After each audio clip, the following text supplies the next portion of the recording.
Good evening and welcome to the planning meeting. It is now 6 p.m. and I would like to start this meeting. I am Councillor Cherry and I will be the chair of this meeting. I would like to remind everyone present that this meeting is being live streamed and recorded for publication on the Council's website. There are no planned fire alarms this evening. In the case of an emergency, please evacuate the building using the nearest available exit and congregate at the assembly point outside the college. Item 1 on the agenda, apologies for absence. There are no persons absent this evening. Item 2 on the agenda, minutes. I move the minutes of the Planning Committee held on the 9th of June 2026 to be approved as a correct record. Are there any comments on the accuracy of the minutes? Item 3 on the agenda, declarations of interest. Does anyone have any declarations of interest to make? Councillor Mumford. I've got declaration of interest for the Butts Lane development. So I'm the chairman of the football club who's actually in the application, mentioned in the application. Thank you, Councillor Mumford. When that item comes up, if you can please seat yourself in the public gallery. Thank you.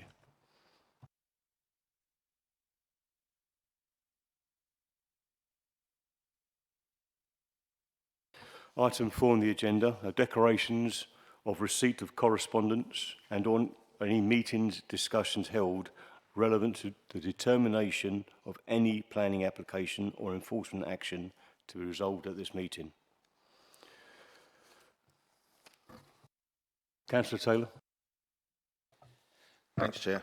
I suspect everybody has had a letter regarding 25/00845/out, which was a letter from Neil Spate. I imagine everybody's probably got that.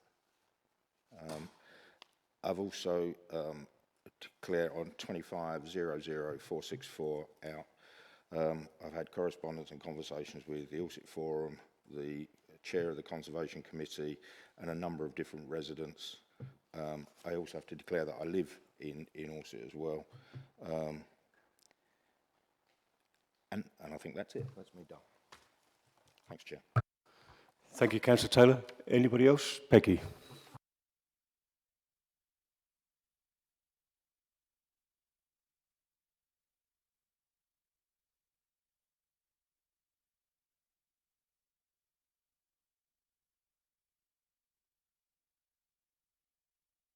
Thank you.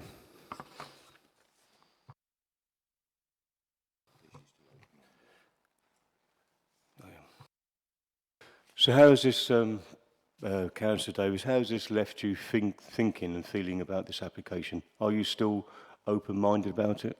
Yes. Councillor Davis? I likewise opened up an email from Neil Spate, but I haven't read it. Thank you. I also have received an email. That's from Councillor Spate. Thank you. James? I received a phone call regarding 26/00189/PIP. I remain open-minded. I just wanted to declare that I had a little bit of correspondence. Thank you. Thank you.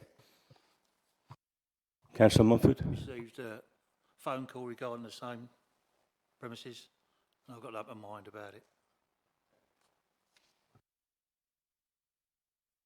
I too have received an email from a Jack Allenby regards agenda item 24/01115 which is on the former Vosa site. Anybody else get an email from Mr. Allenby? Thank you.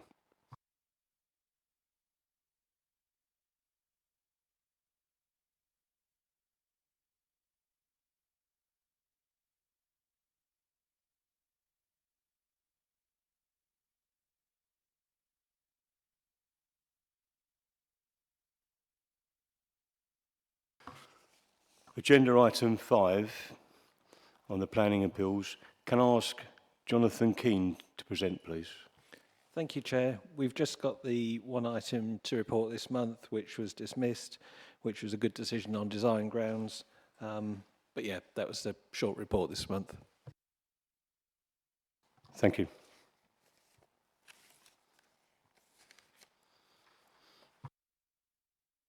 If we can move on to item 6 on the agenda, that's 25-00845 out. It's the land adjacent to St Clair's School railway line and Butts Lane, Stanfield Hope. You'll find this on pages 19 to 102. Can I ask David Stewart to present the report, please?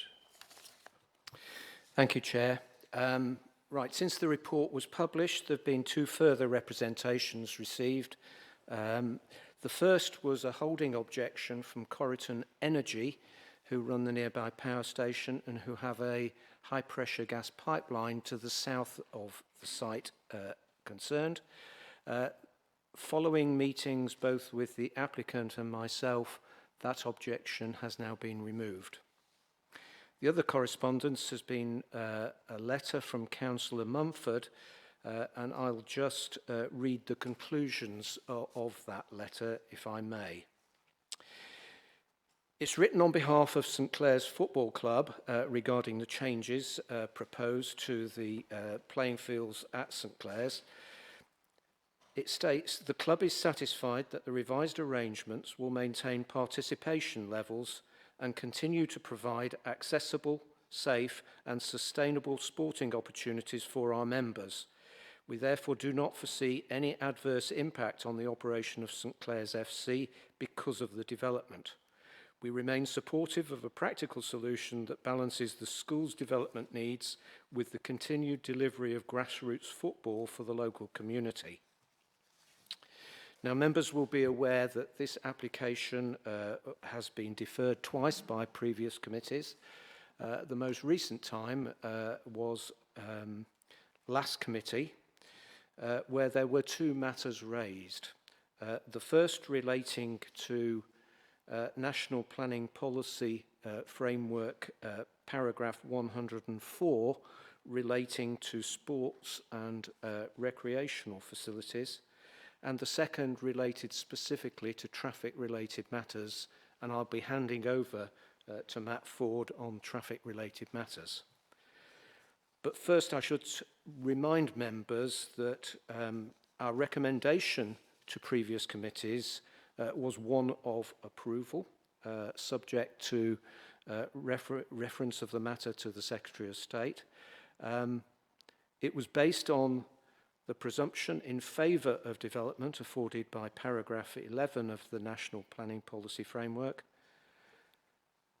the development of land which is classified as grey belt and where development is not inappropriate, where the development meets paragraph 155 criteria, and that's again of the National Planning Policy Framework, the sustainable location of the site, the need for housing, and the weight to be given to all those benefits by virtue of paragraph 158 of the NPPF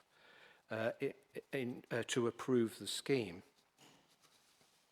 Now, as regards the 2 matters that were directly raised by last committee, paragraph 104 states that sports and recreational land will not be built on unless, and there are 3 criteria, of which only one applies, and that's criterion A. An assessment has been undertaken which clearly shows the open space, buildings or land to be surplus to requirements. And in this respect, let me go to the display, if I can have access, please.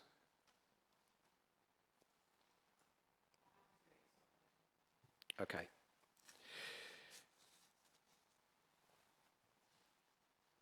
Thank you. Just a reminder, that is the site area. The red line is the actual site of the application. Blue line relates to land that is also controlled by the applicant.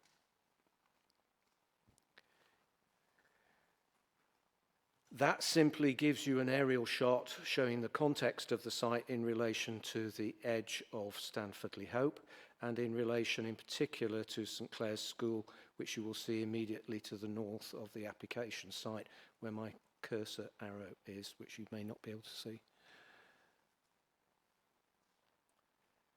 That was the illustrative layout, which was previously shown at the last committee, showing the extent of built form of the development and the extent of landscaping belt to the south of the site and running down the hill.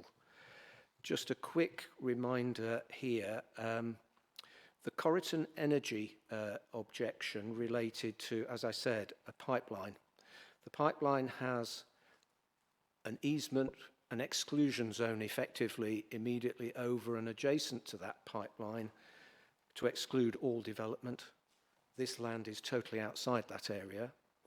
There is a second zone, an outer zone, which relates to the need to control what happens within a much wider area.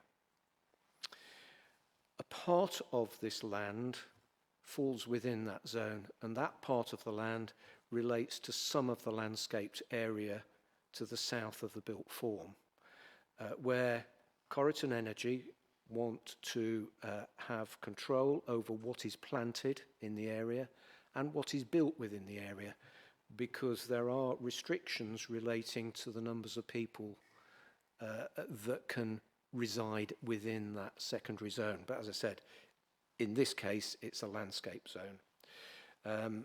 And we will be consulting Corriton Energy on all future applications that may follow if members were minded to grant permission for this scheme. That was the parameters plan that was submitted.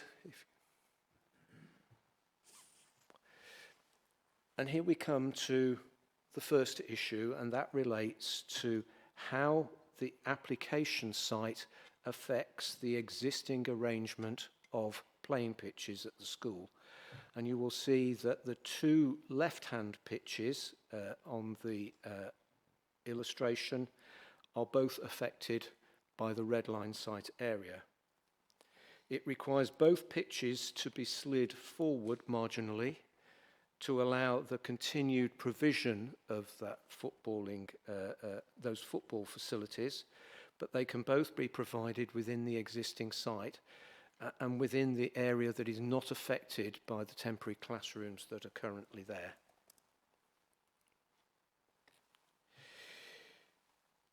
This side shows the proposed pitch arrangements, but the left-hand diagram shows what will be provided once the temporary classrooms are removed from the site. Now, you'll recall that the school suffer an extensive rack problem, that's a concrete cancer problem, which will require the complete redevelopment of most of the premises. We understand that an application is due in July, this month, to deal with the redevelopment of the school itself. Once that redevelopment is completed, they'll be able to provide, remove the temporary classrooms, provide an extra sports pitch. The diagram on the right shows how it will affect the summer provision, and you'll see there the cricket pitch, which reference has been made at previous committees to the loss of a cricket pitch. That resulted from the temporary classrooms being placed on the site.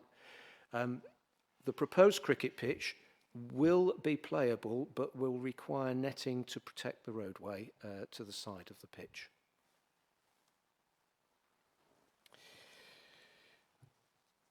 So, in terms of how this scheme addresses the requirements of paragraph 104, an assessment has been done. In fact, two assessments have been made, both by the applicant and by the Department for Education, and those assessments have been assessed by officers as part of this application.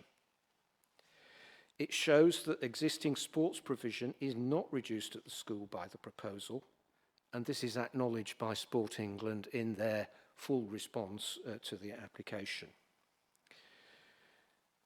And this is indicative that the land is therefore surplus to requirements. It's not necessary for the playing of sports at the school. And it therefore remains that the development actually complies with the requirements of paragraph 104. Officers do also place some weight behind the response received from St Clair's Football Club, which is supportive of the scheme. So in terms of sports provision, nothing is lost at the school. There will be additional sports provision once the school redevelopment has been completed. And I now turn to Matt to deal with traffic-related matters that was also raised by the last committee. Thank you. Thank you, Chair. So obviously, members, you mentioned concerns with regards to accidents and the safety of the road, and also with regards to the access, about the access where it's located, and also secondary access as well. If I deal with the accident statistics that we've obtained from the police crash database first, I've actually done a more extensive accident search than what the developer would need to have done to comply with the transport assessment's requirements. So we've actually gone back 20 years for your benefit. This slide here just gives you an indication of what the police crash database identifies as an accident. It doesn't include collision-only accidents. That's where there's no injuries involved. The police only record when there's been an injury on the network. And it's broken down into three main areas. You've got slight accidents, which is where one or more people in that incident have to go to hospital or see the doctor, but it doesn't result in an inpatient situation. Serious accident is where they end up in hospital as an inpatient, and then fatality is self-explanatory. It's where someone has died. Next slide, please, Carly. So, apologies, this map is taken from the police crash database, and for some reason they don't do landscape, they only do portrait, so I've had to put it on its side. This is the accident record of Butts Lane from its entire length, from its junction with London Road in the north and Wharton Hall Lane in the south. And over that 10-year period between 2005 and 2015, there was 11 accidents on that road. And it was split between the urban section where you've got the houses and the school, and then the rural section where you've got the country lane setting. And it's around about 50-50. I think slightly more accidents on the rural road section than on the urban section. And that's broken down into, I believe that was 5 serious and 6 slight accidents. So quite a serious problem on that road.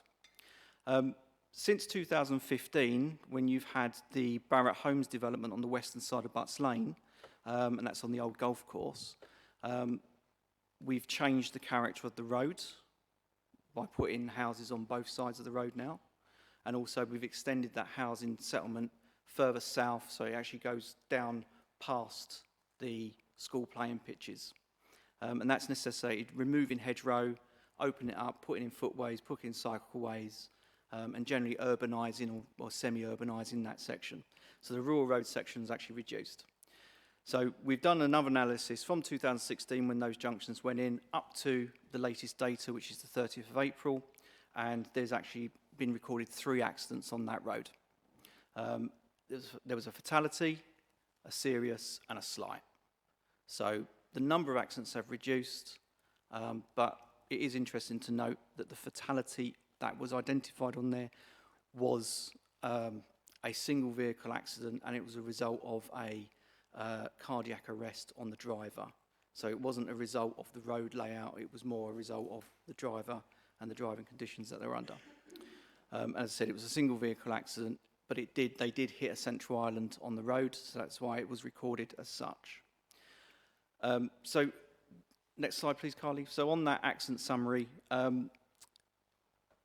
we've done a lot of good on that road in terms of the development come forward. They mitigated some issues on there by providing additional access junctions.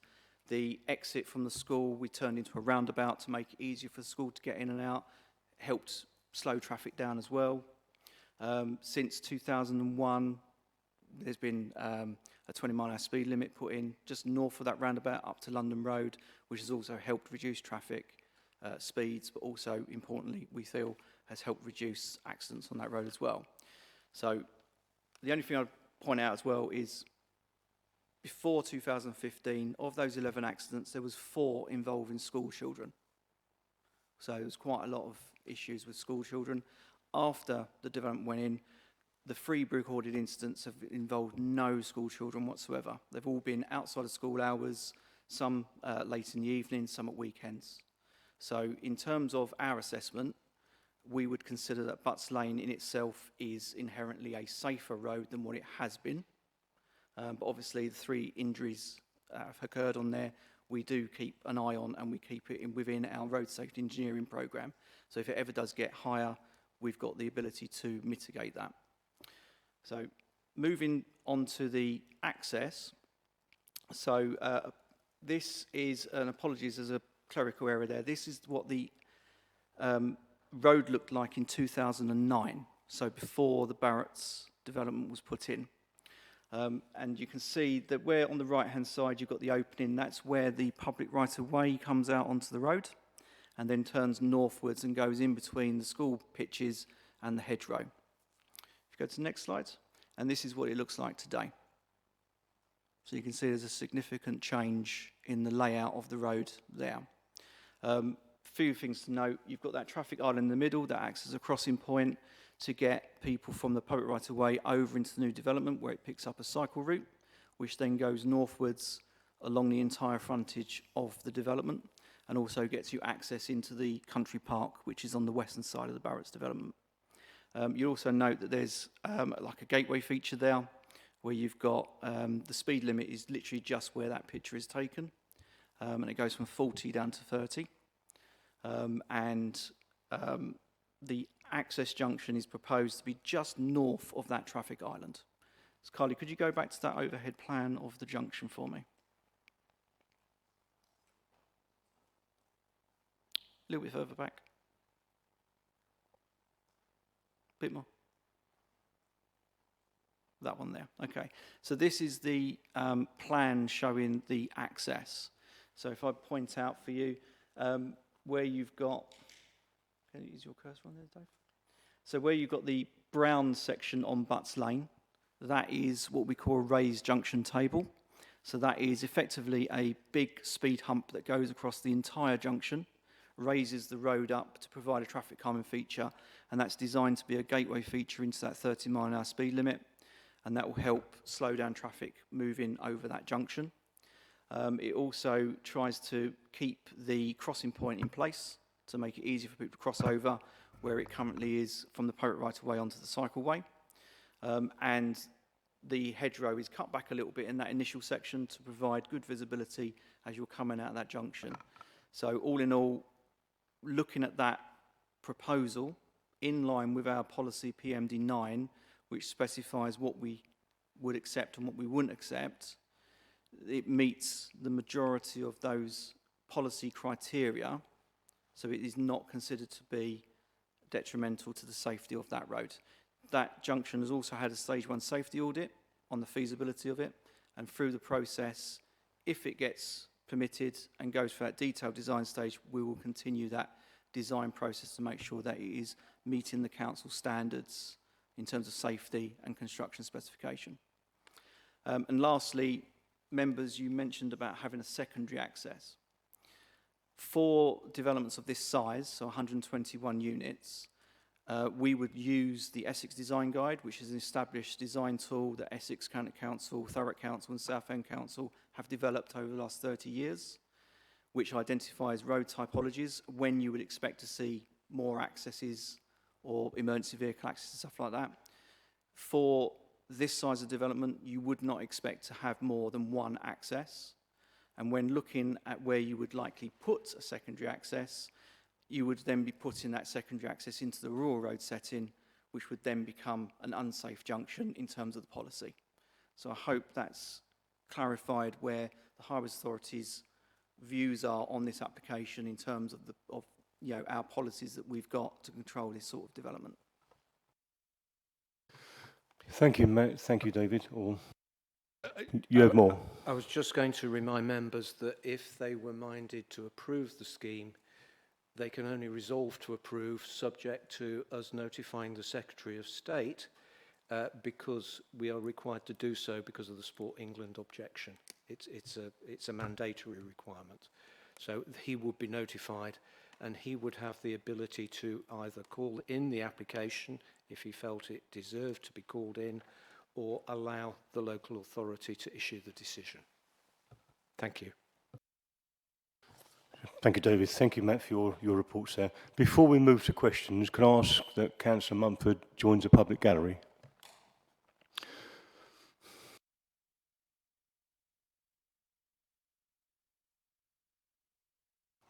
Moving on to questions, if you've got questions of the officers, could you please raise your hand and I shall allow you to ask your question. First one is Councillor Peggy Davis. Good evening, everybody. These figures that you've quoted, these police figures, one fatal, one serious, from 2016 to 2026, that's before this development. You don't know what's going to happen when you're putting 121 houses on this development. You don't know what the fatalities will be or the serious injuries. You've got a lot of children in that school and you've got a lot of cars going in and out of one little tiny area, and it's pretty dangerous in my mind. Yes, please, Matt, if you can answer. Yes, thank you, Chair. Yes, you're right. There is going to be an increase in traffic. It's whether or not members you view that as a severe impact. I use the Butts Lane development as an example because it is real world. You know, we know what the accident data was before that development went in.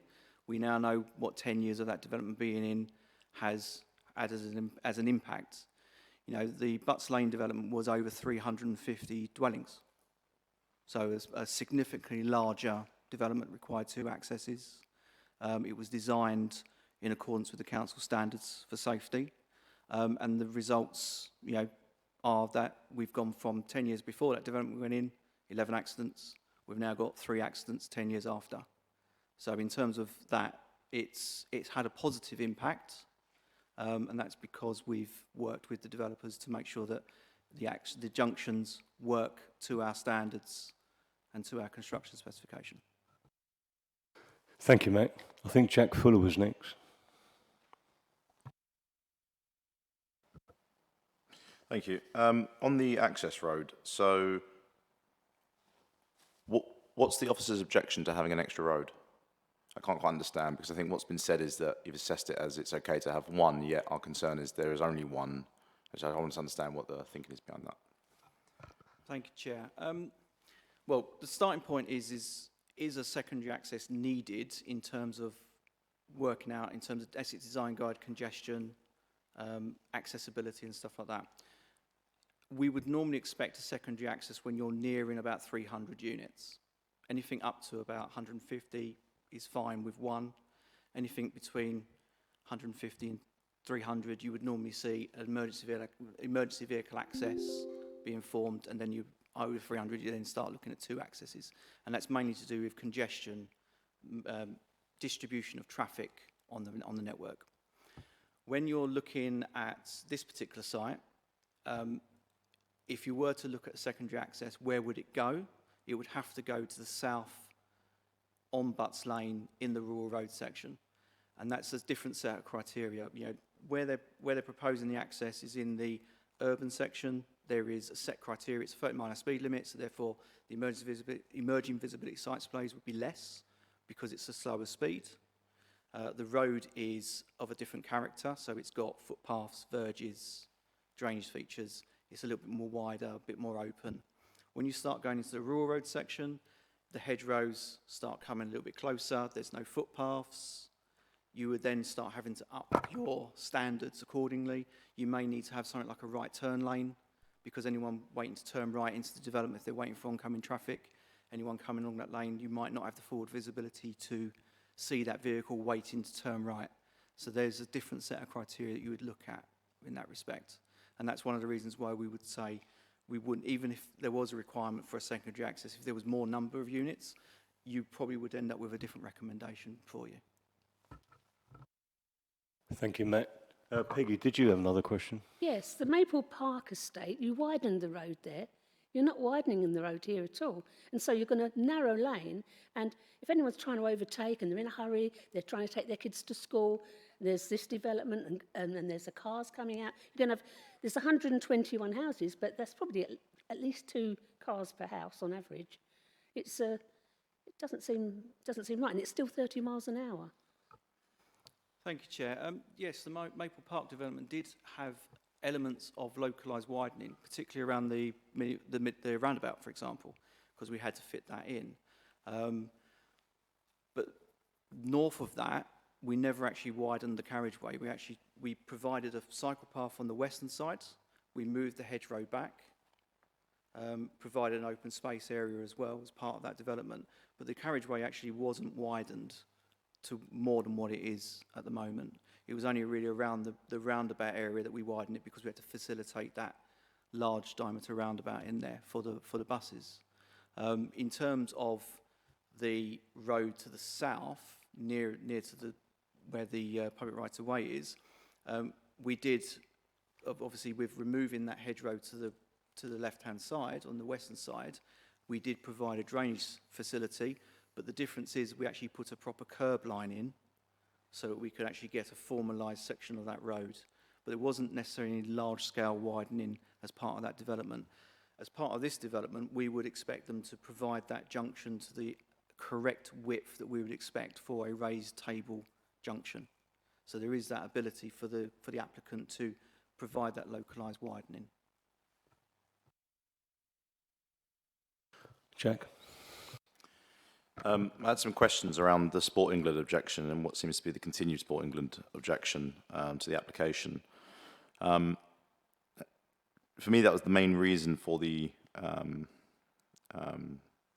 deferring of the last meeting, was the reason of Sport England, and I think that continues to exist. Have the officers got any other comments around how they may ease the concerns of Sport England, considering they're a statutory body, and as just said, that if we do approve this application, it actually has to be put in front of the Secretary of State because of that reason? The short answer I can give you is that every effort has been made to get round the Sport England objection, and that's been previously reported. We are at a stage where there is a Sport England continued objection, and it's simply because of their technical policy considerations. Sport England have a series of published policies, and one is the loss of any playing field land. Even if that land is unused at the moment, for example, they will object to its loss. Even if it's surplus to requirements, they will object to its loss. So their position is one of basic principle. That's what they have been formed to do, and indeed, I have to say that the NPPF gives very strong protection to sports facilities. Our response to that is that paragraph 104 requires you to carry out assessments to establish whether the land is surplus to requirements. The NPPF doesn't say what it means by surplus to requirements, but from my point of view, is it required to fulfill the sporting obligations of the school, first and foremost? And the answer to that is no, it's not, because the school provision does not alter. The school provision, as it currently stands, fulfills the educational requirement. Now, of course, with St Clair's School, you've also got the community use after hours. Is that affected? Well, no, it's not affected because there is no pitch loss resulting from this proposal. There was because of the temporary classrooms, but that's another matter, and it's not a matter for consideration here. And it will be restored once the temporary classrooms are removed. Is there a benefit after this development occurs? Well, at the moment, because of what has been stated in previous reports, the only benefit will eventually arise from the removal of the temporary classrooms. But there will be no harm caused. So from officers' perspectives, sporting facilities remain unaffected. That's the first requirement. If it had involved the loss of playing pitches here, we would have come to a different conclusion, because then the land could not be described as surplus. But in this particular case, because sports facilities remain the same, the land can be described as surplus, or rather the applicant has demonstrated that. And the other thing that I would point out was that it's not just the applicant that's demonstrated that. The Department for Education themselves, who have an educational responsibility, including sports and recreation provision within schools, has also allowed this land to be disposed of. And they would not do that if the school could no longer meet its function in relation to sporting matters. Thank you, David. Do we have any more questions, Steve? That's better. Sorry. Thanks, David and Matt. One of the things that I think Matt just said, and I just wanted to check, was that you would expect that the width of the road at the proposed junction would be the prescribed whatever it is you expect. Is that a condition that we've put into the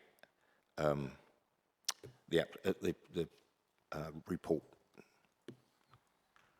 Thank you, Chair. Yes, there is a condition, because access is not reserved, there is a condition asking for details prior to commencement to be submitted and approved and implemented prior to first occupation. Thanks, Matt. Councillor Davis? Sorry, I've got another one. I still think it's a major traffic hazard. And when the school is going to have to be rebuilt because of the cancer of the cement that's causing the school to have to be built, there's going to be ructions, there's going to be a lot of lorries and so on. And you've still got the people that are living in the development are coming in and out, or even while it's being built. And Councillor Davis, do you have a this question for the officer? Sorry, it is a question. So I'm concerned about the safety of the children. Have you taken that in? This is my question. How seriously have you taken that into account? I could answer that, I think. First of all, Matt's expressed the transport view, the highway view. The first thing I would say is that as planning officers, we have to assess his views to see whether they're reasonable. And in this case, he has demonstrated to our satisfaction that it is reasonable. I should also point to the advice that we have in the National Planning Policy Framework at paragraph 116.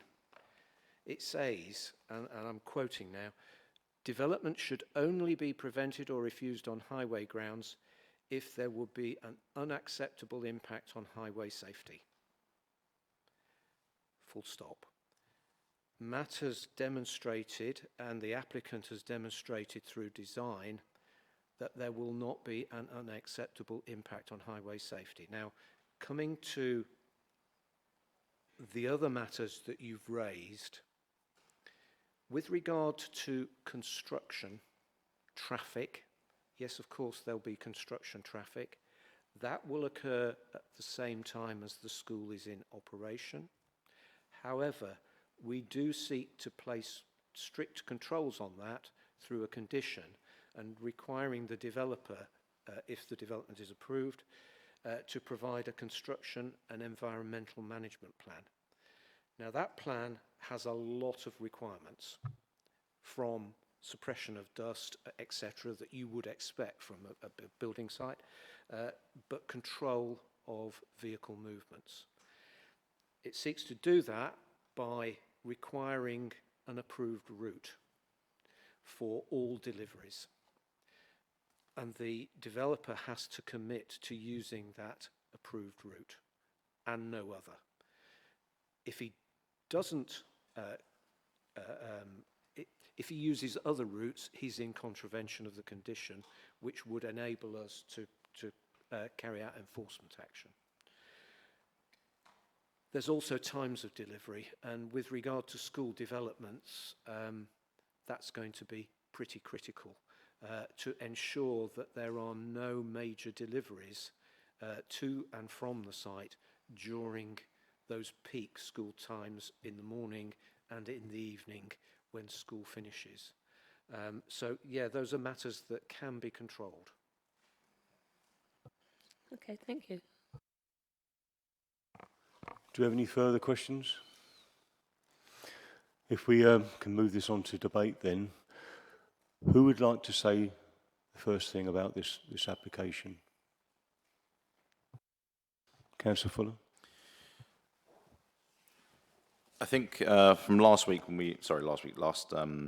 when we reviewed the application and our objections to the initial application, mainly on the road and the what I'd see is not meeting the MPPF paragraph 104. I'm fairly happy on the road assessment, just personally. I think that's been fairly thorough. However, I'm minded that paragraph 104 has still not been met. Sport England continue to still object as a statutory body. Therefore, I can't see myself approving this application.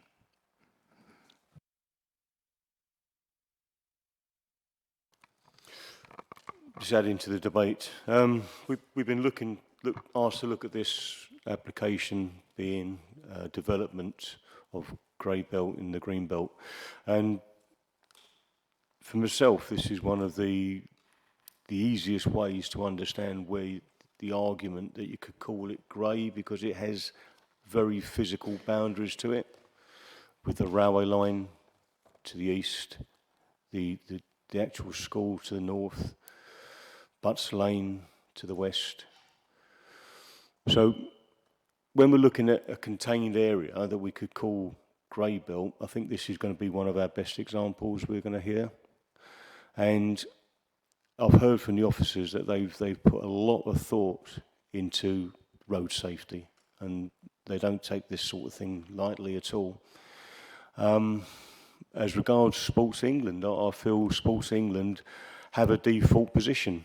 You know, they could probably stay at home and just say what they need to say without getting any further involved. But there's been a lot of mitigation I've seen regards the pitches, and the pitches themselves don't appear to be interfered with.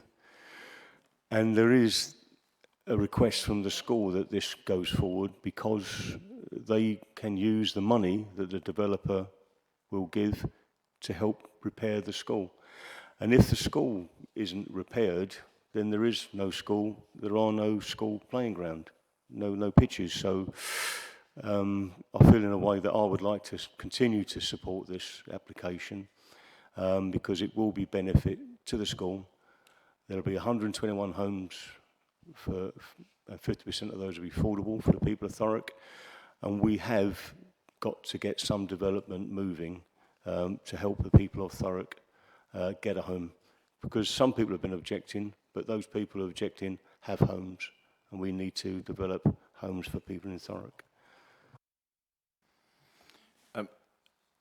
I would just make one extra comment on that, and I think with the last application we had as well in front of us, and I don't think it's included in the report that we have this time around, is the school's objection to mandate funds to retain the playing fields as they were previously as part of the application. I see no reason why they wouldn't agree to that, which gives us no certainty that will be maintained from the school. So if it was always the plan for the school to maintain the fields as they previously were, or to extend them even, they would have put it into the mandatory funding, which they didn't. And they continued to object even after it was raised. That just doesn't give the best impression to the committee in terms of they can say they want to keep it, but I mean, talk's cheap at the end of the day.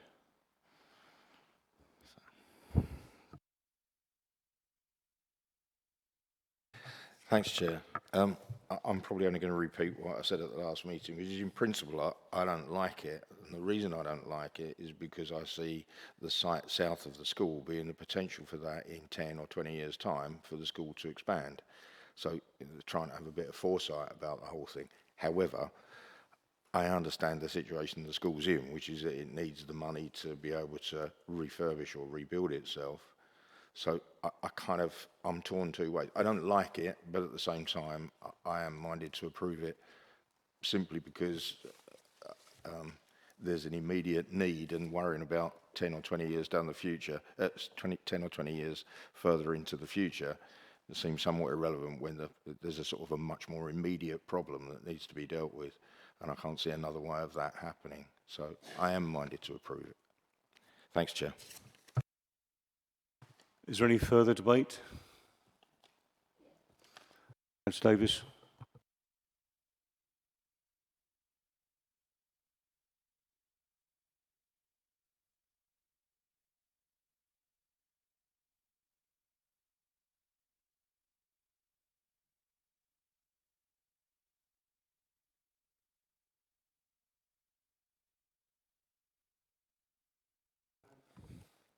Are they just land banking? David, would you have an answer for Peggy there? I can only report what I've seen since I've joined Thurrock, which is about 18 months, 2 years now. We have approved a number of schemes over the past 2 years. Nearly all of them are in outline. Nearly all of them, certainly the major developments anyway, require Section 106 legal agreements to secure contributions to various things. Section 106 legal agreements do take time.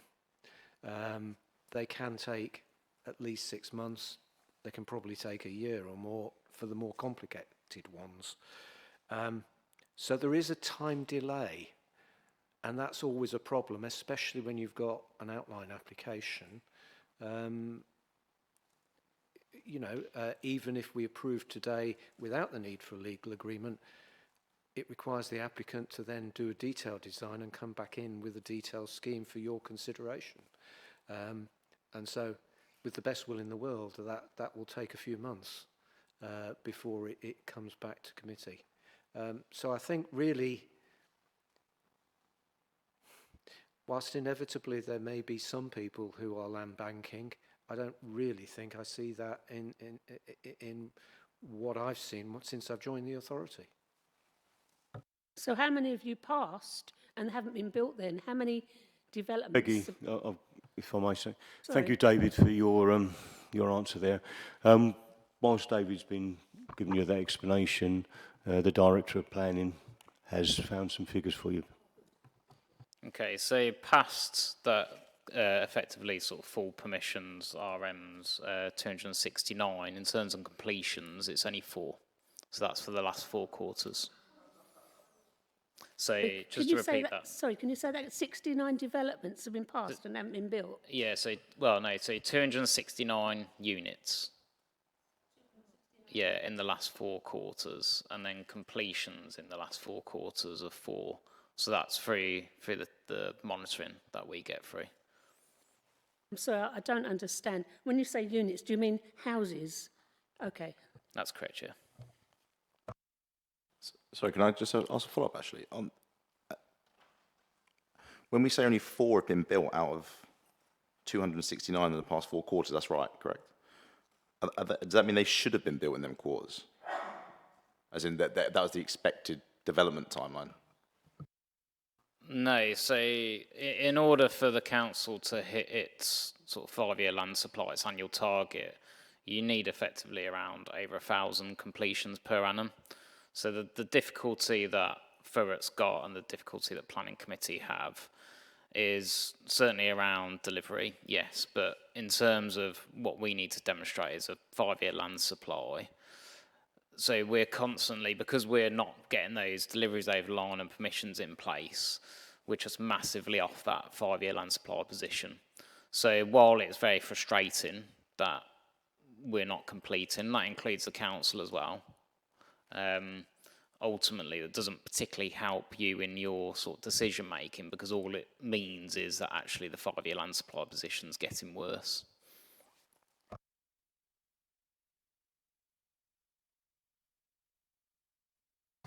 Councillor Taylor. Thanks, Chair.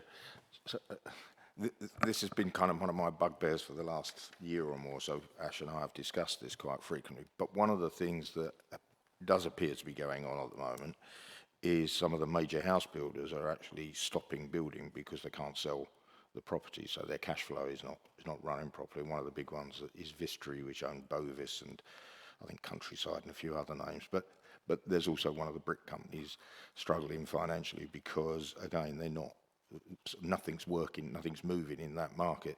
So there is, without a doubt, some of this is about people, and that's why it's outline planning. They put in for outline. They can sit for them for the next 2 or 3 years before they actually, not in this case for the school, which is what we're talking about.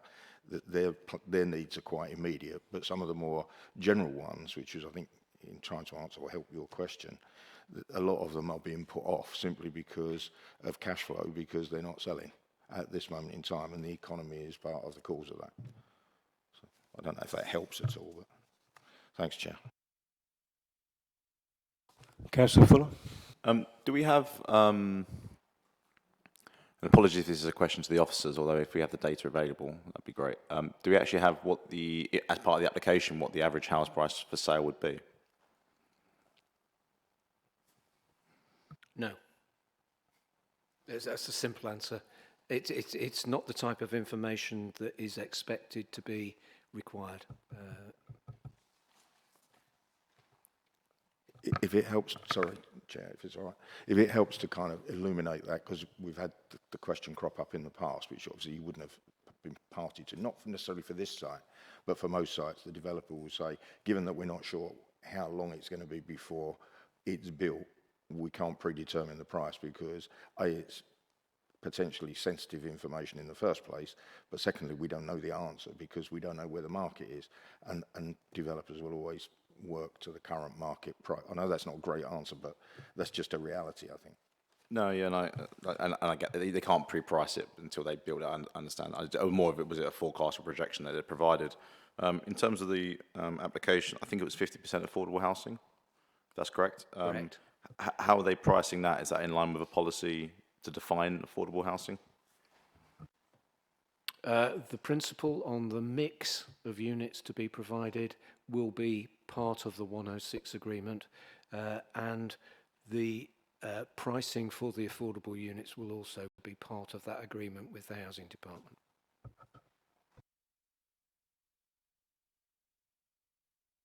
Councillor Lawrence?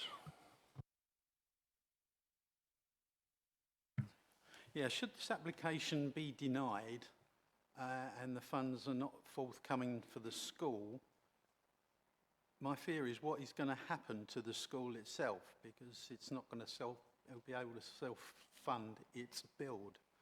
Now, I appreciate the money that will be forthcoming would not facilitate the whole building, so there has to be an input from somewhere else, but as I say, my fear is what will happen should we deny this. Thank you, Councillor Fuller. As I understand it, the pitches are used by other clubs which pay to use those pitches. The builder's going to offer some money to the school to help it rebuild the school, repair the school. So I should imagine the money is being collated and put together for this to happen. But it certainly needs to happen for the school to continue.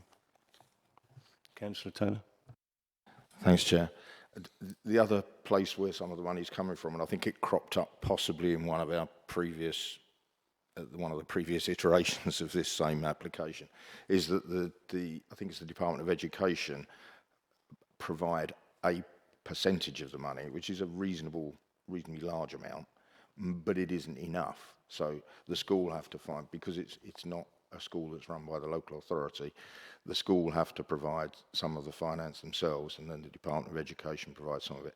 I think, Ash might tell me I've got that round my neck, but I think that's roughly, as I understood, the way it worked.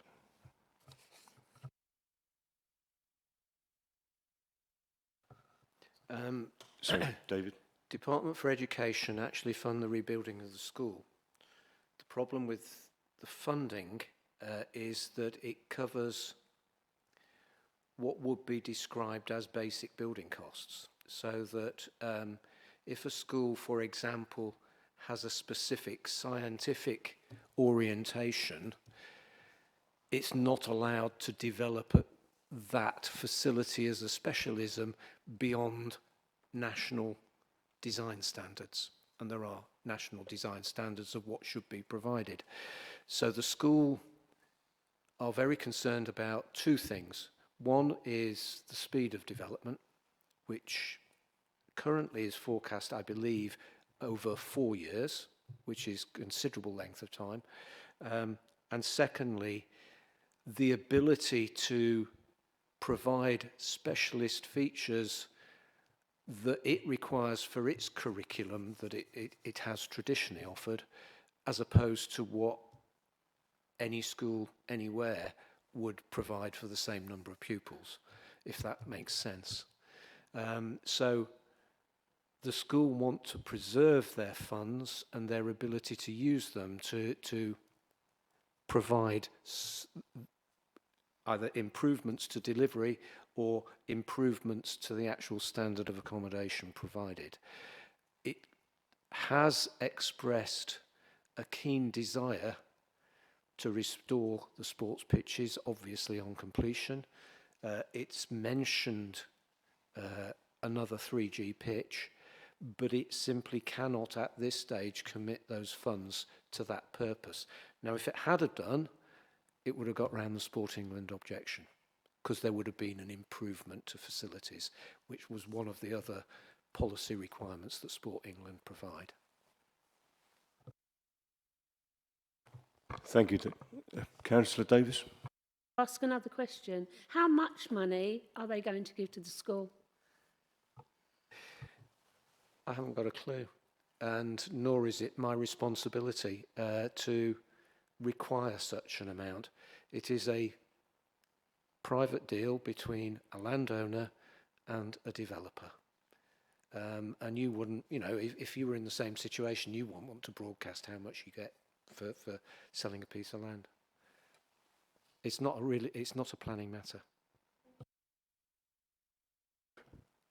Thank you. I think we should move on. Sorry, Jack. Sorry, just one more. The land owned at the moment is... Who actually owns the land at the moment? The academy. The academy? Yeah. And the academy, when it was set up, this would have been around 2014 when they changed it to an academy, most likely. I haven't got a clue, but yeah. But who's the ultimate beneficiaries of that land? So is there a holding company? Is there a trust? No, it is the organisation. It is the educational organisation. But is it essentially owned by the Department of Education? No. No, okay.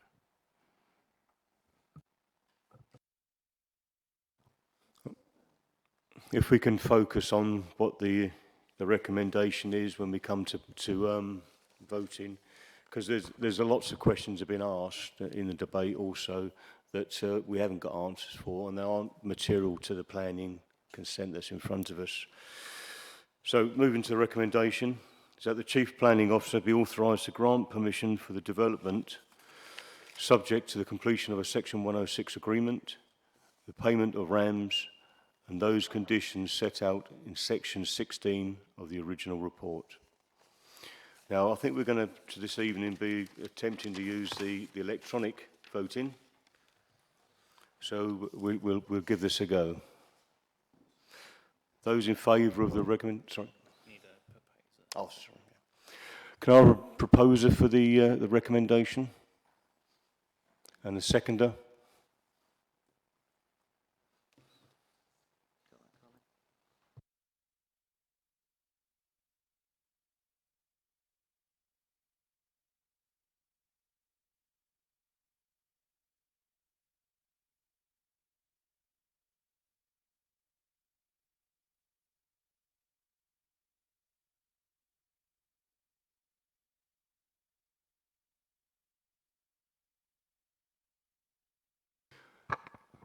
We're not going to use the computerised version tonight, so we're just going to go to the good old-fashioned hands up. Those in favour of the recommendation, please raise your hands.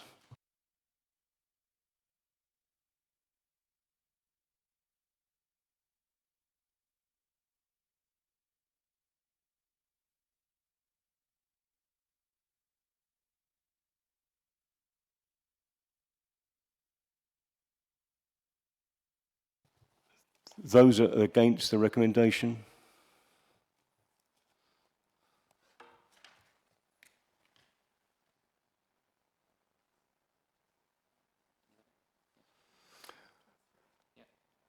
That's 4 for, 3 against. The motion is carried. Recommendation is carried. Thank you.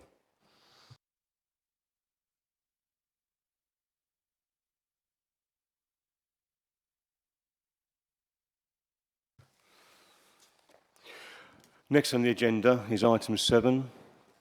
That's 25-00464 outline planning permission for land east of Rectory Road and south of Prince Charles Avenue, Orsett, Essex. This can be found on pages 103 to 156. Can I ask David Stewart to please present the report? Thank you, Chair. Do you think I could have the first slide, Carly?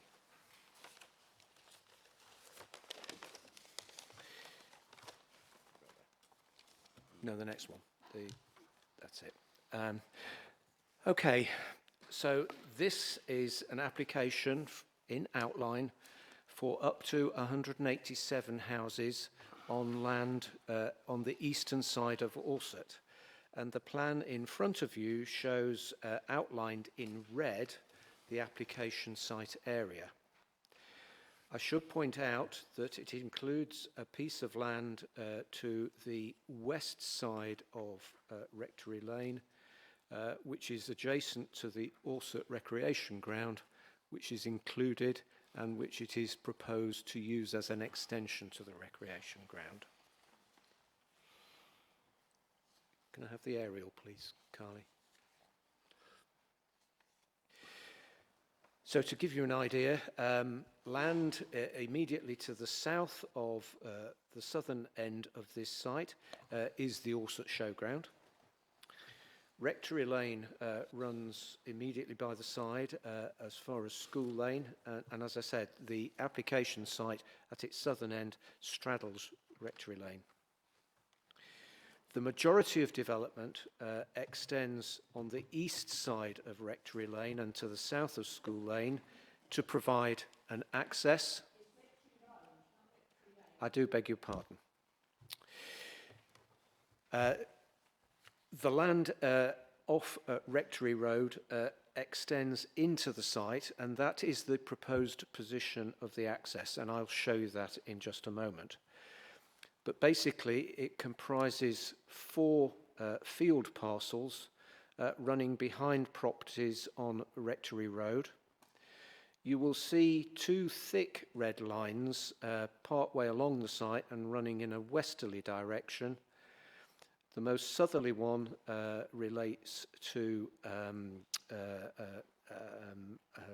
Southview?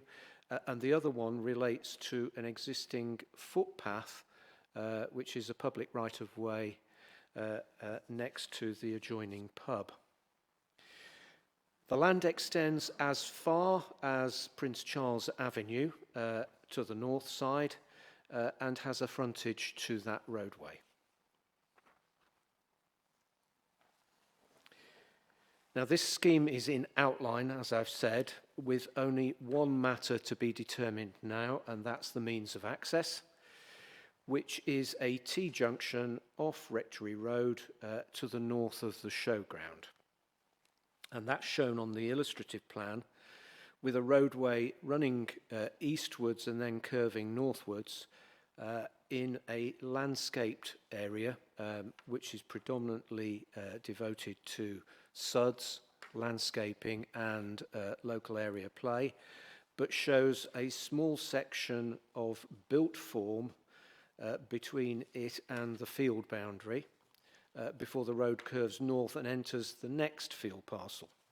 Now, I should say that each of the field parcels has reasonably well defined boundaries in vegetative terms, so there will be some tree loss as it crosses into each land parcel. You will see that the majority of development extends in the top 3 land parcels, but with some of the development offset from the existing village boundary and where the applicant proposes open space or landscaped areas which can be used for a variety of purposes. As I said, the illustrative layout shows how 187 dwellings could be accommodated on the site if members were to approve the proposal. Thank you, Carly. Here we have an artist's impression of the access on the south side of Rectory Road, looking towards it. Next slide. And here we have a view in the opposite direction from the existing roundabout where Rectory Road meets School Lane. And there follows a series of photographs, if members would like to have a quick look at them. The left-hand slide shows a view from Rectory Road, roughly in the position of where the proposed means of access to the site is going to be. The second right-hand picture is taken from the public footpath which crosses to the site, and that's looking eastwards. Thanks. The left-hand view is turning to look back towards the village from the same public footpath, and there's a view through a gap in the vegetation northwards towards Prince Charles Avenue, towards Prince Charles Road. In terms of parameters, which is the other key factor to consider, the applicant has provided a number of parameters, one relating to land use, what's going to be landscaped areas, what's going to be... No, it's not. I can't deal with that, unfortunately.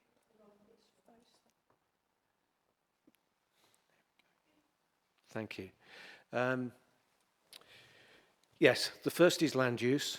The second is density of development in each of the land parcels. The third relates to building heights, where heights are between 1 and 2.5 stories. The majority of development will be traditional 2-storey. There'll be an element of rooms in the roof space within the centre of the built form. If you can move back to the illustrative plan, Carly, thank you. If you go back. Thank you. No. You've gone too far. That's it. So yes, in the central part of the development, there will be properties of 2.5 stories, migrating down to 2 stories and then down to single story. In terms of density, densities vary across the development for between 26 dwellings per hectare to 35 dwellings per hectare. It's really what one wouldn't expect on a development of this scale. So I now turn to key considerations. And here I must start, I think, with the fact that this is considered to be a sustainable location. It has good connections with the existing village in terms of pedestrian and other footways. It has good access to local facilities, which officers are satisfied that those facilities can meet immediate day-to-day needs. There's good access to bus stops, and indeed the village is well located in relation to a variety of bus routes which provide an alternative means of travel to the car. Having said that, this is a rural location, it's a rural village, and there will no doubt be many journeys by car, etc. However, in this case, one then has to consider what the benefits of the scheme might bring. And of course, the first benefit is that it will provide much needed housing in a borough where there is a huge shortage of housing and where a 5-year land supply cannot be met. In fact, the scheme probably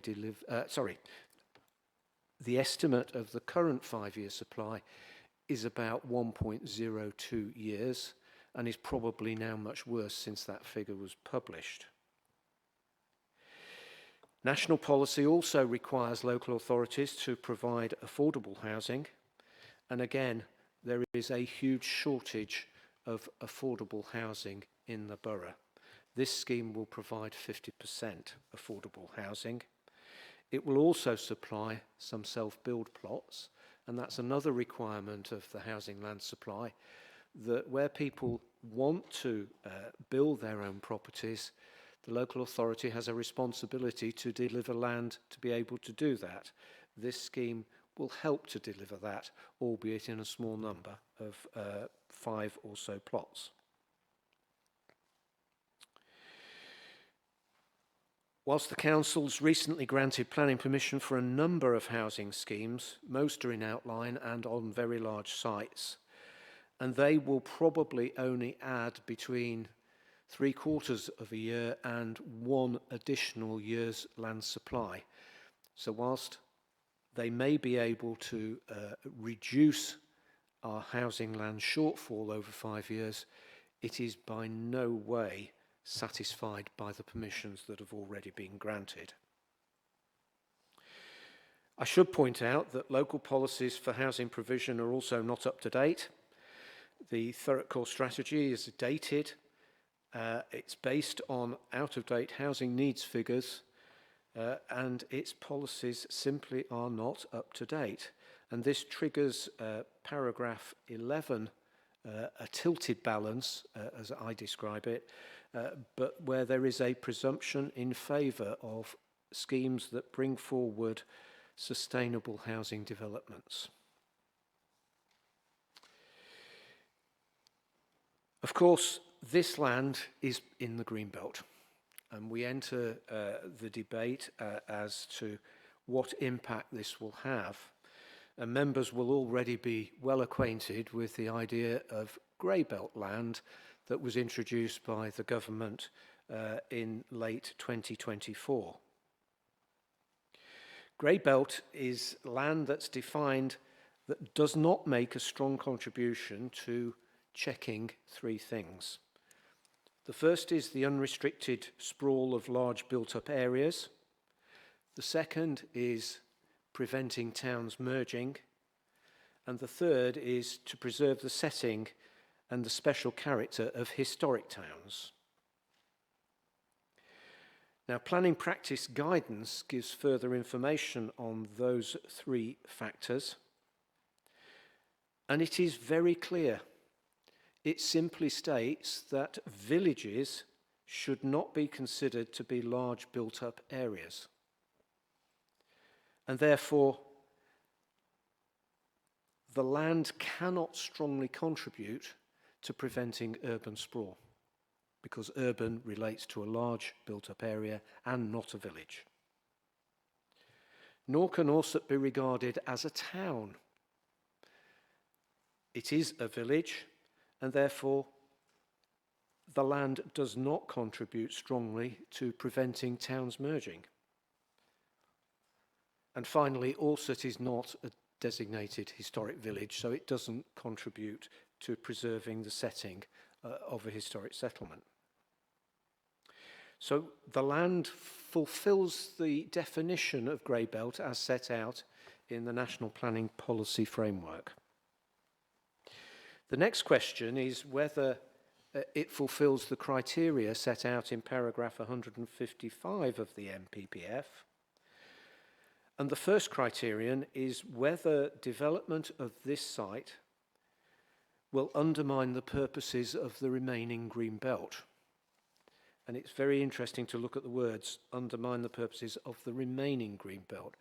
In this case, There are very extensive land areas lying between Orsett and the nearest urban centres of Stanford-le-Hope and Basildon, which remain in place even if members were to approve this.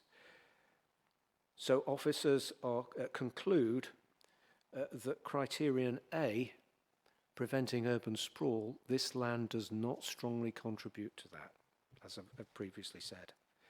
Criterion B requires there to be a need for development, and I think everybody has reiterated time and again on this and other housing applications that there is an urgent need for provision of housing in the borough. The third test is whether the site is in a sustainable location, and the report goes into some detail of this and how we assessed the sustainability of the location. Yes, it does fulfill the requirement. There are alternative means of travel to and from this site, and I will point out that further negotiations with the Highways Department has resulted in some further contributions towards provision of a car club relating to this development and or the provision of improved bus infrastructure. The final criterion is whether the development complies with the golden rules. And the first of those is that the provision of affordable housing must be at least 15% above established policy. Our established policy is 35%, and therefore the provision of 50% affordable housing but from this scheme complies with that requirement. There are also necessary improvements to local infrastructure. Here, the developer is required to provide NHS contributions for improved services to serve this development. There are educational contributions to provide for school places and adequate school provision within the catchment of this scheme. And it is required to provide improved and new green spaces. And as again, I just point out that there is a proposed extension to Orsett Recreation Ground as part of this development. So it's for those reasons that officers are satisfied that the development complies with the golden rules and that under paragraph 158 of the MPPF, we are required to give significant weight in favour of the grant of planning permission. Set against the benefits of the scheme, members have got to consider the harms arising. And in this case, my report does set out a number of harms that do arise.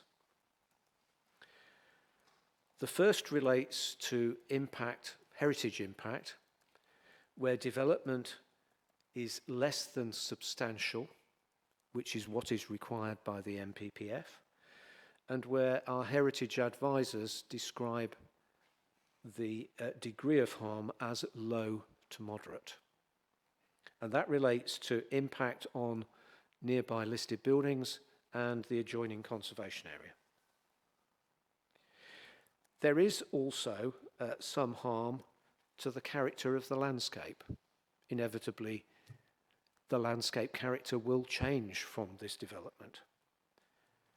Officers consider that, having looked in detail at the landscape and visual impact assessment, as being moderate harm.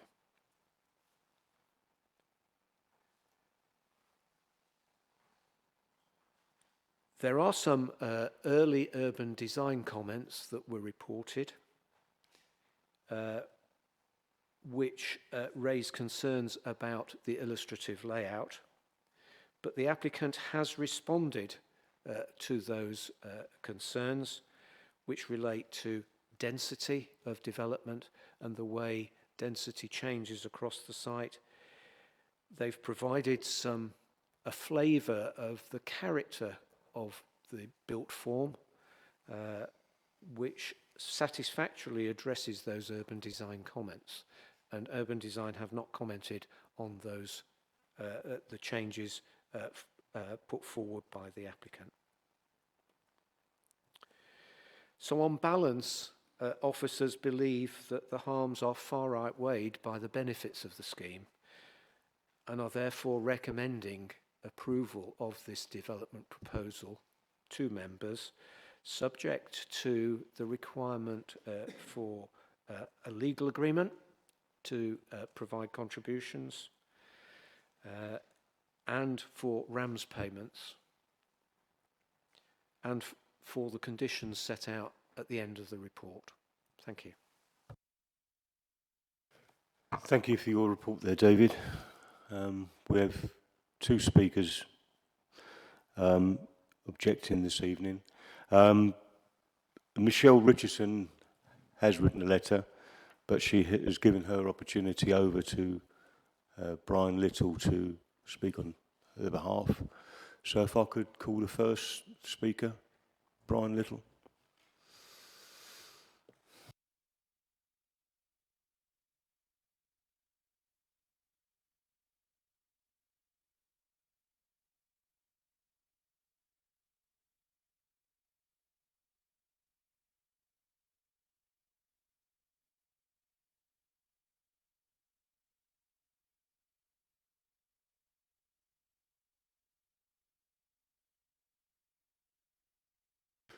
Thank you, Mr. Little. You have 3 minutes.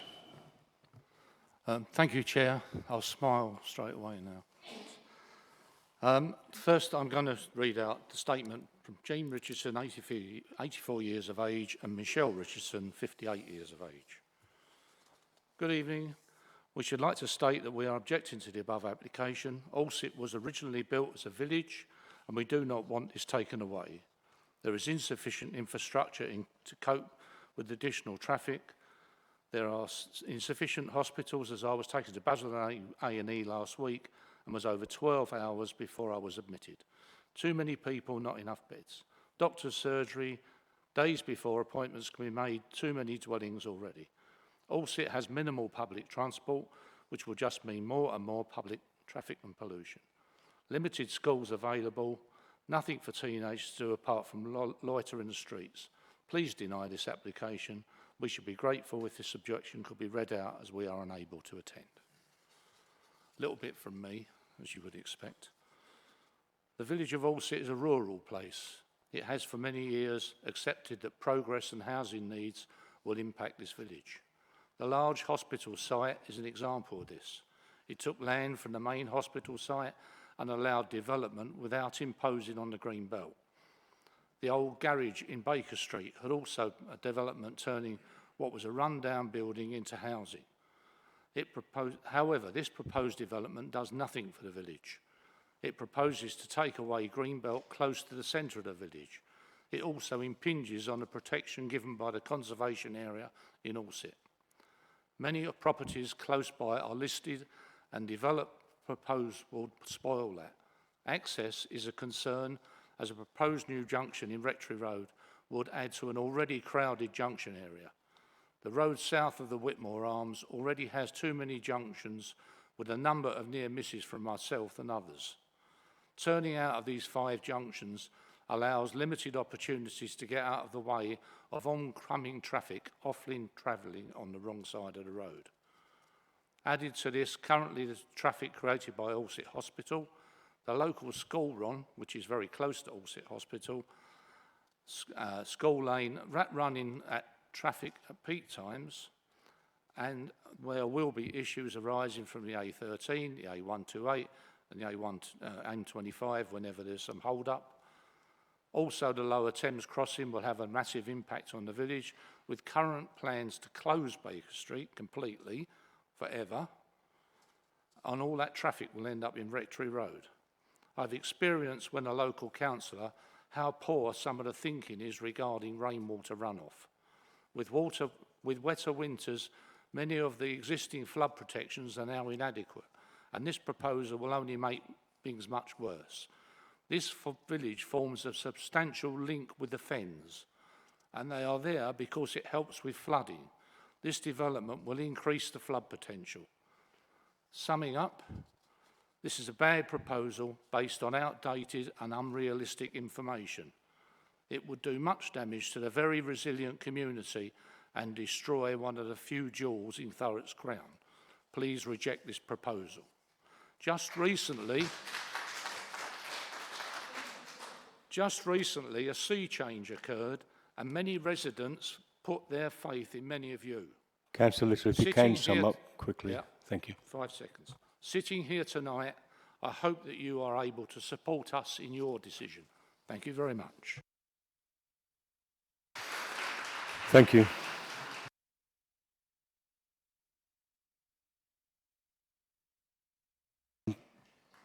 Mr. Little,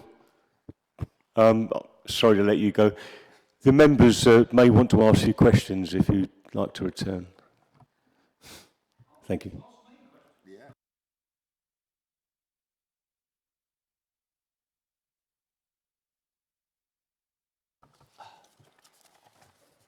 Hello, Jonathan. Who would like to ask a question of Mr. Little first? Councillor Fuller.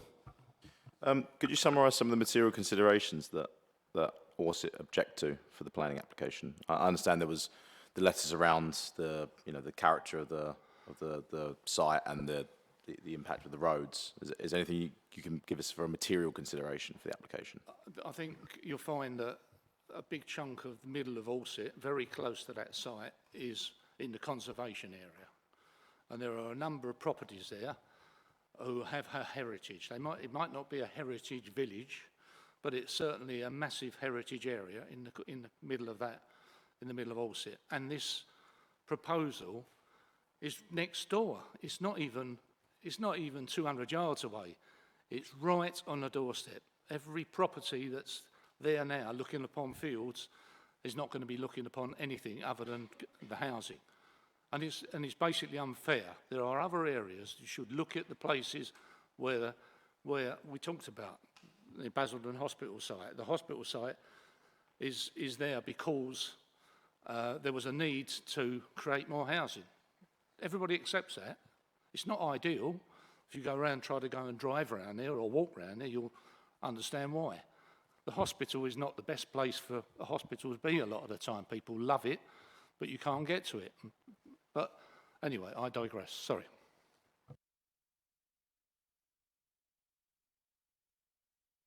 Any further questions from Councillor Davis? I've got. We'll try not to hog the whole evening. It's important. In 1975, I looked this up because we were given this information beforehand. In 1975, Allset Village was designated a conservation area, but not officially, as you said, a historic area, but it's full of history. We don't have much history in Thurrock. It's all been destroyed. But Allset Village has got, it was actually, I looked it up, that St Giles and All Saints Church is the 12th century. In the Domesday Book, Allset was actually mentioned as a village. The manor was given to the Lord of the Manor was granted to a Francis Down by James I in 1614. It's history, and there's lots of beautiful Councillor places Davis, do you have a there. question? Yeah, well, Well, you can save that for debate. so my question to you is, do you agree, do you think that I'm right in saying that it is full of history? I can't consider Allset any different to Horndon. Horndon on the hill's got the wall market, it's got a lot of architecture, it's a protected area as such around there. There's a conservation area there because it's there to conserve things, Exactly. not to encroach upon it. And that's the thing that I have an issue with. When you look at the Bonners site, which is behind the other side of the roundabout, it's a massive building, a housing site. People are quite happy to live there. That site was developed on the basis that people needed housing. It was in the right place. This isn't. Any further questions? Yeah, another question. I mean, do you think that this is part of this urban sprawl if we build those houses there? I think it would end up with a non-village, first of all. And I also think that urban sprawl is always going to happen, but it needs to happen in the right places. And I don't believe that's the case. Councillor Taylor. Thanks, Chair. You probably know this better than I do, Brian, but the houses that were, in my mind, I'm thinking about how like in the last, with the last application, trying to look a bit in the future. The houses that were built in Baker Street on the old garage site, which you mentioned earlier, as far as I'm aware, they're due to be demolished. Or am I wrong with that? You might know, well, you would know better than me. Thank you. There's the Lower Thames crossing is coming through. It's not, there isn't a proposal that says that it's not going to happen. It's going to happen. The developments that are on Baker Street, a lot of those will be disposed of. And I urge you to consider the development of the Lower Thames crossing has been an opportunity for putting housing in places where there's going to be masses of land that's going to be in a position where it's not arable anymore because it's not allowed to be because of the road. But there's a load of, every time we've had a road development, there's been a housing development following it. Your local plan should be around that. It's something that's going to happen. It's not a what if. The Lower Thames crossing is going to happen. And Baker Street, closing Baker Street, I just don't think, unless you're a resident or you're somewhere around the area, that place takes, I don't know, 50% of the traffic away. It won't take it away when it's closed. And you have agreed to it closing with the Lower Thames crossing. Thank you, Brian. So, just one more. So Rectory Road is already bad. If you try to pull out of Rectory Road onto the old A13, I don't know what the road's called now, it's a nightmare now anyway, because people whiz down that road really fast, and it's hard if you want to turn right. So if that's going to be the only exit... Have a look come down Rectory Road when there's a problem on the M25, there's a problem on the A128, there's a problem on the A13. And we've already got the building and the traffic and the lorries going up and down, albeit we've stopped them going through the village, mainly through people taking photographs, for those people in the back, thank you very much, of things going through the village, but we've got all the construction going to happen. Why would we want somebody else trying to put something up at the moment? It's ridiculous. If there's no more questions, we'll go to the next speaker. Thank you. Thank you, Chair.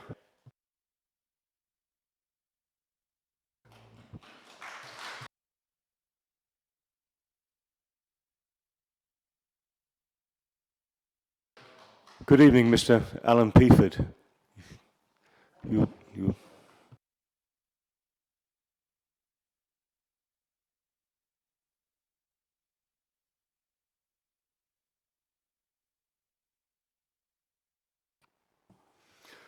When you're ready, sir, you'll have 3 minutes.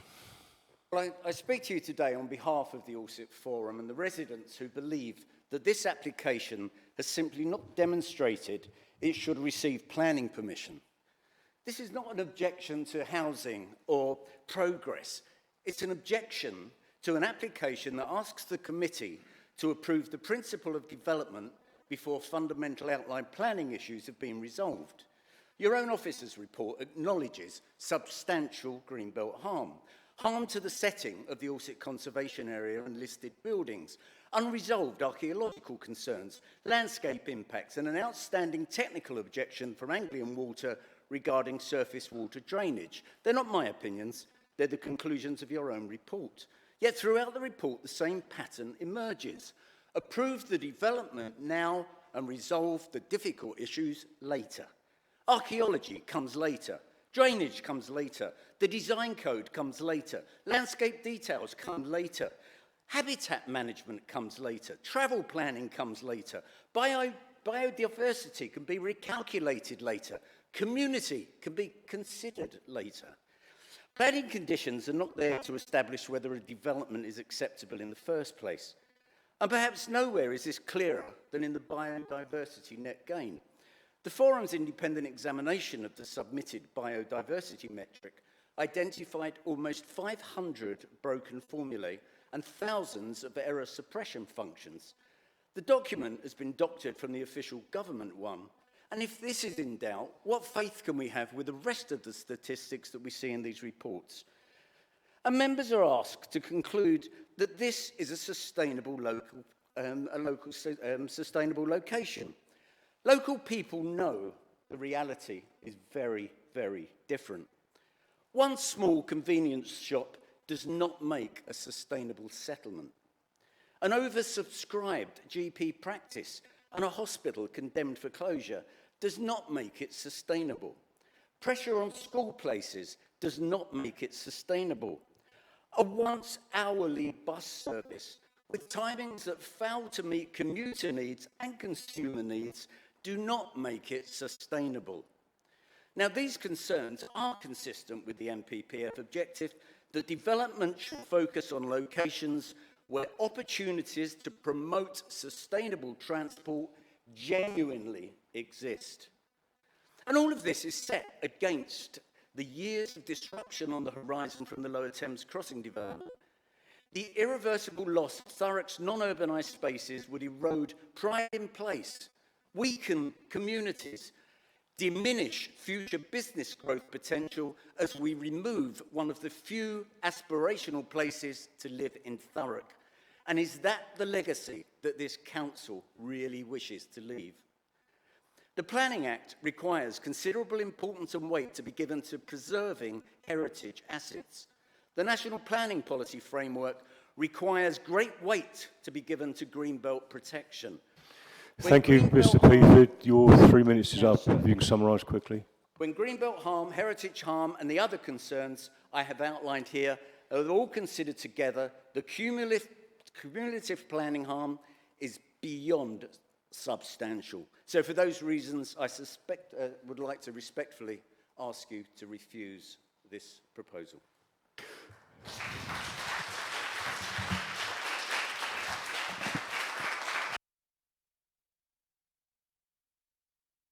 Thank you, sir. If you could take some questions from our members.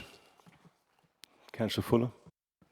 So can you talk to me more about the landscape impacts and the biodiversity recalculation?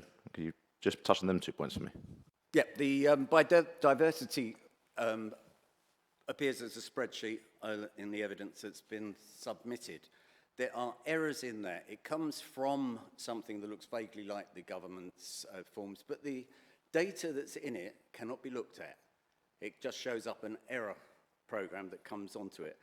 27,000 of them, actually, and almost 500 of things that we just can't see it. And that bothers me, that you're going to be making decisions on data and statistics that have been doctored in a way to stop us interrogating it.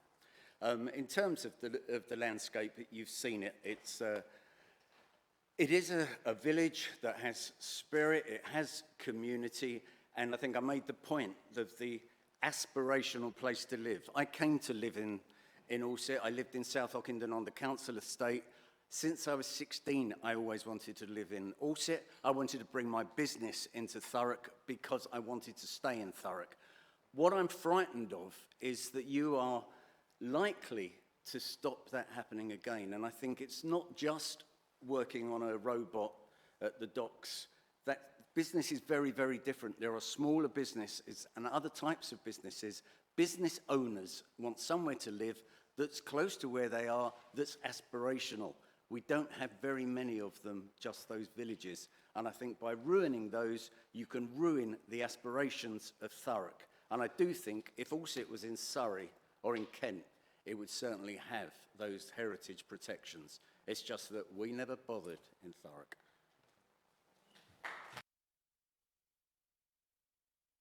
Councillor Fuller. Can you just comment on the impact to GPs and school places? Absolutely. Anybody that lives in Alsip will know that it's actually almost impossible to get into the GP surgery. There are still people that maybe used to live in Alsip or were able to get places in the GP, but I think they're allowed 3,000 places. They're already oversubscribed. So people moving into Thurrock are not going to get into that doctor's surgery. I appreciate the developers putting forward some Section 106 money to build a small extension the size of my living room, but I don't think that's going to make a difference to the number of people that are coming in on this proposal to be able to get to that doctor's surgery. And the other point that was made in there, we've got a hospital. You all know that that's the reason we've got the bus. If we didn't have the hospital, I don't think that bus would be running between Alsip Hospital and Basildon Hospital every day. So I think there are concerns on the health side of it, mostly getting appointments, because it is different. And if you speak to the doctors, and I do sit on their patient-doctor program, they are as frustrated as we are. Yeah, thank you. Councillor Davis. You mentioned harms. The officer said the harms arising for this development are low to moderate regarding heritage impact, but he said the harm to character of landscape is moderate harm. What do you consider? What do you think about that? Well, if I can tell you a personal story, and I find this very, very frustrating. I bought my house in Alsip 14 years ago, and I'm in the heritage area. And because of that, you have to have special planning going through the Essex County people who are looking after that. I had to change the planned tiles on my roof to some handmade clay tiles or something that cost £22,000 more than they would have done if I'd have built the roof the same as the guy opposite the road. The reason for that was because people walking their dogs around the back of where this plan is had to be able to see those roof shapes, and they had to be in the tiles that matched those in the Essex Conservation Plan. That was only 14, 13 years ago. What are those dog walkers going to do when they're looking at 3-storey social housing in the middle of the highest point of that field with 187 properties and cars parked on the pavement? Because I think you're talking about 1.6 cars per household. Even with 2 pensioners, we've got 2 cars in our house. So you're going to have people with young children coming. So what they're going to look at in that conservation area is going to be concrete, metal of cars, and lots of noise. And there may be a few suds where you can go, oh, look, that used to be a really nice place. Councillor Taylor, you have a question? You have a second question? Yeah, just one more question. Could you comment on the council's decision to assign this as a grey belt area? Well, yeah, I mean, you call it purple belt area, you call it what you like. I mean, it's been green belt area. Green belt to me is what it is, and it's not a political statement of what makes an area of green belt land, but unfortunately, that's where we are. Grey belt, why? You farm it, it's green, it grows stuff. It's exactly the same as if it hops with big ears, it's a rabbit. This is green belt land. Defining it as green belt, define green belt. Okay, it's got the A13 running not very far away from it. It's got the A128 the other side. So if you looked at anywhere, it's going to have boundaries. This is a rural area. It feels rural. It's as I said earlier, it's a place that has incredible community, and that grows up by being what it is and is what makes it aspirational. So I find the whole idea of grey belt in the middle of the green belt just laughable.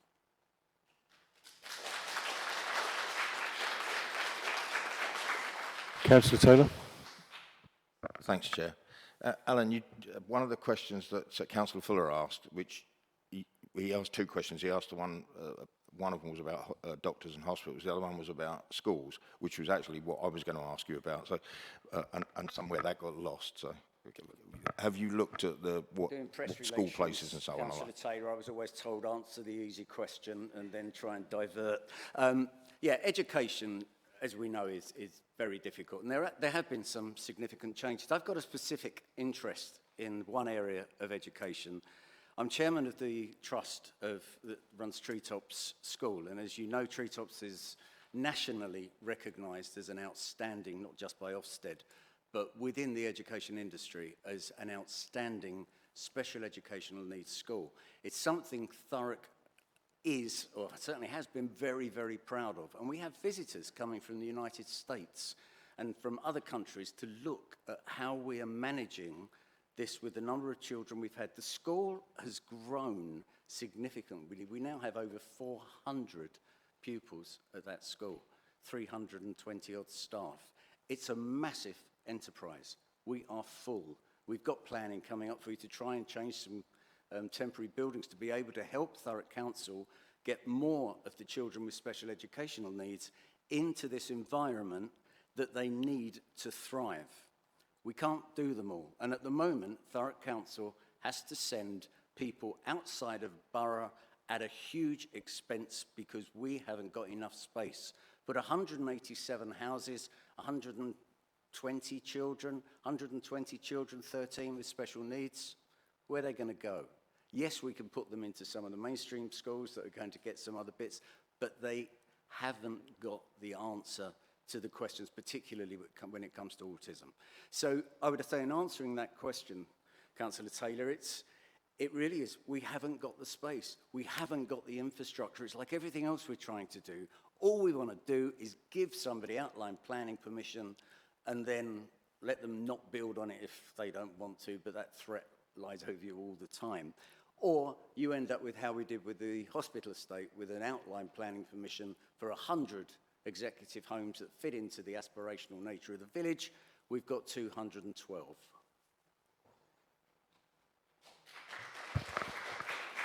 Thank you, Alan. Thanks, Chair. Councillor Davis. Okay, I looked up this planning committee report and it said Allsett C of E school is oversubscribed. That is oversubscribed. I looked up on the internet. This development is saying that there's going to be 75 primary places needed and 40 secondary places. Where do you think they're going to go, Alan? Well, I think anywhere within a 3-mile walking distance, is presuming that the roads are still open to be able to cross. You know, we don't have a secondary school. We have a primary school that actually would feature the number of people you need in the village.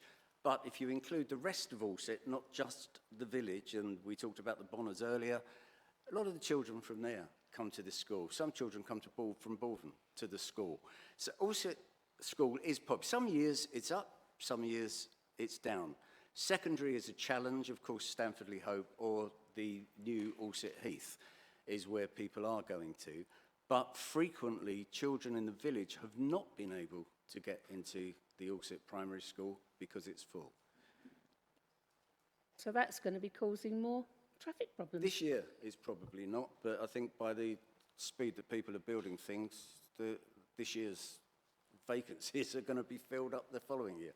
So I think it's going to be a challenge with that school. Thank you, sir. Any further questions? Thank you, sir. If you'd like to take a seat. Thank you for your time. Okay.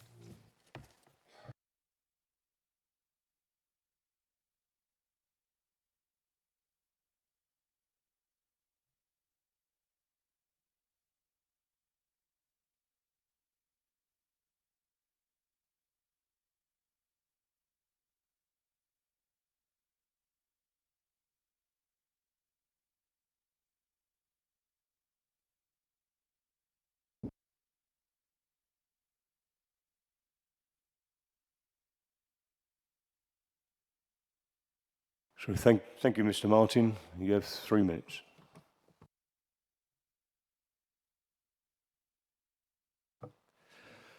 Good evening, Chairman and members. My name's Richard Martin, and I'm a director at Scott Properties, the applicant. Alongside me is Kieran Wheeler from Savills, our planning consultant.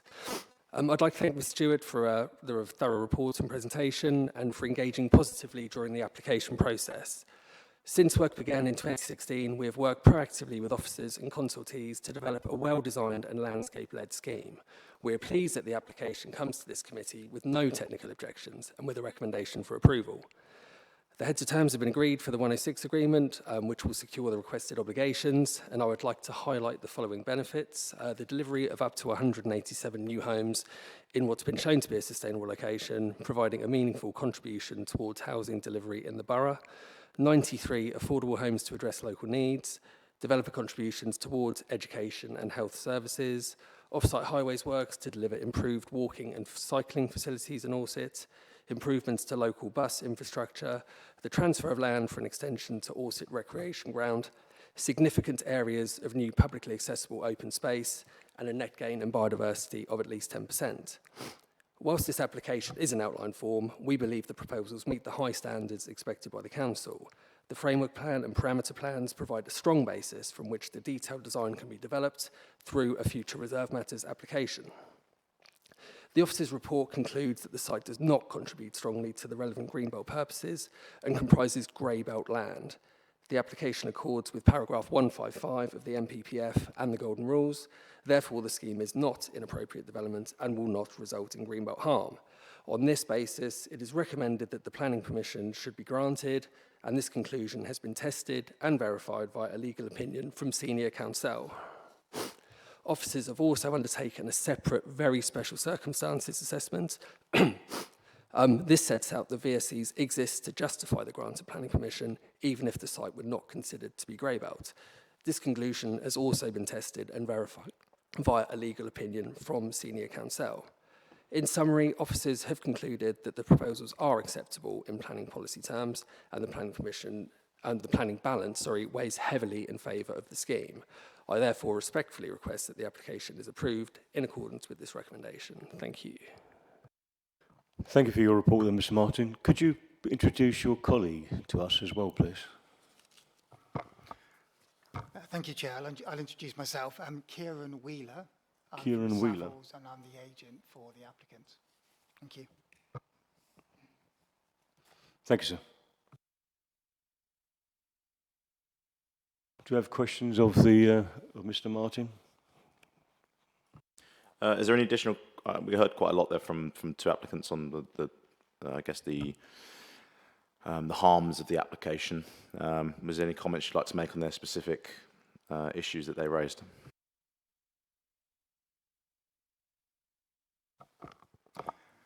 Thank you.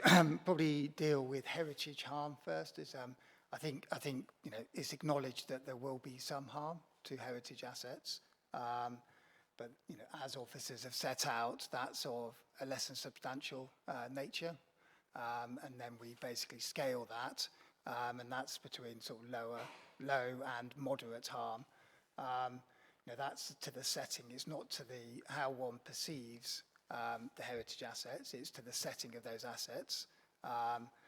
And then obviously, as officers have set out, you go into a balancing exercise, a heritage balance under 215 of the MPPF, and we agree with the officers' conclusions in relation to those benefits outweighing those specific heritage harms. So we accord with MPPF, we accord with local policy, as officers have set out. Sorry, apologies, moved away. In relation to landscape harm, we've obviously undertaken a detailed landscape and visual assessment in respect of the harm identified. That's been identified as very localised, so from within the public rights of way immediately adjacent to the site, and then from Rectory Road itself. And again, the LVIA and the officer conclusions are the same in the sense that that's a moderate harm, which then is weighed in the planning balance. And the way we've got to that moderate harm is around the topography, the landscape, existing landscape features, and then the ability to enhance those features through sort of the detailed landscaping scheme that will come forward as part of the reserve matters. I guess in relation, the third point probably to pick up on is in relation to infrastructure impact. We have no statutory consultee objections in relation to infrastructure requirements. So we have the NHS who've requested a contribution which will be secured through the 106. We have highways in relation to improvements to existing facilities, so new crossings, bus upgrade, infrastructure upgrades. And then we have education, and there will be contributions towards primary, secondary, and nursery education as well. So statutory consultees are telling us that those harms can be to infrastructure can be mitigated And as I say, those will be secured through legal agreements. Was there any particular comment from Heritage England?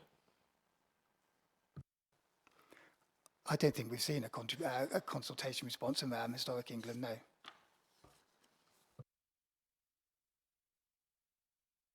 Councillor Taylor. Thanks, Chair. Would you will recall that one of the previous speakers was saying that the spreadsheet that talks about biodiversity and so on was clearly dysfunctional. Have you any comments on that? Yes, I do. This was submitted to officers earlier. Obviously, we read with surprise the submitted statement from Mr. Peaford. So I've got a note from Alana Cooper, who's Principal Economist at Geosphere Environmental, who states, I reviewed the metric and can categorically make the statement that the critique by the forum's independent examination is simply not true. The metric we provided you used, the template from the government version, 23rd July 2024, version 1.0.3. Which was the current version at the time. If we were to input the same parameters into the most recently updated version, version 1.0.4, to include exactly the same inputs as the other one, we get exactly the same outcome. See attached, which has been submitted. No errors. This is done to basically demonstrate our data is robust. Thanks, but all right, I'm going to ask you a subsequent question. If I understood what you just said to me, the person who wrote that was saying that had they used the most up-to-date spreadsheet, you would have got the answers that have been manually input into the one that was sent in. So the question in my head is, why not use the current one?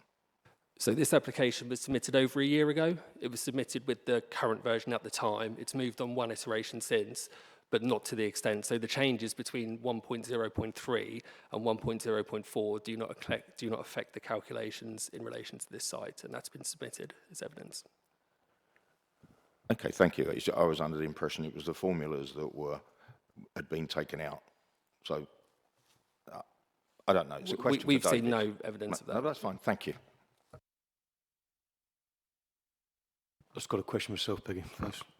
The whole development site includes an area of land to the west of Rectory Road, which you're going to give to the people of Orsett for their extension to their cricket ground, I understand. Is that yours? Would that be yours to give? I mean, is that something that's already been agreed with the landowners? Yes, it's a material part of the application. Yeah, But and it's in the same ownership. It's a material part of the application. Yeah. Yes, I understand that, but is it yours to give?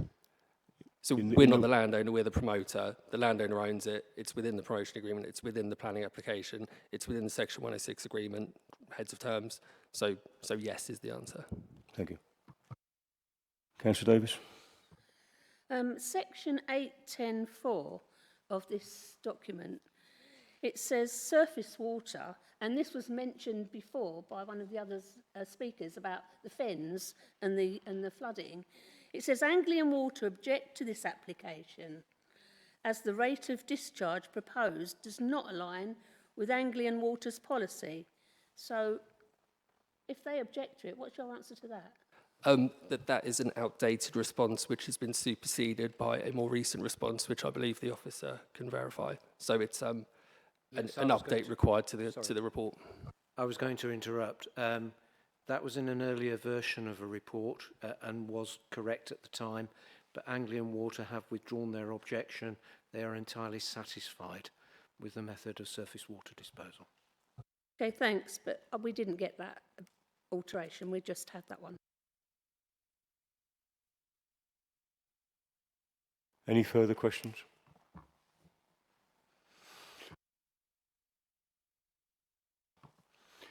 Councillor Lawrence.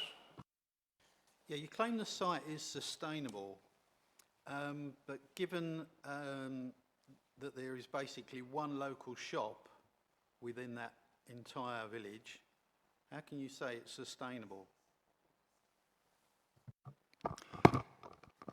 I think you need to look at a number of metrics, not just the fact there is one shop. I mean, we have a range of facilities that are within walking distance. So we have primary school, we have the local health centre, we have the rec ground, we have the pub, we have the shop. You know, and then, so that's the facilities that are accessible in the immediate village. And then we look at you know, public transport and how potentially residents can get to other facilities and services. We have a good bus service, and we have a good cycle network to Grays. So we say that, you know, collectively, given the, you know, the nature of the site, given the nature of the village, you know, the sustainability credentials of it are, you know, comparative to other villages within the borough, you know, which, you know, it leads us to a conclusion in line with the MPPF that the site is a sustainable location for all of those factors cumulatively. If I may. Yeah, but one bus every 2 hours doesn't cut it from my point of view, I'm afraid. I think the buses are better than one bus every 2 hours.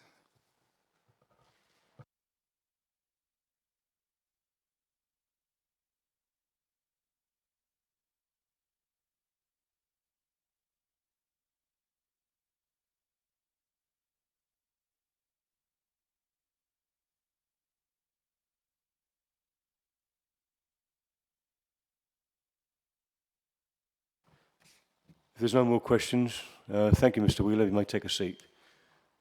If we can move to questions to the officer, David. First one will be Councillor McIntosh.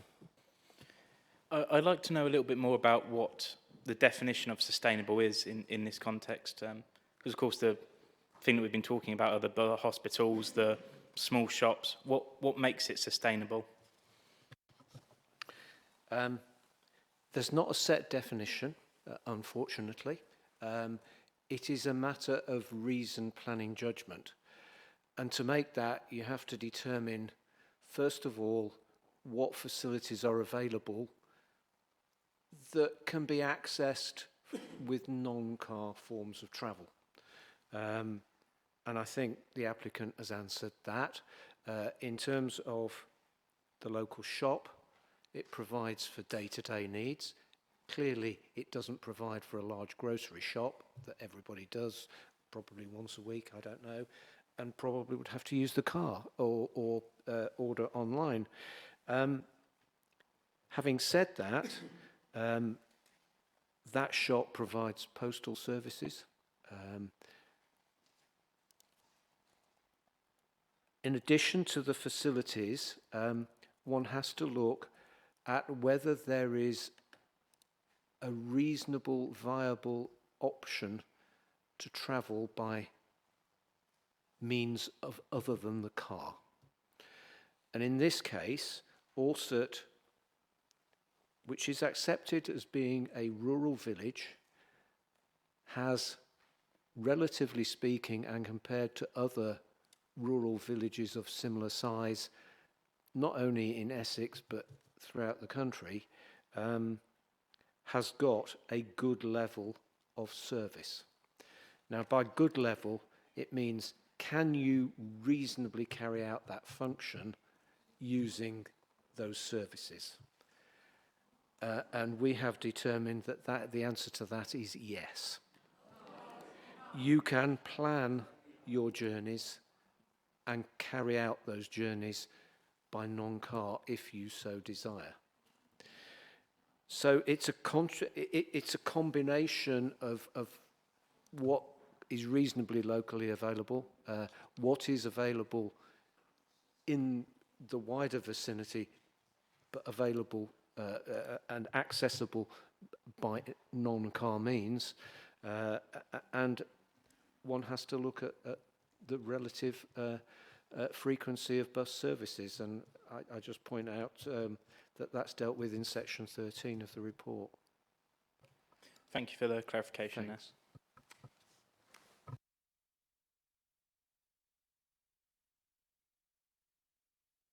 Councillor Davis, please go forward with your question. Thank you. You said regarding Greenbelt, there must be unrestricted sprawl between towns. You said villages don't count. Well, this is a step towards causing sprawl, because if that's developed, then between Grays as a town and Stamford as a town, it's filling up that gap. So I disagree with that. It's heading towards that. And you said because we're supposed to be preventing towns from merging. Well, it's going to encourage that to build that development that will cause a sprawl, towards a sprawl. And you also said we have to retain historic values. Well, we've got to retain this village as it is. And don't you think we should wait? Can you stick to questions at the moment? We'll debate afterwards. Thank you. This is the questions coming up. Don't you think we should wait till we've got the town plan and we can decide where development should be built? So we've got brown areas we should be using, not green areas. We should wait till we've got our plan. We haven't had one for 15 years, so we should have a town plan. If we can stick to questions. Anybody else have any questions of the officer? I think there was a question in there. Was there? Okay, so you found one. Should we have a plan? The MPPF states that development should be plan-led. Many authorities, including Thurrock, does not have an up-to-date plan. In fact, Thurrock's plan is in its last year of validity, if you like, in terms of its plan period ends this year. So its plan is very out of date. You have to make, therefore, decisions based on those policies of the plan that you believe are still relevant. And I take your point that the Thurrock Core strategy has a spatial strategy of directing growth towards predominantly brownfield sites and previously developed sites. But I do remind you that the same policy which sets out that spatial strategy recognises that in the later years of the plan, and we are in the last year of the plan technically, that greenfield sites have to be used. Now, that is a clear recognition. We know that new greenfield sites have to come forward to satisfy housing need. Yes, in an ideal world, it should be plan-led, but we're not in that situation. You are required to determine this planning application within a reasonable period, within the set period, and that's what we have to do. And in the absence of a plan, you must look at those policies which are out of date and replaced by the MPPF. Can I just answer that? But we are in the process of getting a plan very, very soon. That's why all of us new councillors are pushing for this. And so we should defer this one until we've got the town plan and we can see exactly where we're going.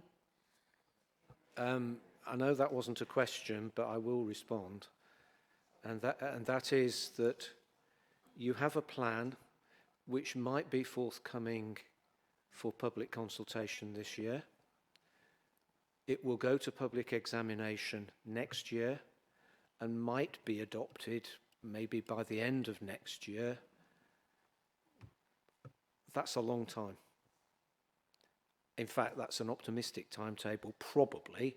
And if it's delayed further, you've got further problems in the interim. So whilst I do appreciate and exactly agree with what you say, that we need a plan, we actually have a plan already, and that's the core strategy. It is not up to date in terms of its housing policy, which is why officers are obliged to give significant weight to applications which provide housing. Councillor Fuller. I think at the moment I'm not convinced that this is grey belt, and I think I need a bit more convincing on that if the council want to interpret that way, mainly because of the check to the unsprawl of large built-up areas I think is contributing here.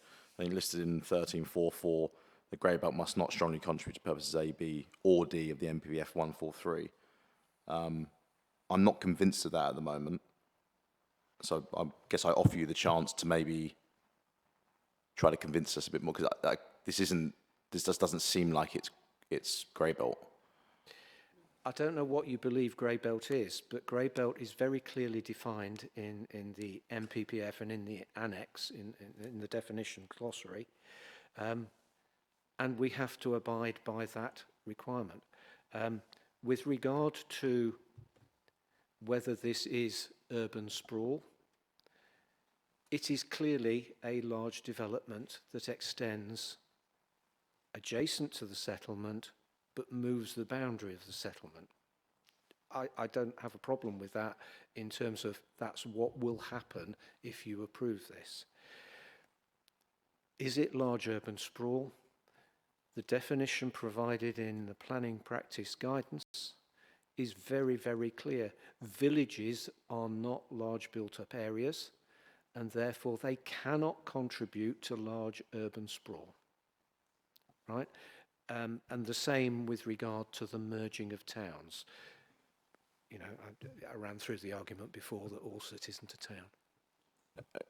I was more considering not Orsett itself, but the town surrounding Orsett, and the urban sprawl and the potential merging of towns and villages, including Orsett. That's where I'm seeing the potentially paragraph 143A being breached, and B, to prevent neighbouring towns merging. The more we build there, the more the towns surrounding the villages will come close together. Therefore, we are bringing them together, aren't we? Mr. Stewart, before you answer that question, can I just extend the duration of the meeting? I would like to move a motion without notice to suspend Council Procedure Rule 11.1 to allow the meeting to continue beyond the 2.5 hour time limit. Is that agreed by the members? Yep. Thank you. You could answer his question now, thank you. I'll try. Really, you've got to refer to paragraph 155 and the first criterion. Does it compromise the purpose of the remaining green belt? And the way in which the inspector dealt with the King's Farm appeal, he quite clearly stated that the King's Farm development would not compromise the purpose of the remaining green belt because there was so much land between King's Farm and the nearest settlement. And you have to make that judgment on a case-by-case basis, really. So all I can say with regard to this proposal is that on this case basis, it does not compromise the remaining green belt because there's such an extensive area left, even if you were minded to grant permission. David, when we've discussed the grey belt within the green belt on previous planning applications, including the previous one this evening, we've been led to believe that the grey belt has got definite borders so that we can't then develop beyond those borders as an encouragement to perhaps consider it and build on grey belt. The previous application had a border of the railway line, Butts Lane and the school. We couldn't build further beyond that, not physically possible. Another one we had was in Corringham, where there was, to the north, there was a railway line, to the south, South End Road, and I forget the name of the road to the right, to the east. It was explained to us that was a definite border to accept it as grey belt. We can't build beyond those boundaries. And this one has got a boundary to the east, which is a very thin line of trees. I went up there to visit it. It's a very thin line of trees, and there's nothing to the south. There's the whole of the Orsett showground that could be developed. So what can you say here today that would not allow you to develop further in the future from where this application is today. Thank you, Chair. Just to talk about the grey belt point. So, in terms of a defensible boundary, the issue we have is that villages are not protected under purposes A, B, and D of paragraph 143 of the MPPF. And I appreciate what the council is saying with regards to a potential merging of towns and villages, but we can only look at towns merging with towns. And because of the way the policy is written, it's quite clear that villages are not afforded that protection. And moving through it, when we had the King's Farm public inquiry last year, and we presented an argument where we said, if you allow development of Thurrock Airfield, which is in the middle of the countryside, it's in the middle of the green belt, then essentially you're going to have a domino effect, because someone can come in with an application on the site next door, and then you'll get this sprawl from this new site within the middle of the green belt. We didn't win that argument. We won the inquiry, and we won the appeal, but we didn't win that argument because the planning inspector and also the Secretary of State, so that's central government, took the view that every application should be judged on its own merits. So this application, yes, it's for a substantial number of homes, but it's part of a village.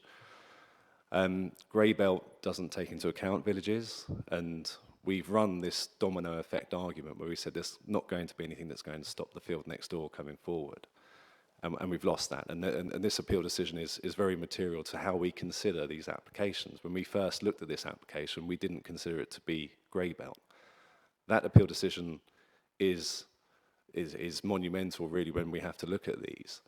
And what we have to say as planners is when is greenbelt / grey belt development too much? When are you actually going to get the merging and the coalescence? But quite simply looking and dissecting that appeal decision and actually Secretary of State decision, we have to look at each site on its own merits. So it would be a case of the domino effect. We can't look at it in that way. We need to look at each application as it comes in as a live planning application. And that's why, because of the way grey belt policy is and the lack of protection for villages, this is why we have to firmly push that argument that this is a grey belt site, because there's appeal decisions out there that say it is, and that's what the judgment was based upon. Thank you. I think we'll move this to the debate now, because I think a lot of the questions have been asked, and we are sort of going into debate with some of these questions. So, who would like to open the debate first? Councillor Taylor. Oh, thanks, Chair. I was going to ask a question, but it doesn't matter. I can turn that into part of the debate. My first comment on it is the site that's considered, or the land parcel that's considered for access, has a fair amount of competition at the moment. I'm not sure if you're aware of that, but part of it is because Lower Thames Crossing wants to put another lane in from Baker Street to the Alsop roundabout, so that moves that boundary field or road boundary further north. At the moment, there's an unlicensed wedding venue there that's been there for some years now and is in dispute, but it's unlicensed. The fact is it still operates and has been causing a problem for the village for a long time now. And the other kind of issue with all of that is that with the Lower Thames Crossing doing what it's going where it's going, and as Mr. Little said earlier, it is happening whether we want it or not, and I know we didn't want it, but that's going to occupy, and it came from the officers themselves a year or two ago, approximately a third of the green belt in Thurrock. So when you kind of pile those things together, I have to say I struggle to see how on earth it could be acceptable, because you've got the same piece of land going to be contended for 3 different uses, and I don't know which one's going to win out. And in the bigger scheme of things, when you look at Thurrock overall, there's an awful lot of the green belt that's going to disappear thanks to the Lower Thames Crossing, whether we like it or not. So we don't have any choice about that. And when I look at the scale of the application that we have here currently, that's not just going to add add a bit on the side of a village, what it's going to do is change the nature and the character of that village forever. And it's already absorbed some of those kind of impacts with the hospital development, with the Bonners and so on, and grown. Now, that may be what the government wants, but I'd question why as Thurrock, given that somebody said earlier about having aspirational places to live, well, I think you'd destroy it with the volume that's proposed currently. So that's my first stroke at that. Thanks, Chair. Thank you. Councillor McIntosh. I wanted to talk a bit more about the sustainability, because I was reflecting on that, and mainly sustainable to who. I think what could be considered is the population, what they think, and how it affects them. I say this from recent experience in my own ward. A post office closed. I received emails, written letters. At the community forum, they were all over it. Because what is an inconvenience to me getting on a bus to go to the next town over for the post office is a bar to a lot of people, particularly elderly, people with mobility issues. So applying that to this is the extra pressure on the services like this tiny little shop. Yeah, it's an inconvenience, just hop over to the next town on a bus. Well, what if you can't go on a bus? What if you don't have a car? What if you don't have family to take you? That's the kind of thing that I worry about.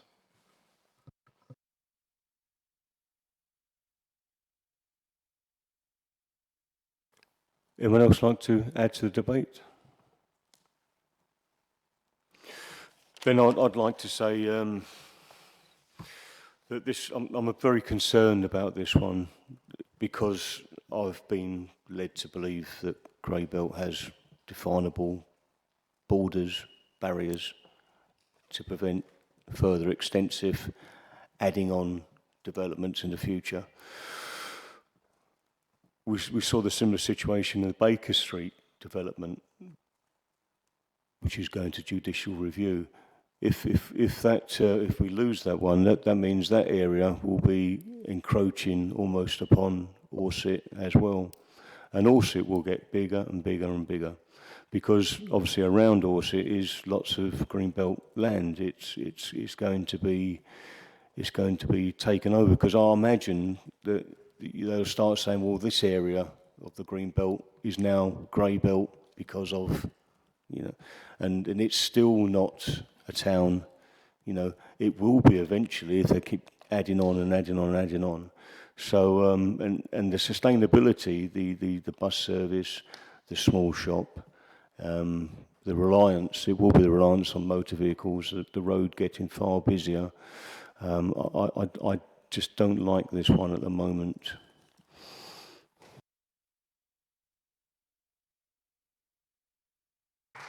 Councillor Taylor. I'm glad there was a break, so it's kind of quite intentional. One of the things that you brought up earlier was about the land supplier for the following 5 years and so on. And in the big scheme of things, 185 houses isn't really going to make much difference to that. All right, everything counts maybe, but it's not much of a dent. But as I've said for a good many years, rather than keep building on to environments and villages and small towns and destroying their character and their nature, why not take a chunk of greenbelt in the middle of nowhere and build a new village, and then let the developers pay for the infrastructure and all the services that it needs to support it, instead of them constantly trying to ruin what already exists. That's my kind of take on it and my view of it.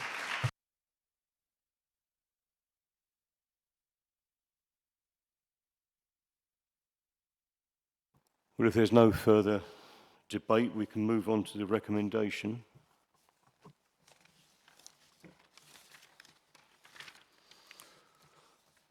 The recommendation is that the Chief Planning Officer be authorised to grant permission for the development subject to those items set out in Section 16 of this report.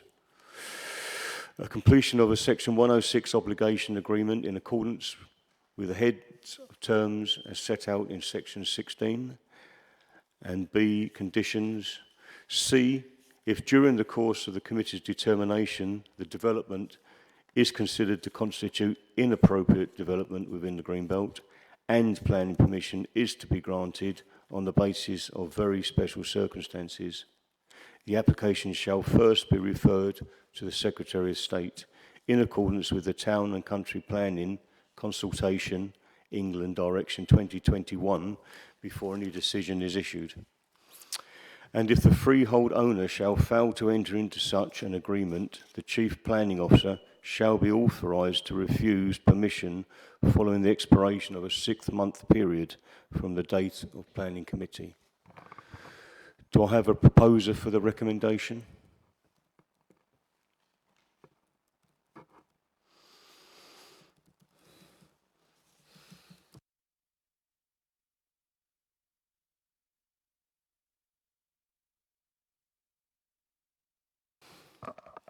Okay, for you, Chair. So that recommendation has fallen. So it would ultimately now come to an alternative recommendation. I think in the questioning session there was quite a bit more discussion around some of the points that you might want to sort of bring into any potential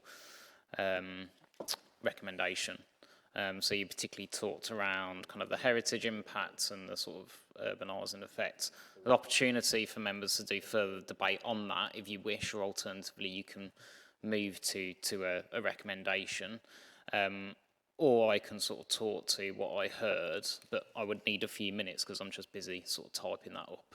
So it's up to you, members of the committee, if you want to talk a bit more about some of those points in the debate session. I think that might be sensible. I think the one thing I would suggest is you've talked a little bit around green belt, grey belt.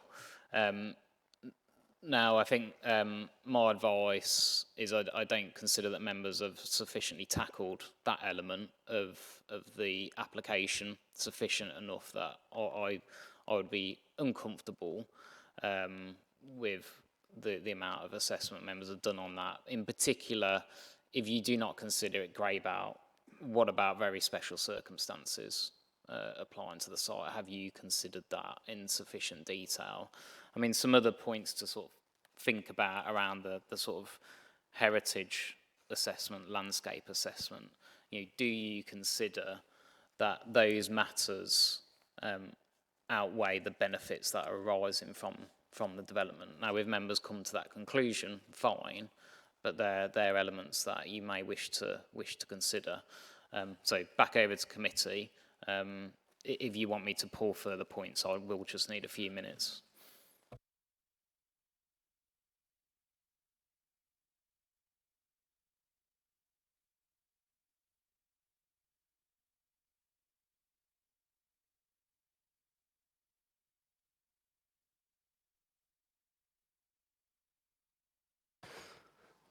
Members, if you wish to debate further any of the items that have been raised this evening, I'll suggest the sustainability, overdevelopment within the Greenbelt, the heritage site impact, if you can discuss those options amongst yourselves, or open debate. If you can open the debate. A quick question on that. Are we including the archaeology in the heritage? Does the officers include, are they one of the same? Archaeology should be included as part of the heritage assessment. Yeah, okay.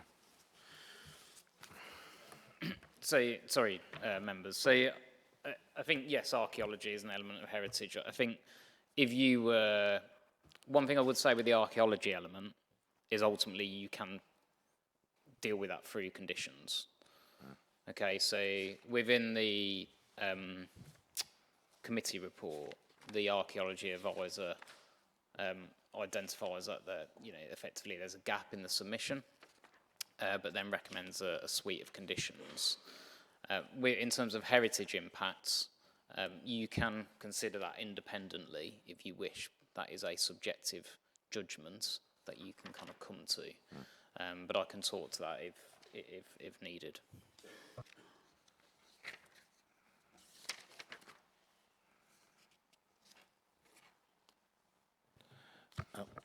Thanks, Chair. So the kind of three or four things that cross my mind for opposing it are very much around it's an irreversible urbanisation of an environment, and it is irreversible. So in that sense, I would kind of think, you know, what would our children think 50 or 60 or 70 years down the road about how well didn't you do there in terms of trying to protect what's there. I think generally there's been a disregard for the heritage assets, and I still question, as do many of you, the sustainability. And I do that in the sure and certain knowledge that even living there, if I didn't have a car, then there's not many places I'd be going. That's a dead cert. So I don't know if that helps you to formulate what you might. No, I completely agree. I think the transport hasn't been considered enough for me. I fully agree on the. I don't know if the actual word's urban sprawl, but as you said, I think it's an overdevelopment, which is going to be irreversible, both environmentally and from a population perspective, and for the character in the town of what's currently there. Oh, sorry, village. That's quite an important distinction.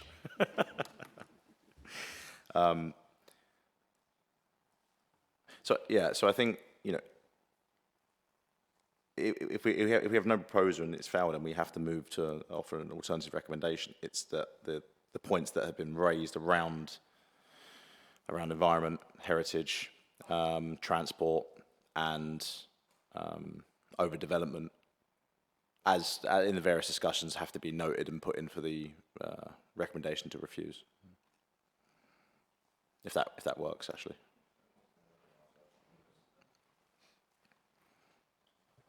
So I think members effectively. Sorry, Chair, did you? And don't forget the fact it is a conservation village, and it was granted that in 1975. So can with the conservation area, and it may be a legal question, but with this, because I didn't really read too much of that in the report in terms of it being a conservation area in 1975, that rather it borders it. I looked it up. Yeah, at that point I don't think we fully got to the bottom of, and I think is this site, or is it at least encroaching on a conservation area, and if so, is that a material consideration for refusal of the plan? No, the village was granted conservation area. The village. I guess we need a tad bit of clarity on that. If that's possible.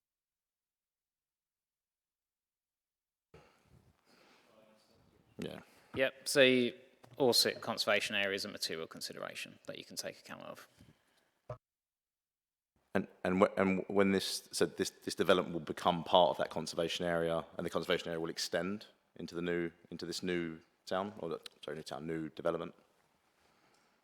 Okay, so I suppose there's two things there. So one, conservation area is defined, so it'll have a boundary, so you have to take account of boundary. In terms of, I think one of the speakers, sorry, Councillor, can you turn your mic off, please? One of the speakers talked to sort of tiles. One thing you could do is require sort of a design code. So you, in theory, you know, even if it wasn't part of conservation area, to a point you can require certain design as part of the conditions. You know, so you could condition that a design code comes forward as part of the reserve matters. But what I would say is you can absolutely consider the sort of conservation area as part of your assessment. I mean, Chair, if you want, I can sort of, there's effectively two strands that I've heard that I'm happy to kind of talk to. Ultimately, these need to be members' refusal reasons, not mine. But I'm happy to talk to them, which might give you a basis of grounds, unless you've got you've got a word in. Okay, fantastic.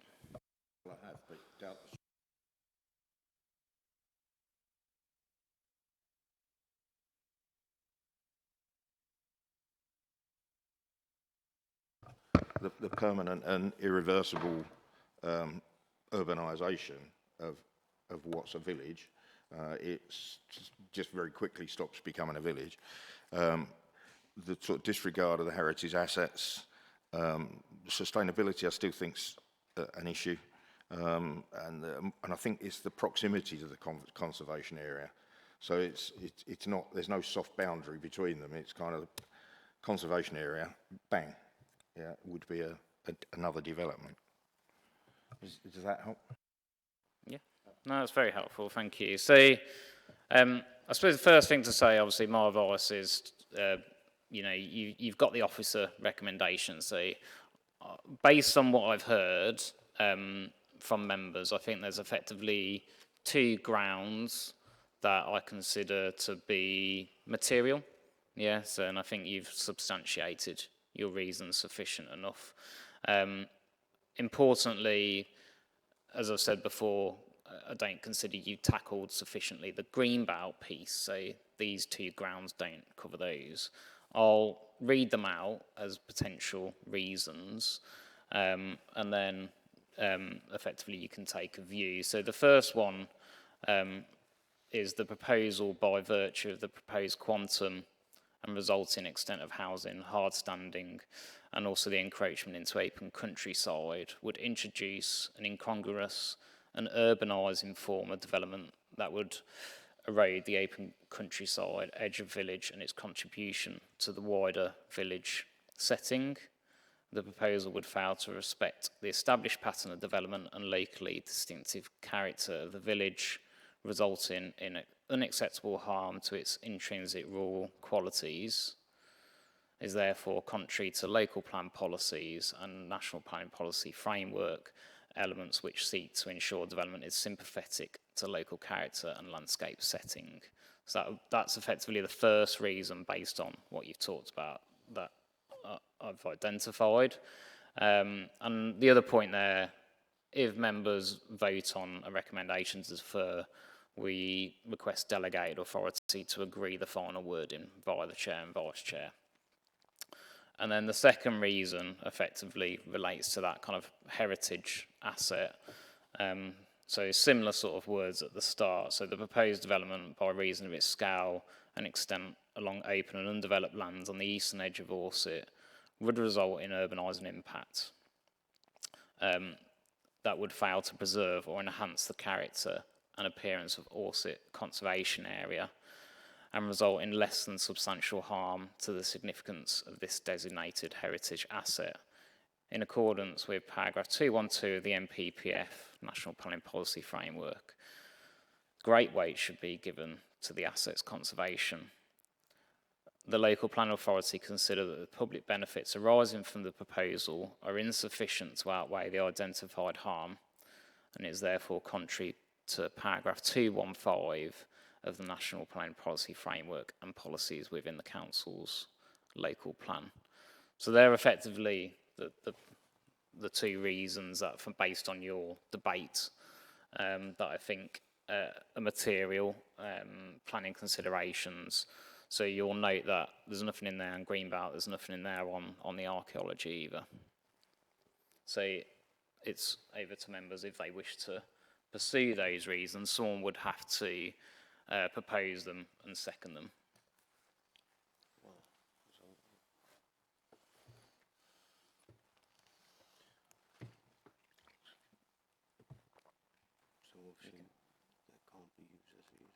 You can. You can. Yeah, so you can effectively say.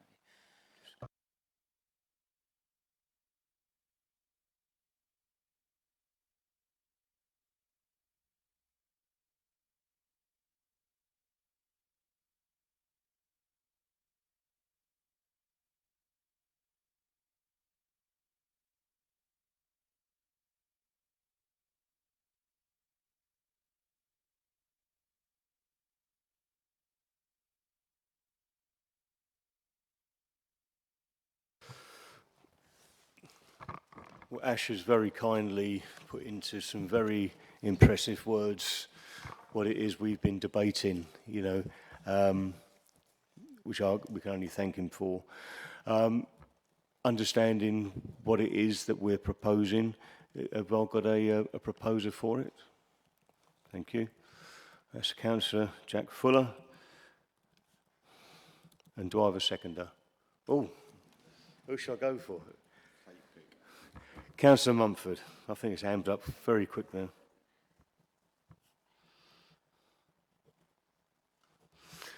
If we can go to the vote on that proposal, those in favour, please raise your hands.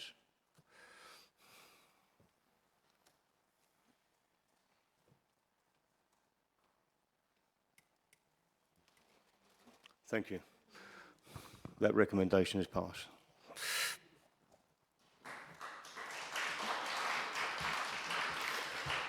I think everyone's been doing very, very sternly tonight, so I think a comfort break might be in order, if you'd like to take that. Thank you.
Councillor Davis.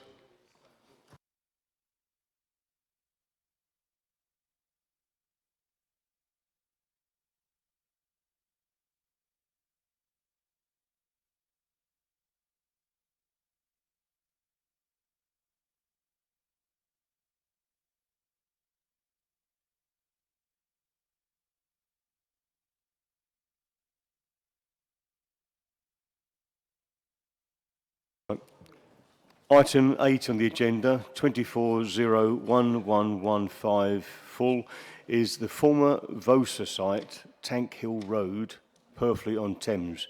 And you can find this on pages 157 to 182 of your agenda.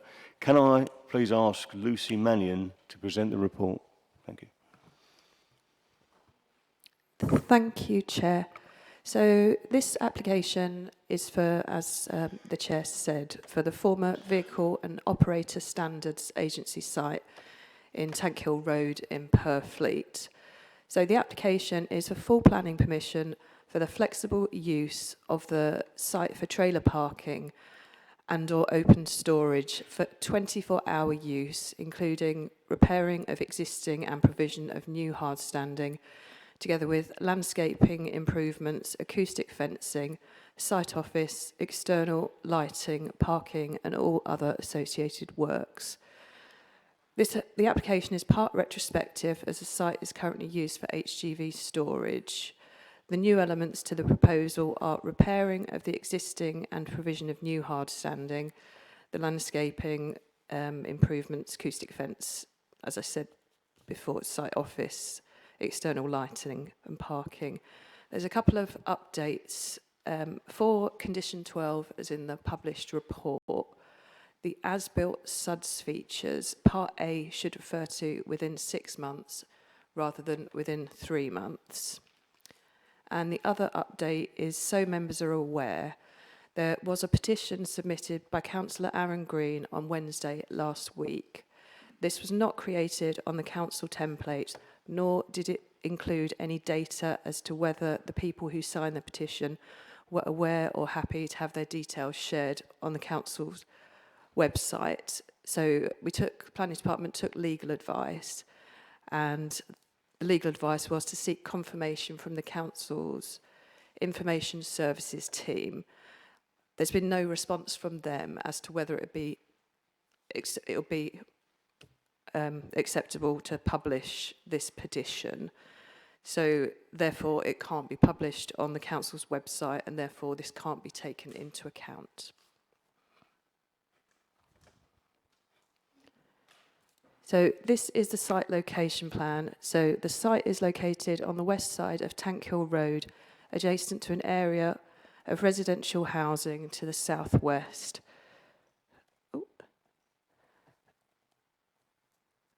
And a housing estate to the east on the opposite side of Tank Hill Road.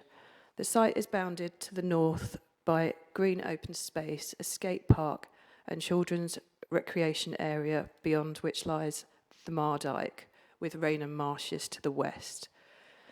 The application site is accessed via an existing vehicle access from Tank Hill Road.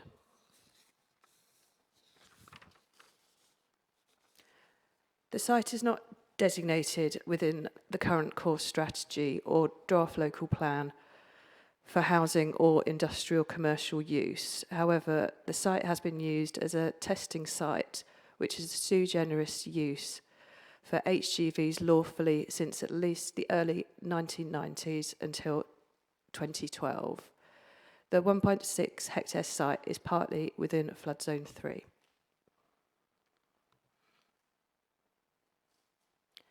Okay, so this is an aerial photo of the site. So the site is located fairly centrally in this image, so just there.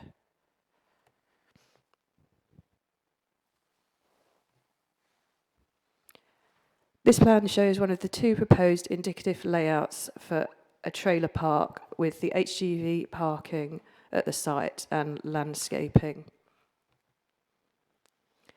This plan shows the second proposed layout with open storage, parking areas and landscaping. So for the principle of the proposal, the relevant policy is CSTP 6 Part 2.5, which is for employment sites which are not allocated within the core strategy or local plan. The site considers these can be acceptable if they do not lead to amenity or highways issues. Neither the council's highway officer or National Highways have any objections to the proposal. The proposal would not affect the capacity or impact the road network. In terms of sustainability, the site is in an accessible area, so it's an urban area with a train station and bus services. In terms of amenity, it is acknowledged that the proposal is not for a use typically found in proximity to residential properties. However, this needs to be considered in the context of the current lawful planning position at the site. Therefore, it is considered that the proposal is acceptable in principle with the mitigation proposed. Next slide is just goes over the mitigation measures. So the current lawful operation, the current unlawful operation at the site and the way it is managed is not acceptable. The planning conditions reflect this with two scenarios: for mitigation measures to be in place within 3 months should this continue, and for mitigation measures to be in place. Something gone.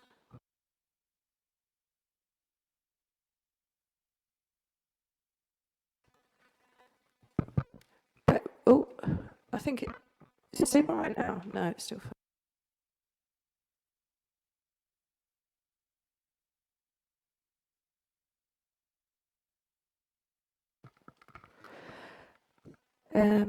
Yeah, so going back, we're on the mitigation. So sounds funny too.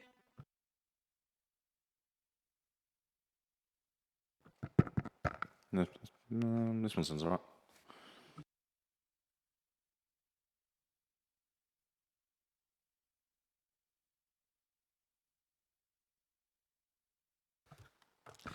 Okay, is that better? I was just trying too hard to be heard because we've been criticised about that in the past. Right, Right, so the unlawful operation at the site and the way it is managed is not acceptable. The planning conditions reflect this. I think I've read this already, but I'll carry on. Reflect this with 2 scenarios for mitigation measures to be in place within 3 months, should this continue, and for mitigation measures to be in place before a different end user operates the site. So next is a computer-generated image. This has been created to aid members to see the proposal a bit more clearly. So the proposed acoustic barrier is set back. So the yellow line is the existing perimeter fence, and then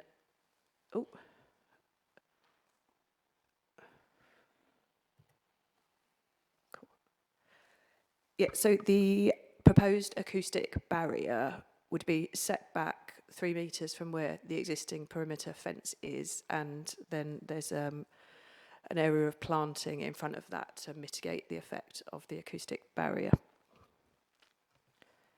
Next on to some photos. So this is the vehicle access viewed from Tank Hill Road facing south. This is the site viewed from Marine Court, which are the properties nearest to the site facing east. And this is again from Marine Court facing the site but facing north.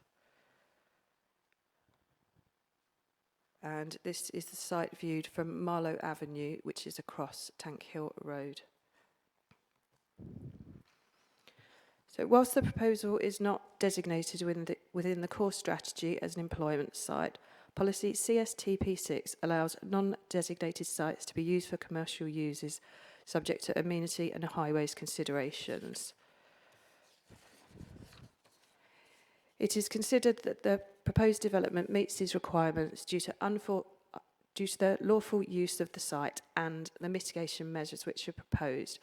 Through planning conditions, it will be ensured that the current unlawful use would not be acceptable without the proposed mitigation measures. Thank you. Thank you, Lucy. I think we've got a speaker tonight, Councillor Aaron Green.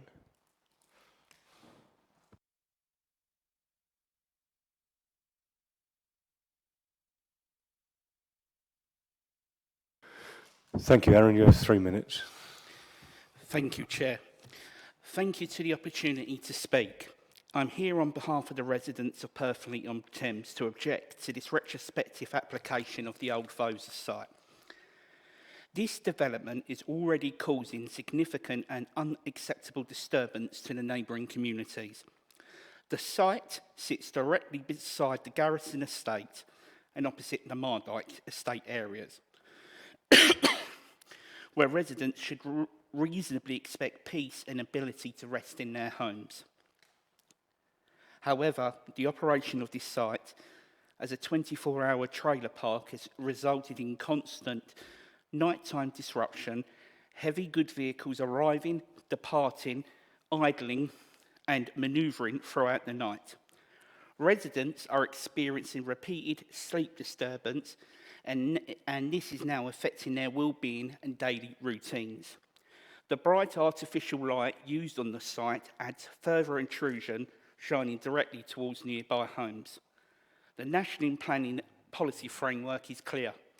Paragraph 135F requires developments to provide a high standard of amenity for existing and future users. Paragraph 191 requires planning decisions to mitigate and reduce adverse noise impacts.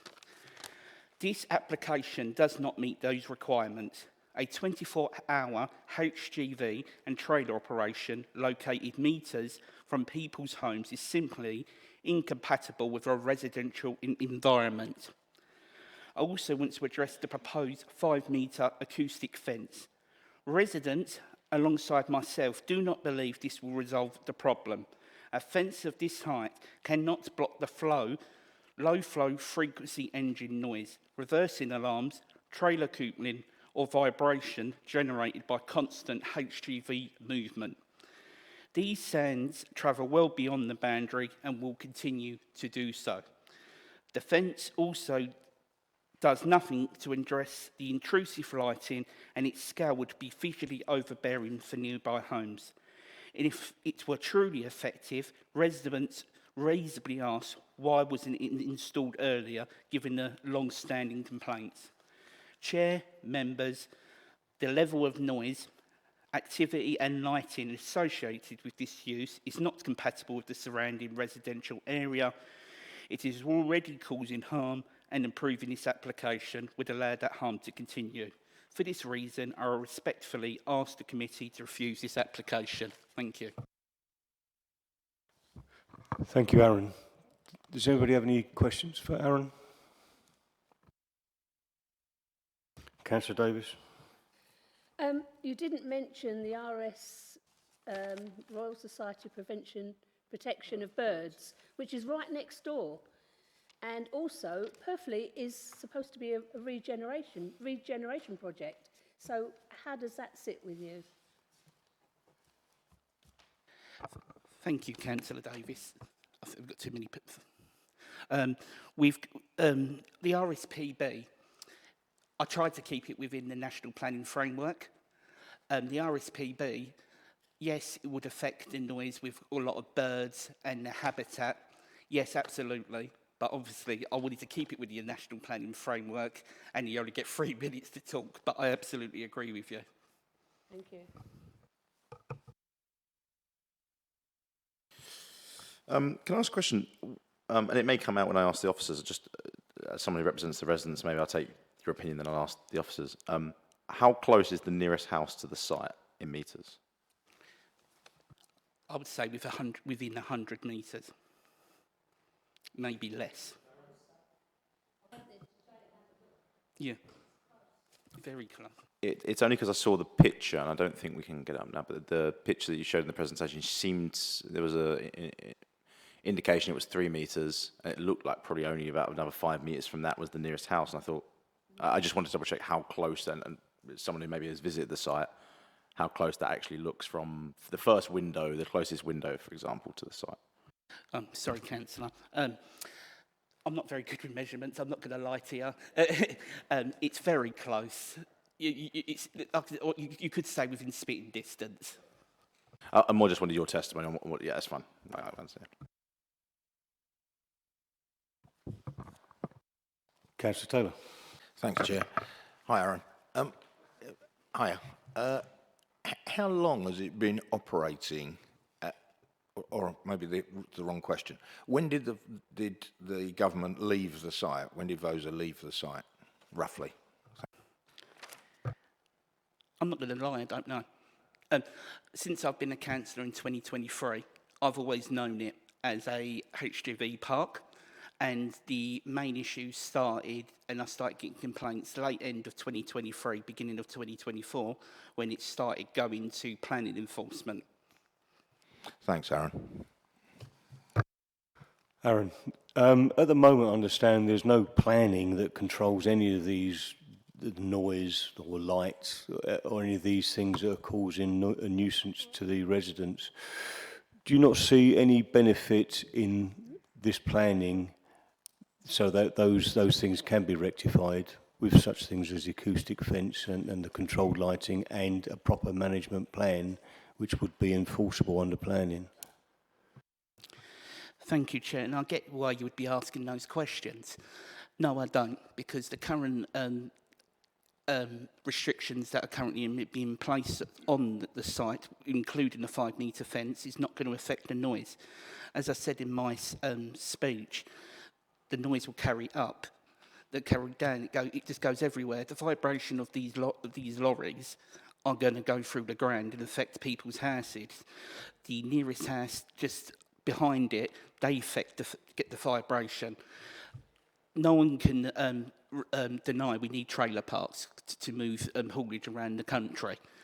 But that is the wrong location, being so close to the garrison, being so close to the Mardike. I do not feel there'll be any mitigation you can put in place for that site being a trailer park. Then if the recommendation wasn't passed today, the site would continue to operate as it is, making the noise that's being complained about. This, I believe, would be a bit of an experiment, really, to see if at all those complaints can be mitigated. Would you be happier that there was no attempt made to mitigate the noise and it continues as it is? Of course, we all want to try and attempt to mitigate the noise and mitigate the lights, because residents are suffering and have suffered far too long. But the current, basically, we're carrying on with what we are, the status quo, but legal, with a 5-metre acoustic fence, which is not going to do nothing to help the residents. My view, planning enforcement need to remove them off site because they are operating illegally. If this doesn't pass this evening, that is where I am with this. Thank you. Yes, Councillor Fuller. Have you had any experience with the current planning enforcement taking place today? Have you worked with the residents on that, or is that something the residents have taken forward themselves or the council, as far as you're aware? I've worked with the current planning enforcement, and it's been going round in circles. That site was previously owned by Thurrock Council.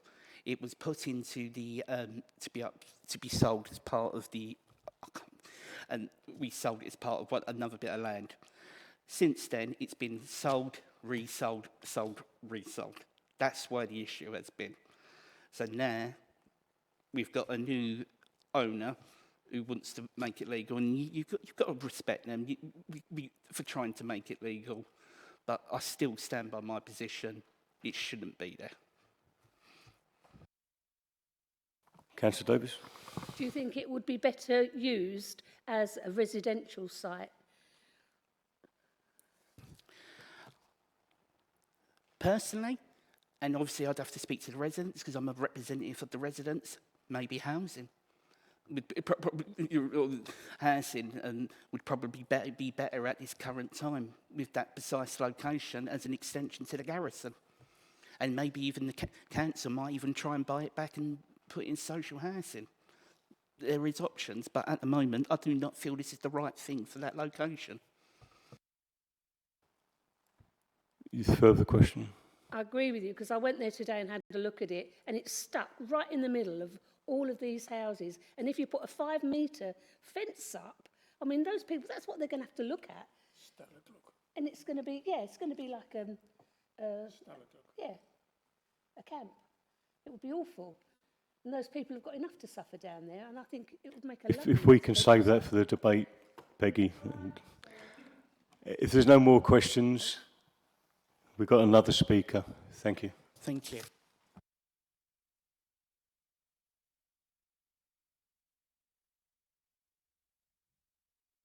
Yes, Tim Clark.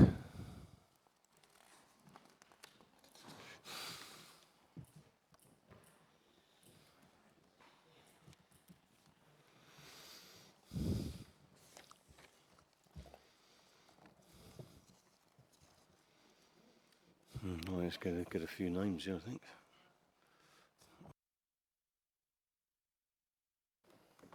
Thanks, Chair. Before, sorry. Thank you, Mr. Clark. Will you introduce your colleagues? Yes, so I'm joined by Jack here from Rapley's, our planning consultant. Sorry, Jack's got a surname. Allenby. Well, sorry, guys, do you want to introduce yourselves? No. I'll just keep speaking. Jack Allenby from Allenby. Rapley's, planning consultant. Matthew Light from SV Acoustics, noise consultants. And Matthew Light. And Cameron Hayder from Pulsar, transport consultant. So you could say his name again, please. Cameron from Pulsar, transport consultant.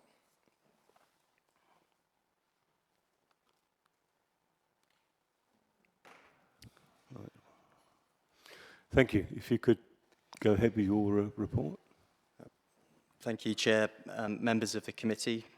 Yes, my name is Tim Clark. I'm a Director of Asset Management at Marchmont, speaking this evening as the applicant, but also commercially known as Surface Storage. As the committee report sets out, this is previously developed employment land and benefits from a lawful use of HGV testing and driver training.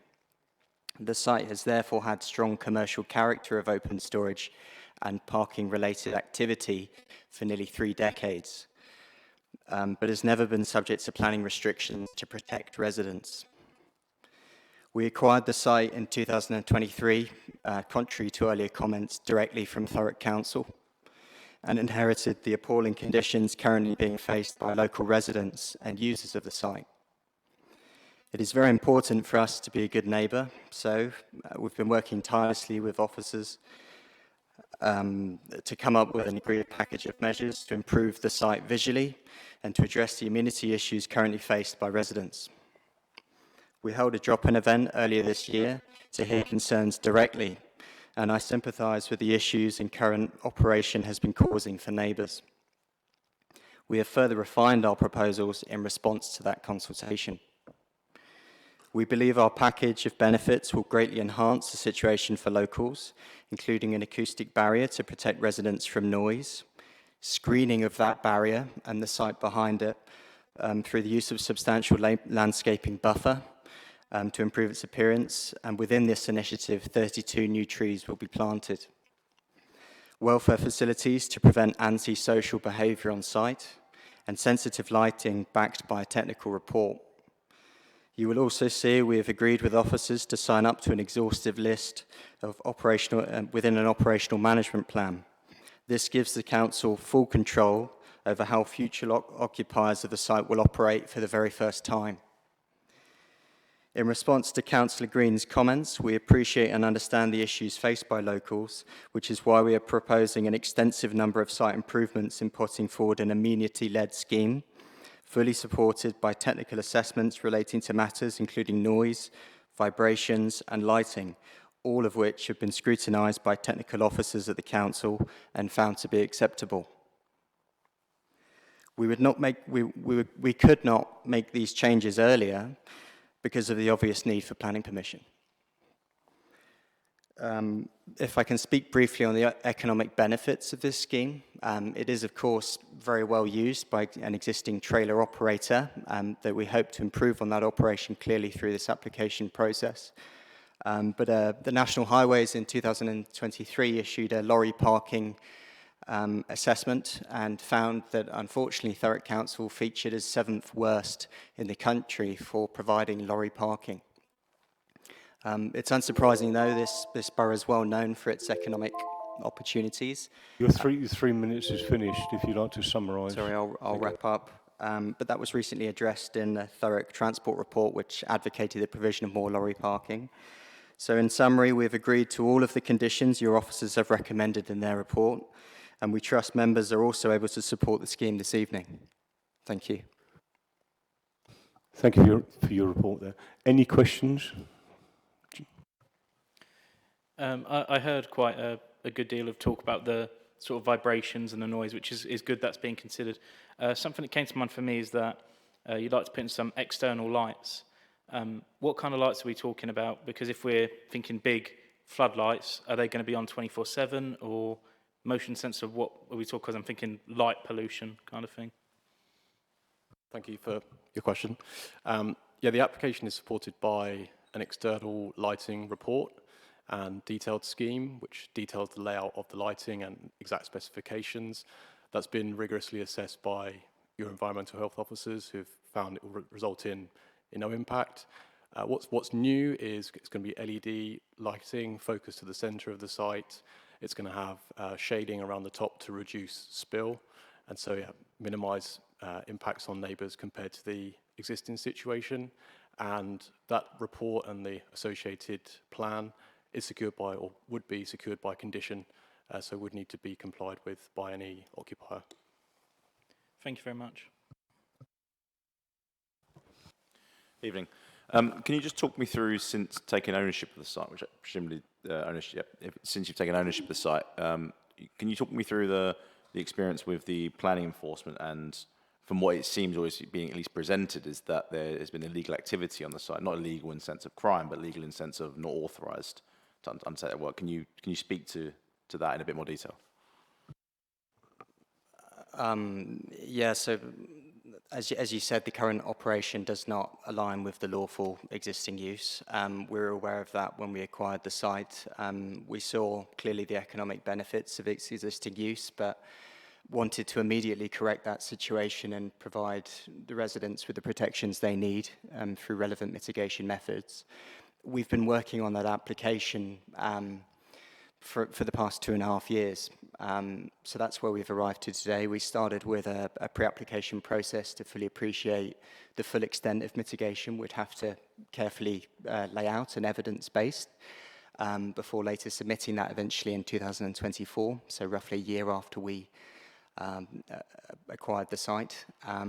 Unfortunately, through, I think, a change of case officer and further consultations being required, we then found ourselves kind of going out to consultation again in the latter part of 2025.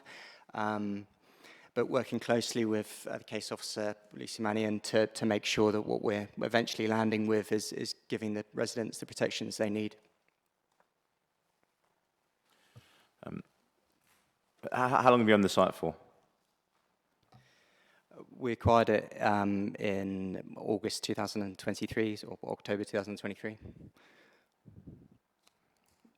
And you've been doing the application for 2.5 years? Yes. And that's working with the pre-application form, working for the Pre-application council? process and then full planning application. Okay. And in that time, it's been operating for its unauthorised use? Yes. Okay, thanks. Councillor McIntosh. When all of these if it were approved and when all these developments are done, would you expect a significant increase in the usage of it? Because if we're getting complaints already that it's upsetting people, I know we've got the fence and things planned, but how many more lorries, how many more HGVs are we expecting? I might want to refer there to a technical expert here to answer that question.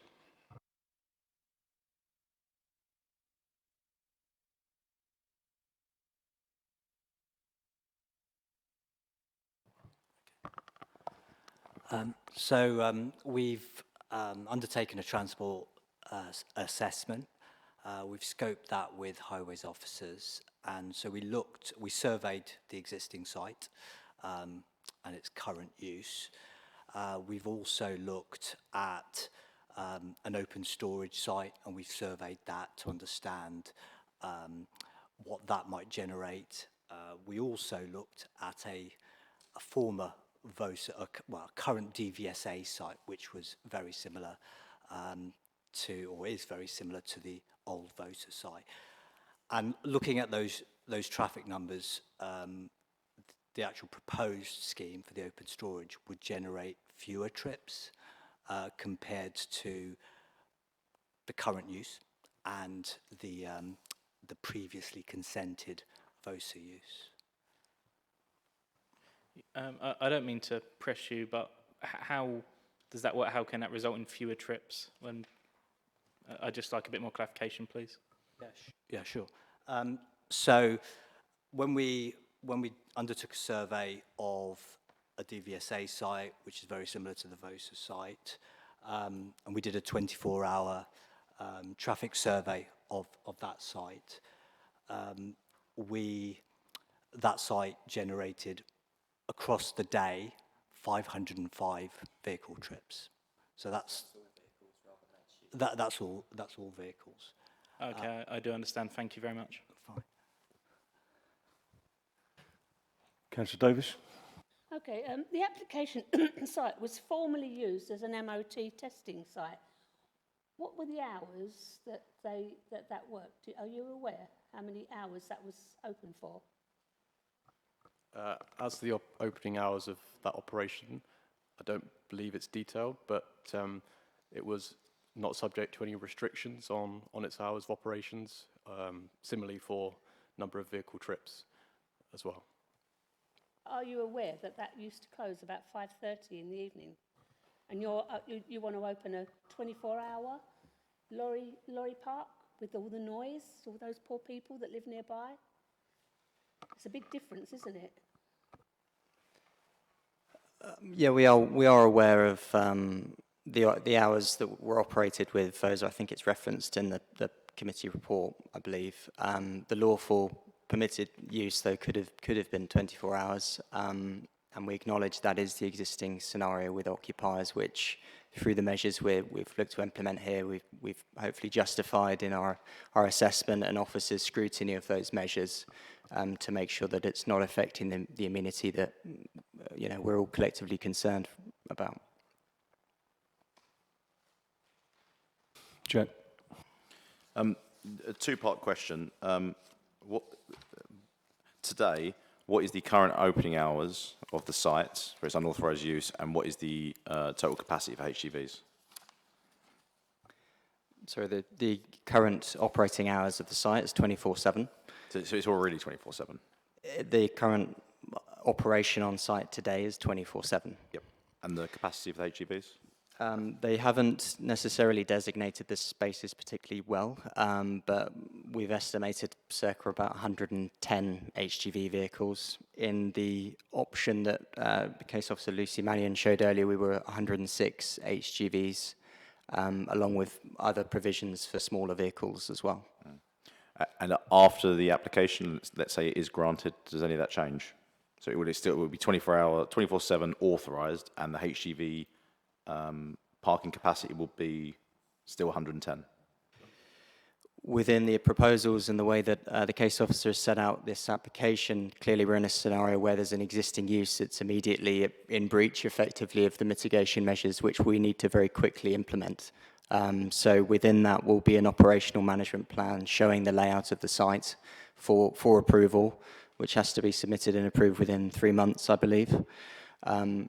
So that is the immediate test that everyone here will walk away knowing that you can immediately force against if it's not met post what we hope will be an approval today.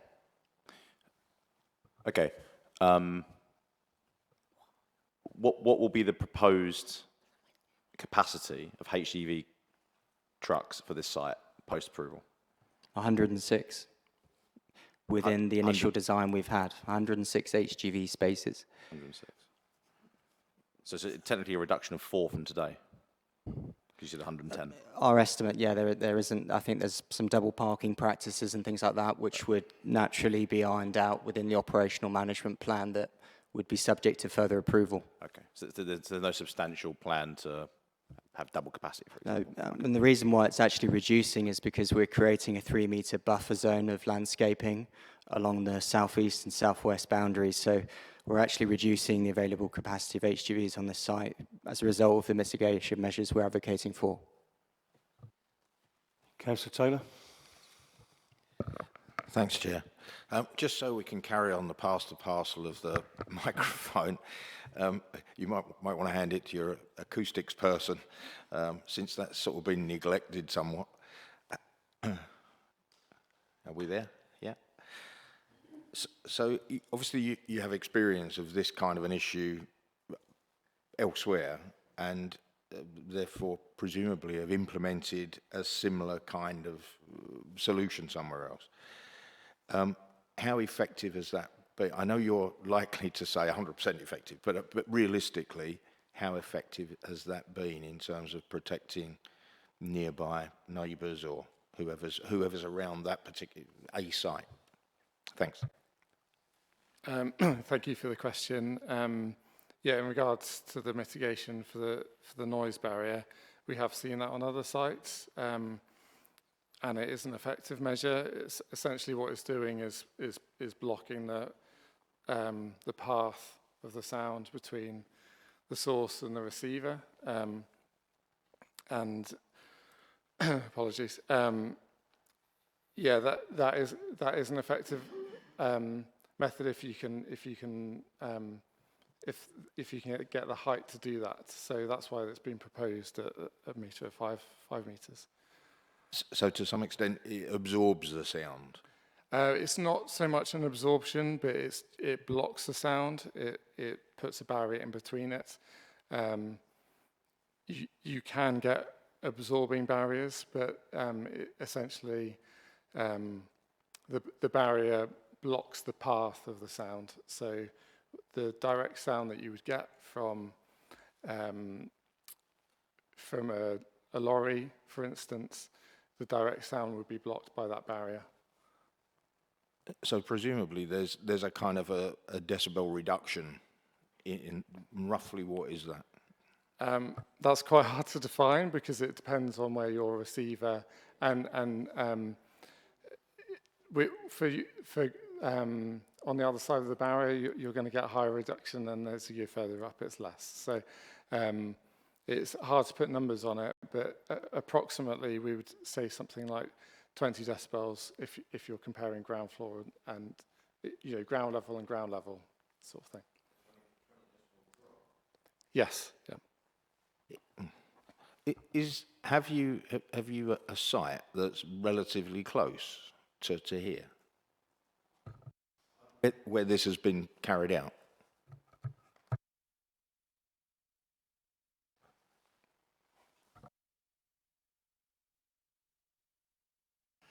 I don't have a site example close to here, but we've been recently measuring at another site which has had a noise barrier and seen it to be effective.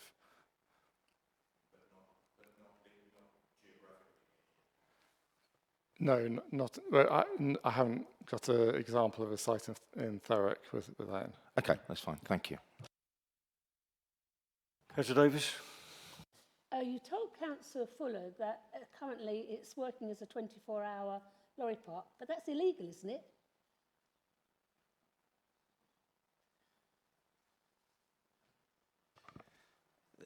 The existing operation is unlawful, yes. Yeah. So they've never been given permission to do that? No, I mean, I don't know when the existing operation started. It's certainly, I think, at least 6 years prior to our purchase. It's clearly a site that's been well used, and I mean, pre-purchase we interrogated the viability of that through our assessments, and that's been further interrogated through this planning process and what we're proposing. So that doesn't make it right if it's illegal? Well, the existing, sorry. I was going to say, the retrospective part of the application assesses the current use, and through various technical assessments, be they in relation to noise, lighting, transport, those most sensitive matters to neighbours, they've demonstrated that 24-hour use is acceptable both for the current, and which we recognise to be an unlawful use, but the current use as well as the proposed use. So there's two strands, retrospective, covering the existing operation and the proposed looking forward, if you will. I think if you ask the neighbours, they wouldn't agree with you. I suppose it's, sorry, just to add, it's also weighed against the actual consented lawful use, which didn't have any hours of use restrictions applied to it, notwithstanding your earlier comments regarding how they chose to operate the site with their operational hours. Thank you. If there's no more questions, we can question the officer. That might ask Councillor Fuller. Can you walk me through the Councillor Fuller, are you? It's questions for. Oh, sorry. I thought we. Sorry. So there's no more questions for the gentlemen here. We'll let them sit down, and then we can move on to ask questions of the officer. Thank you.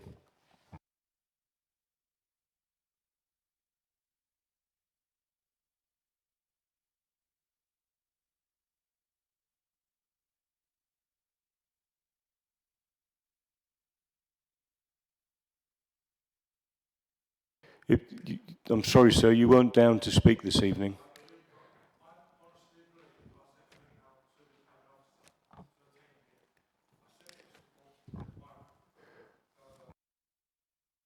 If you can submit the report again, and we can take that into account, because there will be a continuation process.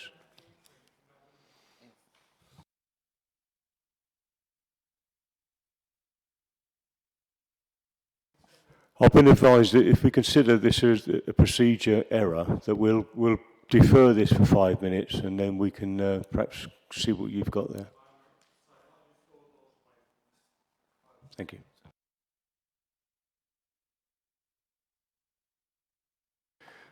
If anybody would like to have a quick 5-minute break, and we'll have a look what he's got. Yeah, no more than that, Peggy.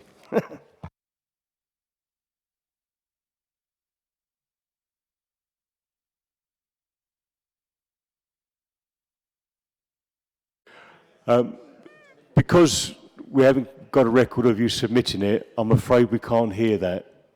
I do apologise. Thank you. Right, moving on. If we have any questions for the officer, Lucy.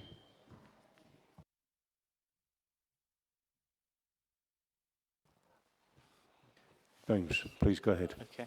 I am very confused about the legality of this, I suppose. That, yes, they inherited it, all that thing, but we are aware that this is operating illegally. Why haven't we done anything about it? Surely this should be shut down, and then if they want to come to planning after, we can deal with that. But why is this still going on with residents complaining? Okay, so thank you for your question. The general process, we might need to get Jonathan or Nadia to update on this because they deal more with enforcement matters. I rarely do. Is that there was enforcement complaints. I think there was only about 3 or 4 to put this in context. And obviously planning enforcement officer went down to visit the site. But if there's a planning application put in, then I believe the actual enforcement, I forget what you call it,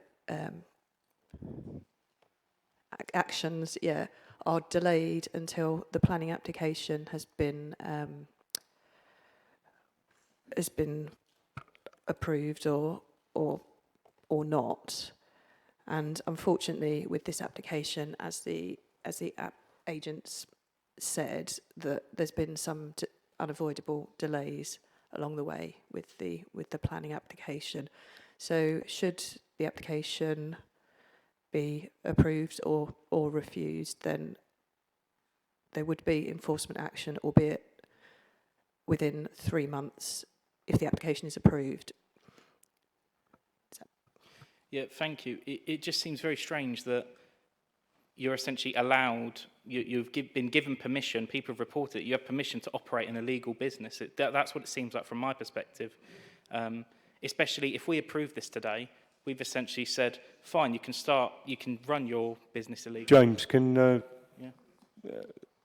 Director of Planning, Ashley Baldwin, come in on this particular issue? Of course. Do you mind?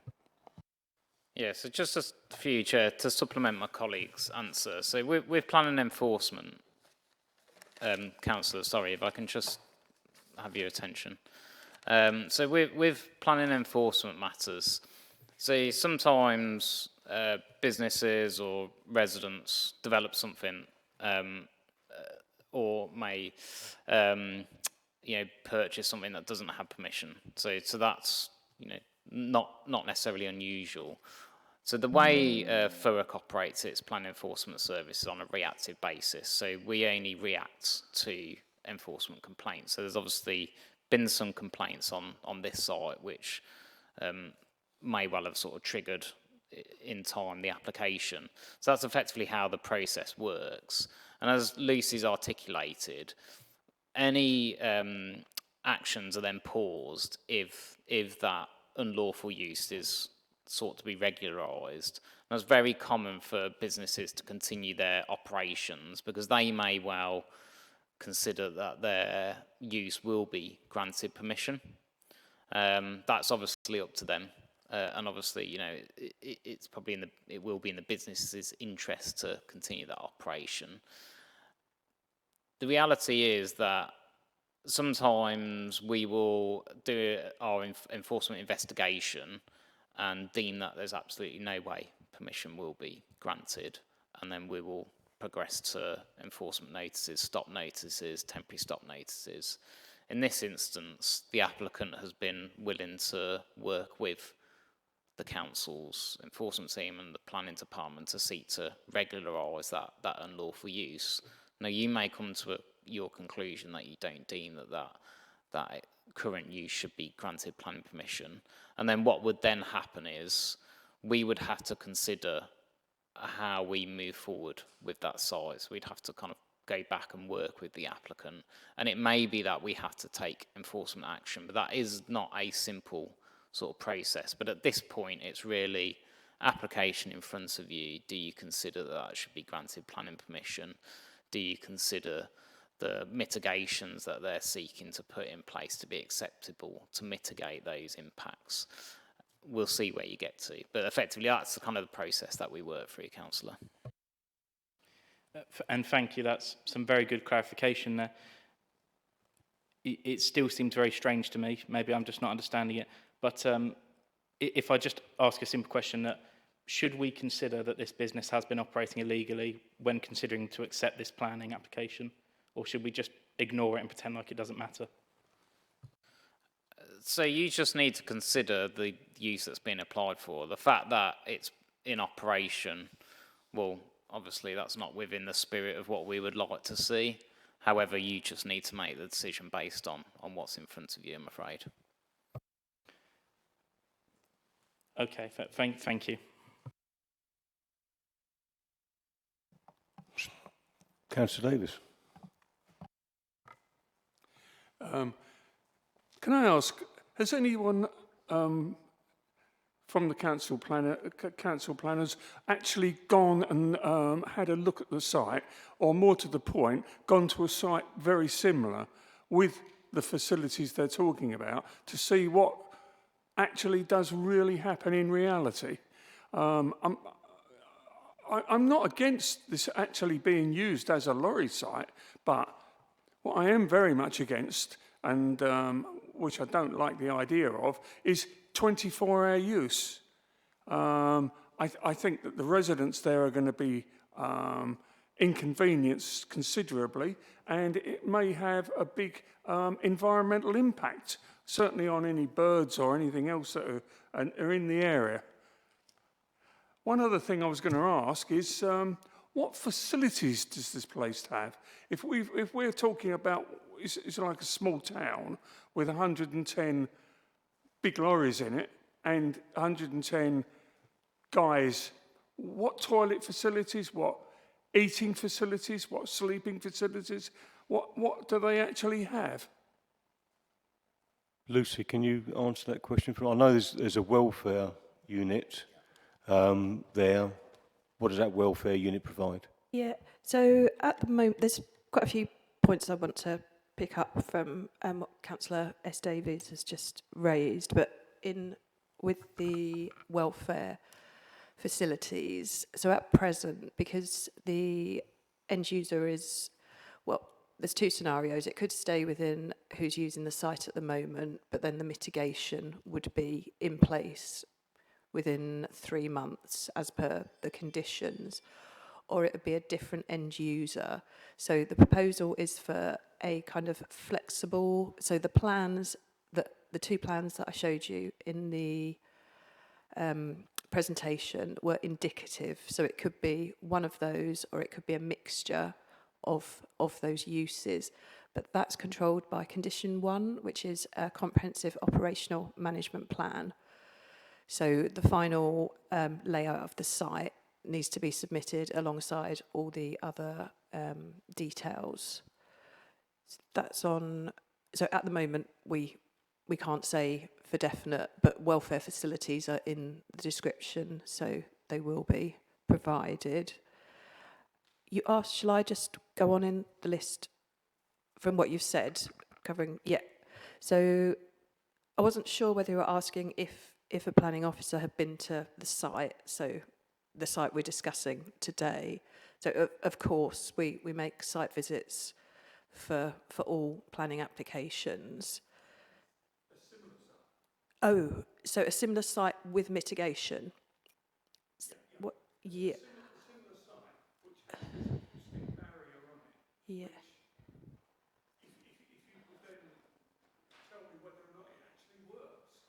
Yeah.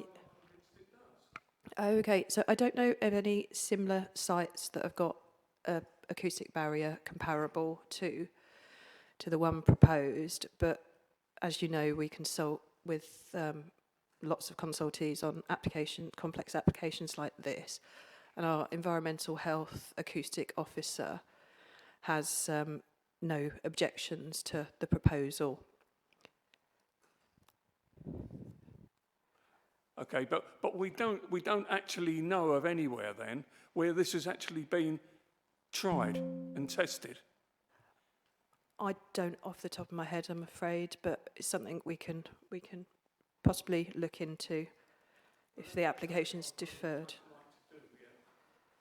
Councillor Taylor's got a question. Well, I think in the answer to the question, I asked the acoustics person earlier if there was a similar site that I could go to or we could go to or whatever, and the answer was no. So. Can I ask a quick question on what happens next? If this recommendation is approved and it goes forward, there will be a operational management plan, and that will be monitored by us to ensure that the noise levels are appropriate. And if it doesn't go ahead this evening and they wish to continue their business as it is at the moment, what happens then?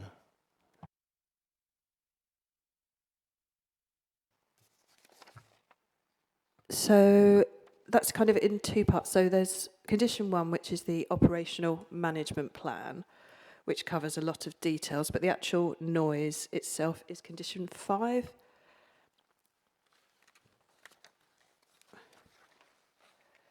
Yeah. Okay, and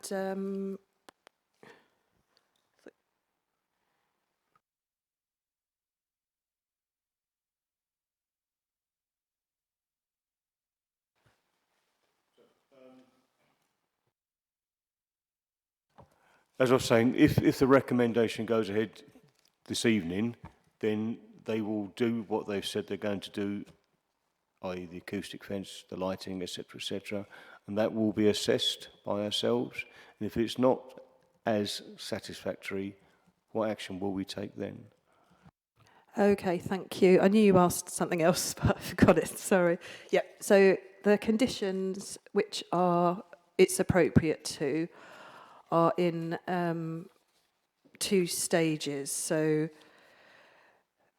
say condition 7, the habitat management and monitoring plan. So the requirement is that within 3 months of the date of the decision, that would need to be submitted should the existing operation continue. But if the existing operation doesn't continue, so if they move on from the site, then it would be prior to the use of the site by a new occupier if the existing operation ceases. So what I was asking is, if we don't go with the recommendation this evening, what then happens to the existing operation that's there going forward? So it would go to the enforcement team, and then they would need to go through the processes that they go through, as in looking at whether it's appropriate to enforce, which I assume it would be, but it's not my area of expertise, unless anyone else wants to jump in. Yeah, so it's effectively as Lucy's articulated. It's not a black and white, right, you refuse the application and we'll get them off the site. You know, unfortunately, you know, it's not as simple as that. We'd have to go and get detailed legal advice, and I think ultimately this application is in front of you because we consider that there's potential for a scheme to be acceptable. I think fundamentally, if members were minded to refuse, it ultimately comes down to what you are refusing upon. So is it the scheme, or is it the mitigation? Is it both?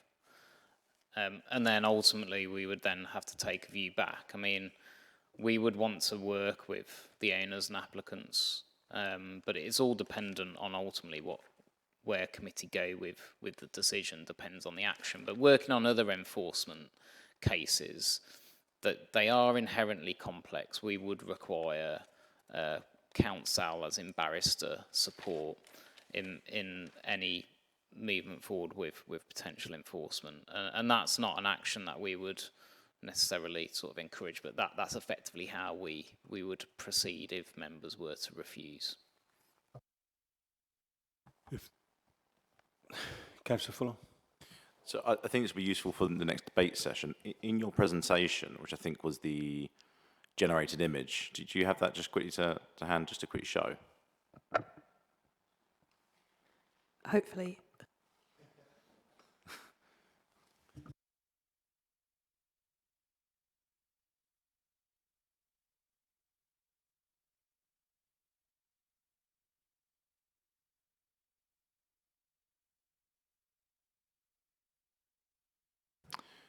So I think it was the almost cartoon image, like image generated, I think, if I remember rightly. If you scroll down, I think from there it was. Are you giving me control, or are you just taking control? Are you giving me control? Okay.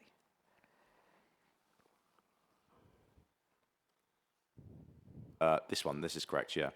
Them houses on the right, which is the first thing I saw, they look like sort of townhouses, 3 stories, likely higher than 5 meters, and likely, well, I'd have to check, but those houses there on the right seem very close, and I can't quite understand. I understand that it's been assessed for air pollution, sound.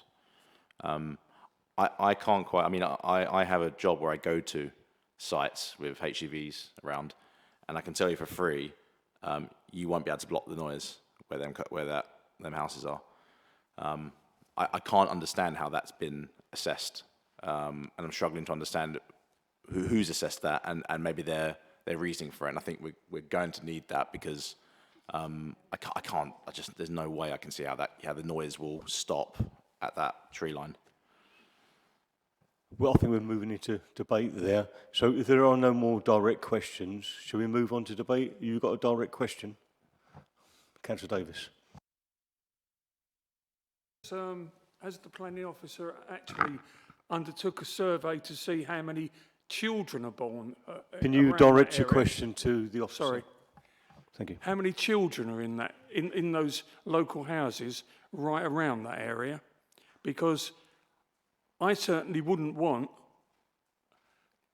to have children and be living near that, which is working 24 hours a day, with all the light pollution and the engines all revving up, and some of them come in very late at night, and some of them go home at 5 o'clock in the morning because they want to get away from the M25 before the traffic starts. So this is all going to be starting up and finishing in the very early hours. Councillor Davis, I think you've gone on to debate there. So if there's no more direct questions, we'll move to debate. Well, the question was, has anyone actually undertook a survey to see how many children live there? And children can be anything from 0 to probably 18. I imagine there's many children there. Do you want to know the exact number of children that are there? I want to know if someone's actually looked at how many children that might be living there. I think that's got a big bearing on whether this operation is allowed to operate. No, we haven't looked specifically at the number of children in the area, and that would inevitably change over time. But there were, I think, 273 letters sent out, neighbour letters of consultation sent out to local residents. So everyone in the vicinity received a letter, and I think we received 9 responses from 8 properties.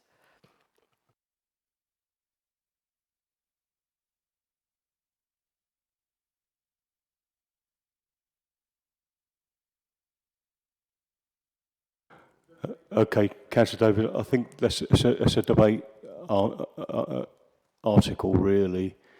So if there's no direct questions that you need an answer for, we'll move on to debate now. Who would like to open the debate?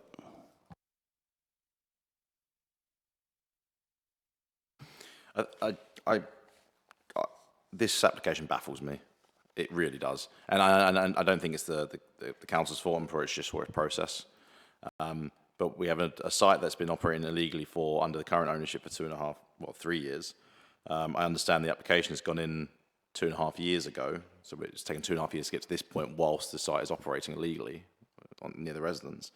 I may need to take advice from yourself, Ashley, but I cannot accept that the council officers have signed that off. I would need to see their sign-off reports. I can't quite believe that you'd have sign-off for 110 current HGV trucks next to houses, and that's not going to have a sound issue, and it's not going to breach the requirements under the law. I can't see how that's ever going. And on top of that as well, we have proposal for, and I like the wording, warm white glow. That's essentially floodlights because they're 2700K. I can't believe this has got to this point. I'm baffled by this application. It's even in front of us. I would have thought enforcement would have stopped this operation years ago. I don't think it's right for us as a planning committee. To reward that behaviour. I really don't. What I'd put forward, and the way I'd see it, is that this not only is it illegal, but it's under the planning operation for us to consider. I would take Councillor Green's, and I fully agree with his recommendations that paragraphs 135F and 191 of the MPPF are in breach. And that's where I'd stand with that. I'm more than happy to take any dissent to that, but I can't believe we're actually looking at this. I really can't. Councillor McIntosh, you wanted to say something? Yeah, I'm in full agreement with Councillor Fuller. I think that looking forward, we need to see what's best for the residents, because really the people at the heart of the council, not to get all philosophical. But the main point is how is it affecting them? They have a right to be at peace in their own home. And up until this point, they haven't had peace. We've heard that they've been disrupted, and they haven't been disrupted for a good reason. It's all been illegal. And I think there's no better way to put it than what Councillor Fuller did, rewarding bad behaviour. This needs to go a different direction. I personally could not see myself approving this. Thank you. Councillor Davis? As far as I'm concerned, this is statutory nuisance. This is public health issue. And why isn't anyone looking at the Environment Protection Act of 1990? These HGV engines, the refrigeration, the lorries, all the noise, the dust. It's the wrong. Yes, it's the wrong place. It's the wrong place. This amongst all these homes. I would just like to go against the grain a bit here and tend to support the recommendation, mainly because things that have been going on there haven't had planning. I don't like to use the word illegal, but they haven't had planning. So they're looking for retrospective planning plus future planning.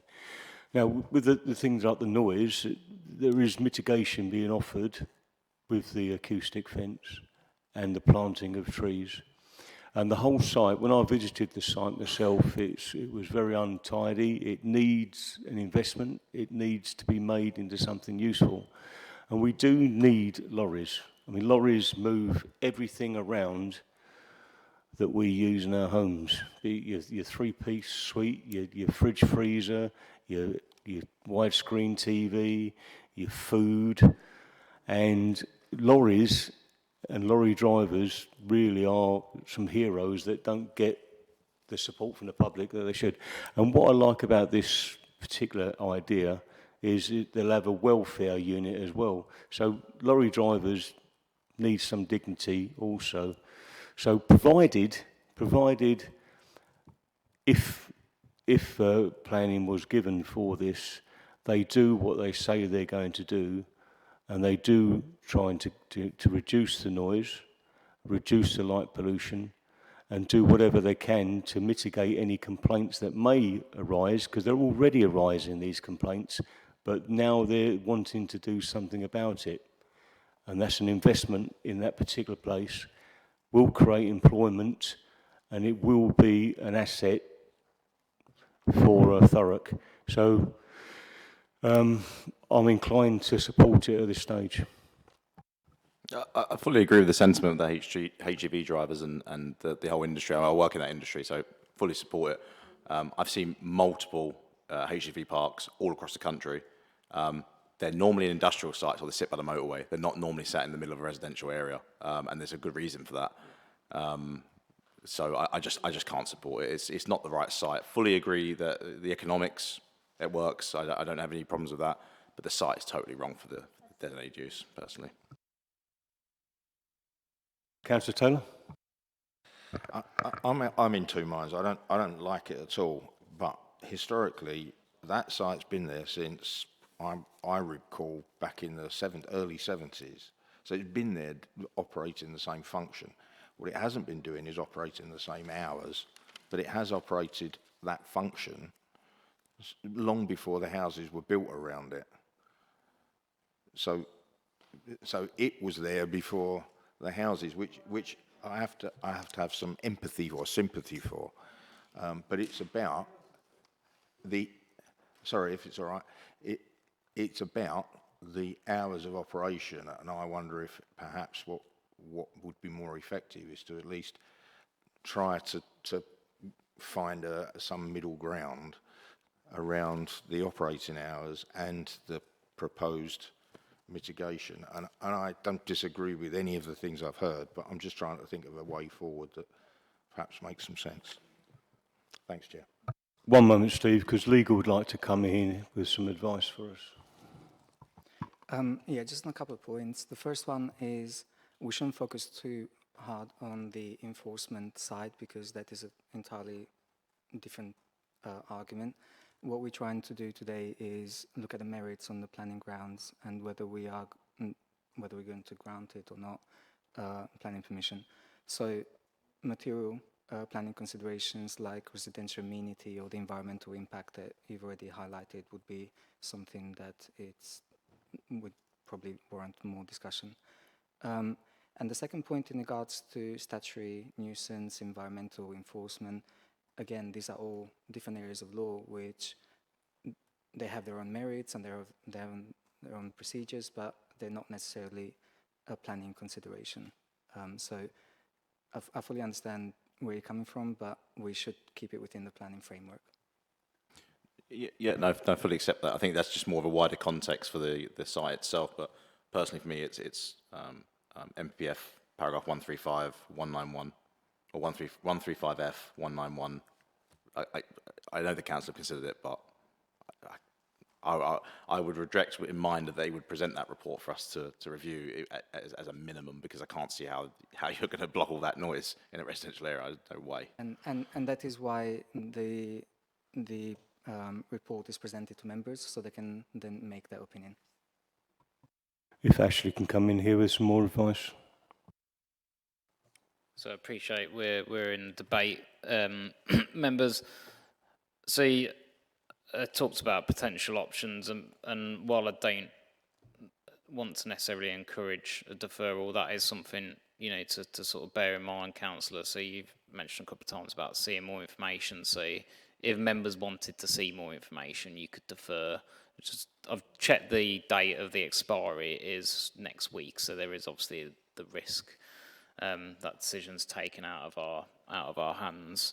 But yes, certainly you could look to get more information.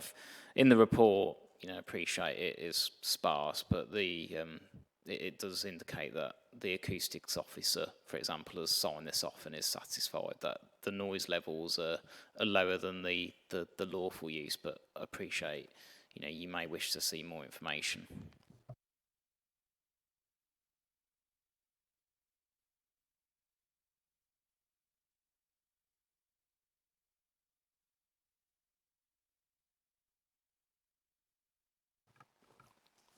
Yes, I agree with what you were saying about delivery.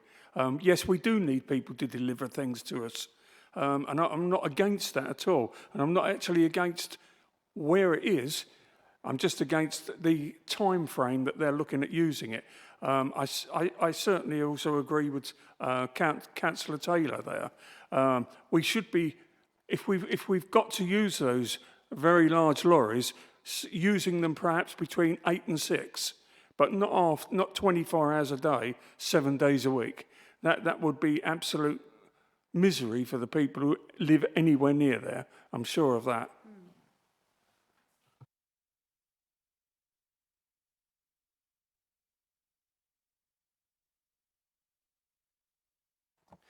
Well, if we move to recommendation, the recommendation is to approve subject to conditions. Do you have a proposer? I'll propose. Do you have a seconder? No. Yeah.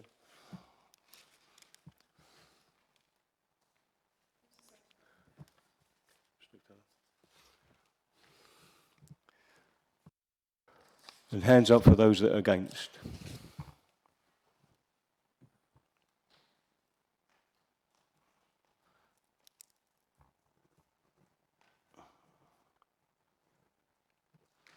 If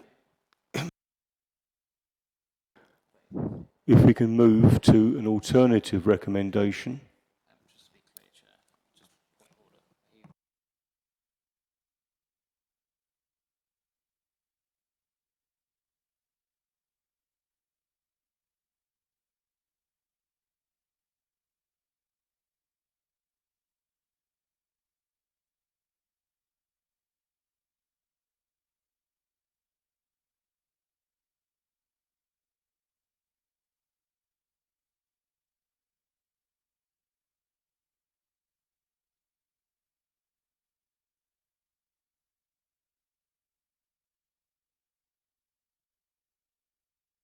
So moving forward, do we have an alternative recommendation? Yeah, we can put forward, maybe the wording needs to be adjusted for that, correct, but I don't accept the council's assessments that paragraph 135 F and paragraph 191 of the MPPF has been met. I think that needs a reassessment. I think us as a committee need to be provided that information to assess. That's in very high detail. That would be what's the legal limit, what's the anticipated limit. That'd be site visits, surveys, and that would be for air quality, noise, and lighting. I think additionally as well, likely a recommendation that the opening hours would be limited, likely. I mean, maybe not put a review of the opening hours, likely at 8 a.m. to 6 p.m. to avoid. But again, that would probably be subject to that report. But I think ultimately a full review of the decision that's been made and then maybe a report to be submitted to us for review. So just to be clear, so I interpret that, Councillor, that you were seeking to defer on those points, or are you looking to refuse the application? It's refuse. It's refuse, yeah. Yeah.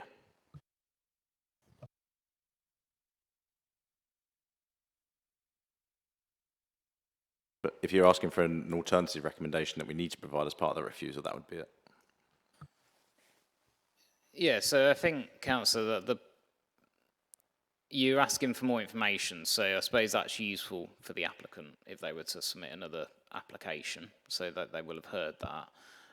If committee are moving towards a refusal, then it's just focusing those grounds of refusal for the reasons that you specified. So you've effectively articulated that you'd have to delegate the wording, because I'm obviously thinking on the spot here. You effectively articulated that it's the impact on sort of the residential amenity, the local amenity, due to those matters that you've raised, so the noise levels, potential dust levels, in line with that point of the MPPF. And then also the operating hours are excessive, and that is also, you consider that to be significant impact on the residential amenity. So I think there's effectively you kind of 2 points there. So effectively, I think that's what you're suggesting as grounds for refusal. Okay. I think it's the wording in the MPPF is it's creating adverse noise, air, or light impact on local residents. I think that's 191. I think paragraph 135F is high standard of amenity for the local residents, and that wouldn't have been met either. So them too, but I think the weight most likely on paragraph 191. Yeah. So I think so you've got your two grounds there. So you would can obviously put those forward. Someone can second them, and then the detailed wording would be delegated to officers to agree with the chair after the meeting.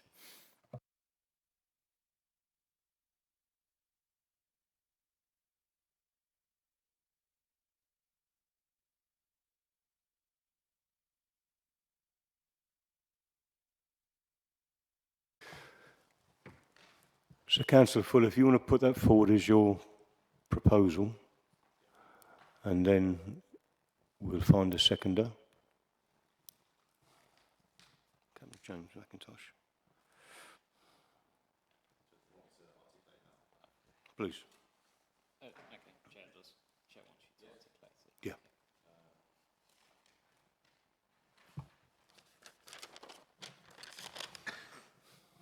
Sorry, give me 1 second. I just wrote all the notes down. I've just lost the page. 1 second.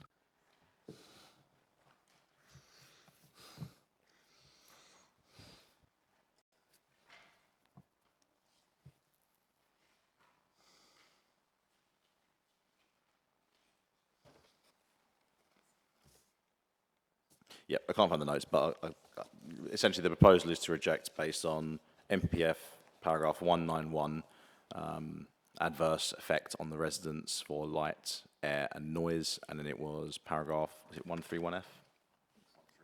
135F, yeah, sorry, paragraph 135F, that there would be no high standard, or there'd be a reduction in the standard of amenity for the local residents, and that would be the reason for rejection. And you mentioned the out of hours. Is that, are you in company? Yeah, the out of hours would be, I guess the out of hours would be looped both into the light and to the noise. Yeah.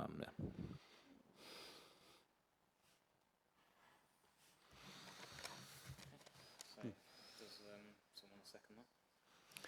I think. James, you said you was going to second, James? Yes, that's right.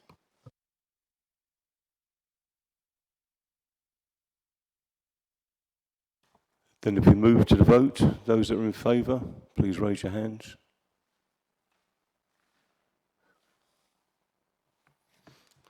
One, two, three, 4, 5,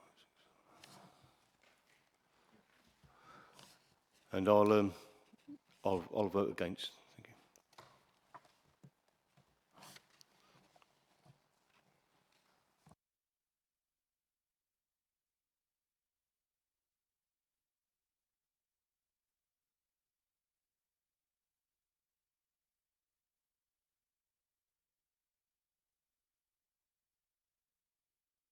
Right, if we can move on to item 9 on the agenda, that's 26-001-189 PIP, and that's land to the rear of 44 and 46 Bankfoot, adjacent to Hog Lane, Grays. And that can be found on pages 183 to 198 of your agenda.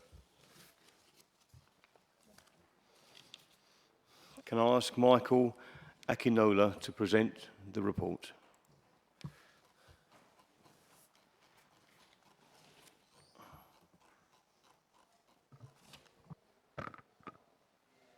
Okay. Do you have control?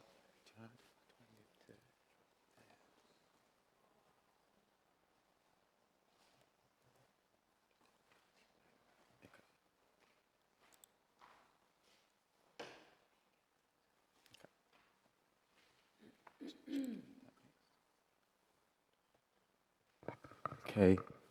Good evening, Chair. Good evening, members. The application is a permission in principle for 9 residential flats, and it's spread across 3 stories. We are, of course, in Indeed Grays, in Orgs Lane, and Rail Bankfoot.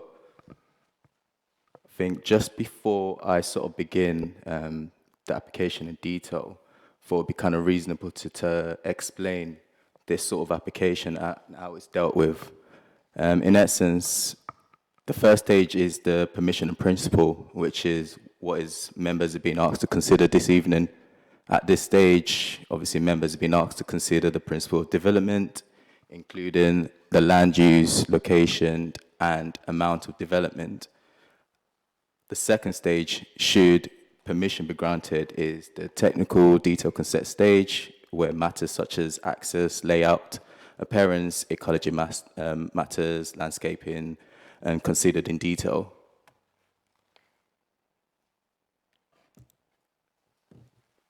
Like I said, the application side is in Orgs Lane, so it's the western parts of it. This is Bankfoot, just at the rear.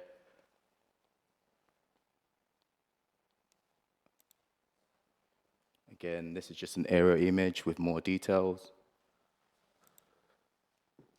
For completeness, although we're obviously not assessing this at the moment, there is a SSS site, which is a site of special scientific interest just to the north of the site.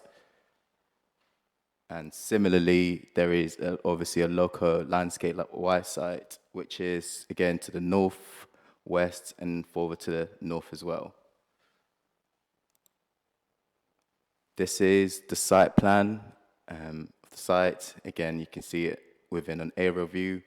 It's spread across, like I said, 3 flats on each floors. The ground floor plan, again, similar, first floor plan, second plan. This is views from the rail of Bankfoot, so you'll be able to kind of see it from there. This is obviously some images just facing the site. As you can see, it's heavily covered in trees. In terms of site context, it's sort of heavily commercial, although there are some residential, again, to the east, to the west of the property, including to the southern parts of it, but is largely commercial in appearance. And in summary, it's, again, what we're considering today is essentially just the permission in principle, which is limited to just establishing the principle of whether 9 residential flats are acceptable in this location, the land use and amount of development proposed. The technical stage will be submitted at a letter stage, which obviously addresses whether the design, the layout, access, again, ecology matters, are more technical stages. My recommendation is for an approval.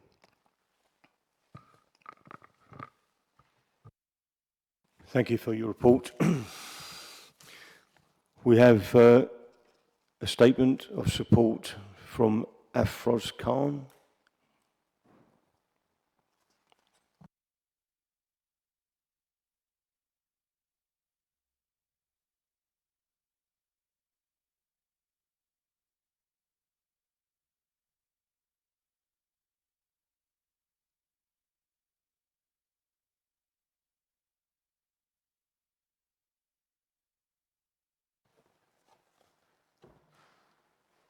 Thank you. You have 3 minutes. Good evening, Chair and members. My name is Afroz Khan, and I'm the planning agent for this application. I'm also Thurrock Council's accredited planning agent for over 10 years. Having reviewed the officer's report, I respectfully submit that the recommendation to grant permission in principle is fully supported by planning policy. Members today here are being asked to consider 3 matters: the location of this site, the proposed land use, and the amount of development. Location: the site is located at the developed end of Hog Lane and sits along existing residential developments, including 2 nearby 4-story apartment buildings, which are less than 400 feet away. Residential development here would therefore not be out of character, but a logical extension. It will also make a positive contribution to local housing supply. This land has already been granted permission in principle previously under a different application for office development. That previous decision established that the principle of development has already been accepted by the council and nothing has changed since then on the land use. In relation to the land use, the site sits within the council's adopted core strategy land map where new development is directed. The site is close to Grace Town Centre, public transport, school, shops, and employment. Significant weight should therefore be given to a suitable proposal that can make a positive contribution towards addressing the housing supply deficit in sustainable locations in Thurrock. The amount of development, 9 flats represent a proportionate level of development for this site, and the amount is acceptable in principle, allowing sufficient scope for amenity uses. In relation to highways and parking, I must point out that the proposal is car-free, avoiding additional traffic, pollution, and parking pressure on Hog Lane, which is a busy A road with no on-street current parking permitted, which makes the site suitable for a car-free scheme. The site is within less than 520 meters of Grace Station, closer to bus stops, shops, schools, and local services. Secure cycle parking will be provided on site, and all these details will be included at technical stage. Matters raised for environment, biodiversity, and ecology are also the type of technical matters that will be assessed, controlled, and mitigated if required at technical details consent stage. The key point is that those matters do not undermine the acceptability of the site for residential development in principle. I therefore respectfully ask members to support the officer's recommendation and grant permission in principle for this site. Thank you for your report. Do we have any questions? You said it was a car-free site, so there's no worry about parking. Okay, thanks.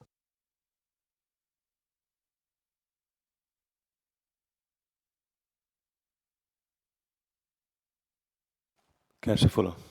So I'm just seeing the brief. I'll just double check this is the right one, right? Yeah. I'm just seeing the brief, and it says from the highways assessment that the proposal doesn't include access to cycle parking, etc. At this stage, however, to assess if the proposal is agreed in principle, an appraisal of the parking provision would be required, which would inherently introduce a requirement of evaluation. So that's currently in what I've got in front of me. So you're saying that there's no intention to have any parking ever? So, yeah, the intention is to have the site as a car-free site, so there would be no parking. But lay-by access for refuse, pick-up, delivery, etc., will be assessed at the technical stage. The site is extremely close to a bus stop, literally walking distance. So it's really no different from it being how Gray's High Street is, where there's residential and people walk up and down the station, really. So, yeah. Is there any alternative access to on-street parking nearby or private parking, which can be? So Morrison's is very close by, but that's paid parking, obviously.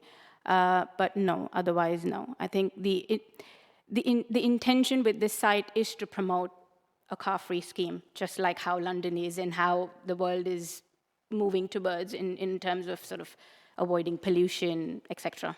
Yeah.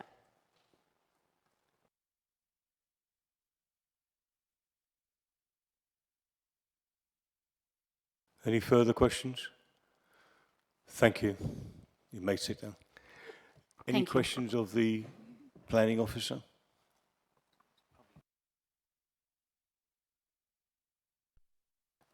Steve? Thanks, Chair. Thanks, Michael. It was brief to the point and very precise. Just one question. Look, and I promise I'll keep it to one.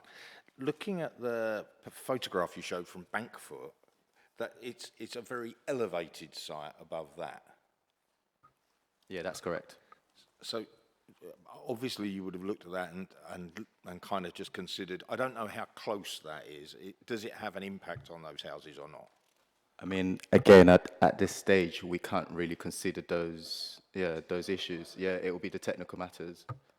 No, that's great. Thanks, Michael. This is a strange one to put before us. This first I've seen. It's one of those, if we could we, and then we have to wait until something firmer comes along. But Matt, could you give us any information on regards the road issues in relation to it? Thank you, Chair. Whilst it's an approval principle, a lot of the matters would be looked at in the technical details area.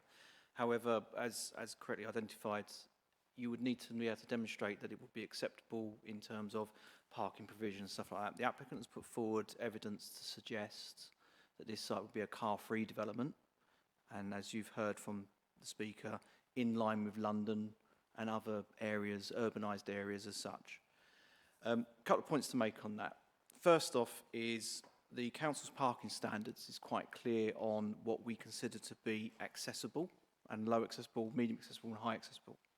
And that therefore gives you an indication of what the expected parking demand we would consider as an authority in those high, medium and low accessibility areas. In terms of this site does fall just outside of the 500-metre walk-in distance that we'd expect for a high accessibility area, which is 500 metres walking distance to a mainline train station or to a designated town centre. It is, however, close to bus services, and there's quite a lot of bus services within Grays that go in and around Grays. So it's on the edge of that high accessibility area.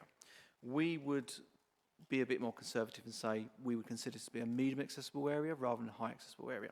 The difference there is high accessibility areas, the range of parking for flats would be between 0 and 1. Yeah, so that would be the range you'd expect. So between 0 and 9 if you was going on the number of properties that are there. Medium accessibility goes up a standard, so it's between 1 and 1.5. So there's the difference there, the tangible difference between what's medium and what is low. So we're either going between 0 and 9, or we're going 9 and, I don't know, 15 or around that area, okay?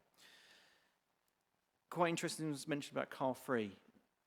The authority has in the transport strategy for 2026 to 2040 an aspiration to agree car free developments, and that is supported within the parking standards, that if you're in a high accessibility area, you could elect to go car free.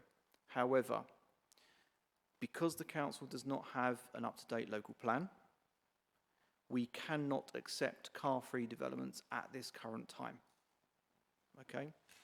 That has been tested at High Court, where another borough that was on the edge of London wanted to put a car-free development in. It got challenged, it went to the High Court. Because it wasn't in the local plan that you could accept car-free developments, and because they were not part of the London plan, they were not allowed to accept it. And therefore, the development was refused on that basis. So whilst aspirationally we want to get to that position where we can agree car-free developments in acceptable locations, there is no mechanism to accept them at this current time. And just to clarify what we mean by car-free development is not necessarily no parking. Car-free developments by definition is an agreement within the Section 106 whereby no occupier can register a vehicle at that address. It's a legal agreement between the landowner and the council and any subsequent owners that they will not be able to own a vehicle registered to that address. And that's accepted standard within London and other major urban areas. So I hope that clarifies the points. Thank you. And I'll imagine one of the reasons it's going to be a car-free development if it happens is because there's no room for cars.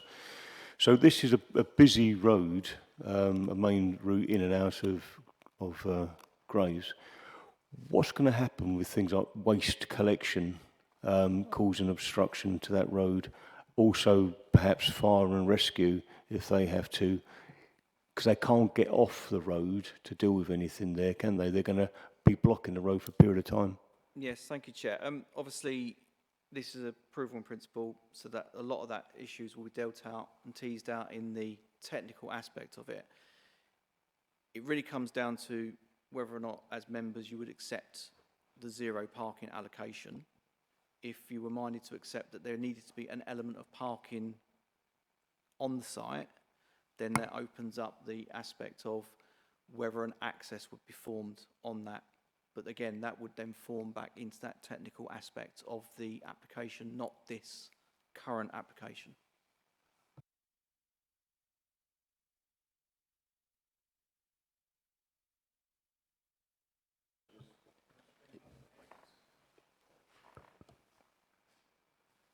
Yeah, I mean, I was just going to say again, I think a lot of obviously what Matt points raised is obviously good, but at this point, again, we just need to consider whether the principle of development in terms of the land use, the amount of development, and the location is acceptable in terms of obviously the technical details, we can obviously, you know, bring this back at a latter stage if this is something you want to do. But at this particular stage, I think it's quite important to consider what's in front of us, which is, again, this development. So we are just looking at the principle of it. Thank you. If we can, Councillor Mumford. Correct me if I'm wrong, but have we done assessment how close this was to the sinkhole that opened up in Dog Lane? A couple of years ago?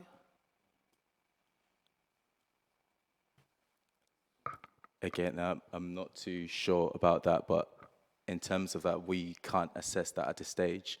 You know, at a technical stage, we can do that. Those information will come in. We can ask more information, but it's not something we are required to do, even by, you know, the MPPG, which is the National Policy Guidance, and it tells us what to assess within this sort of application, and it's what I've obviously presented at the beginning of the stage. I wonder if the applicant actually knows there was a sinkhole in the road before he wants to put a block of flats down there. Just before we bring Matt in, I suppose the point here is, see, if we get to the detailed stage, those detailed assessments will be for committee to consider.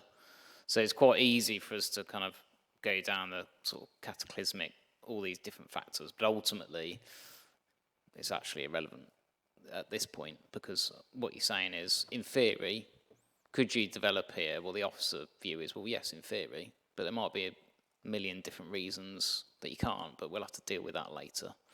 So that's how I kind of view these applications. It was something, you know, government brought in. We haven't seen many come forward. You know, don't know why, but yeah. So that's what you just need to focus on. Thank you. Well, if we move to the recommendation then, that the Chief Planning Officer be authorised to grant permission for the development subject to those items set out in section 16 of the report, approved to subject to conditions. Do we have a proposer? I'll second. And can we have a vote on the recommendation? Those that are in favour?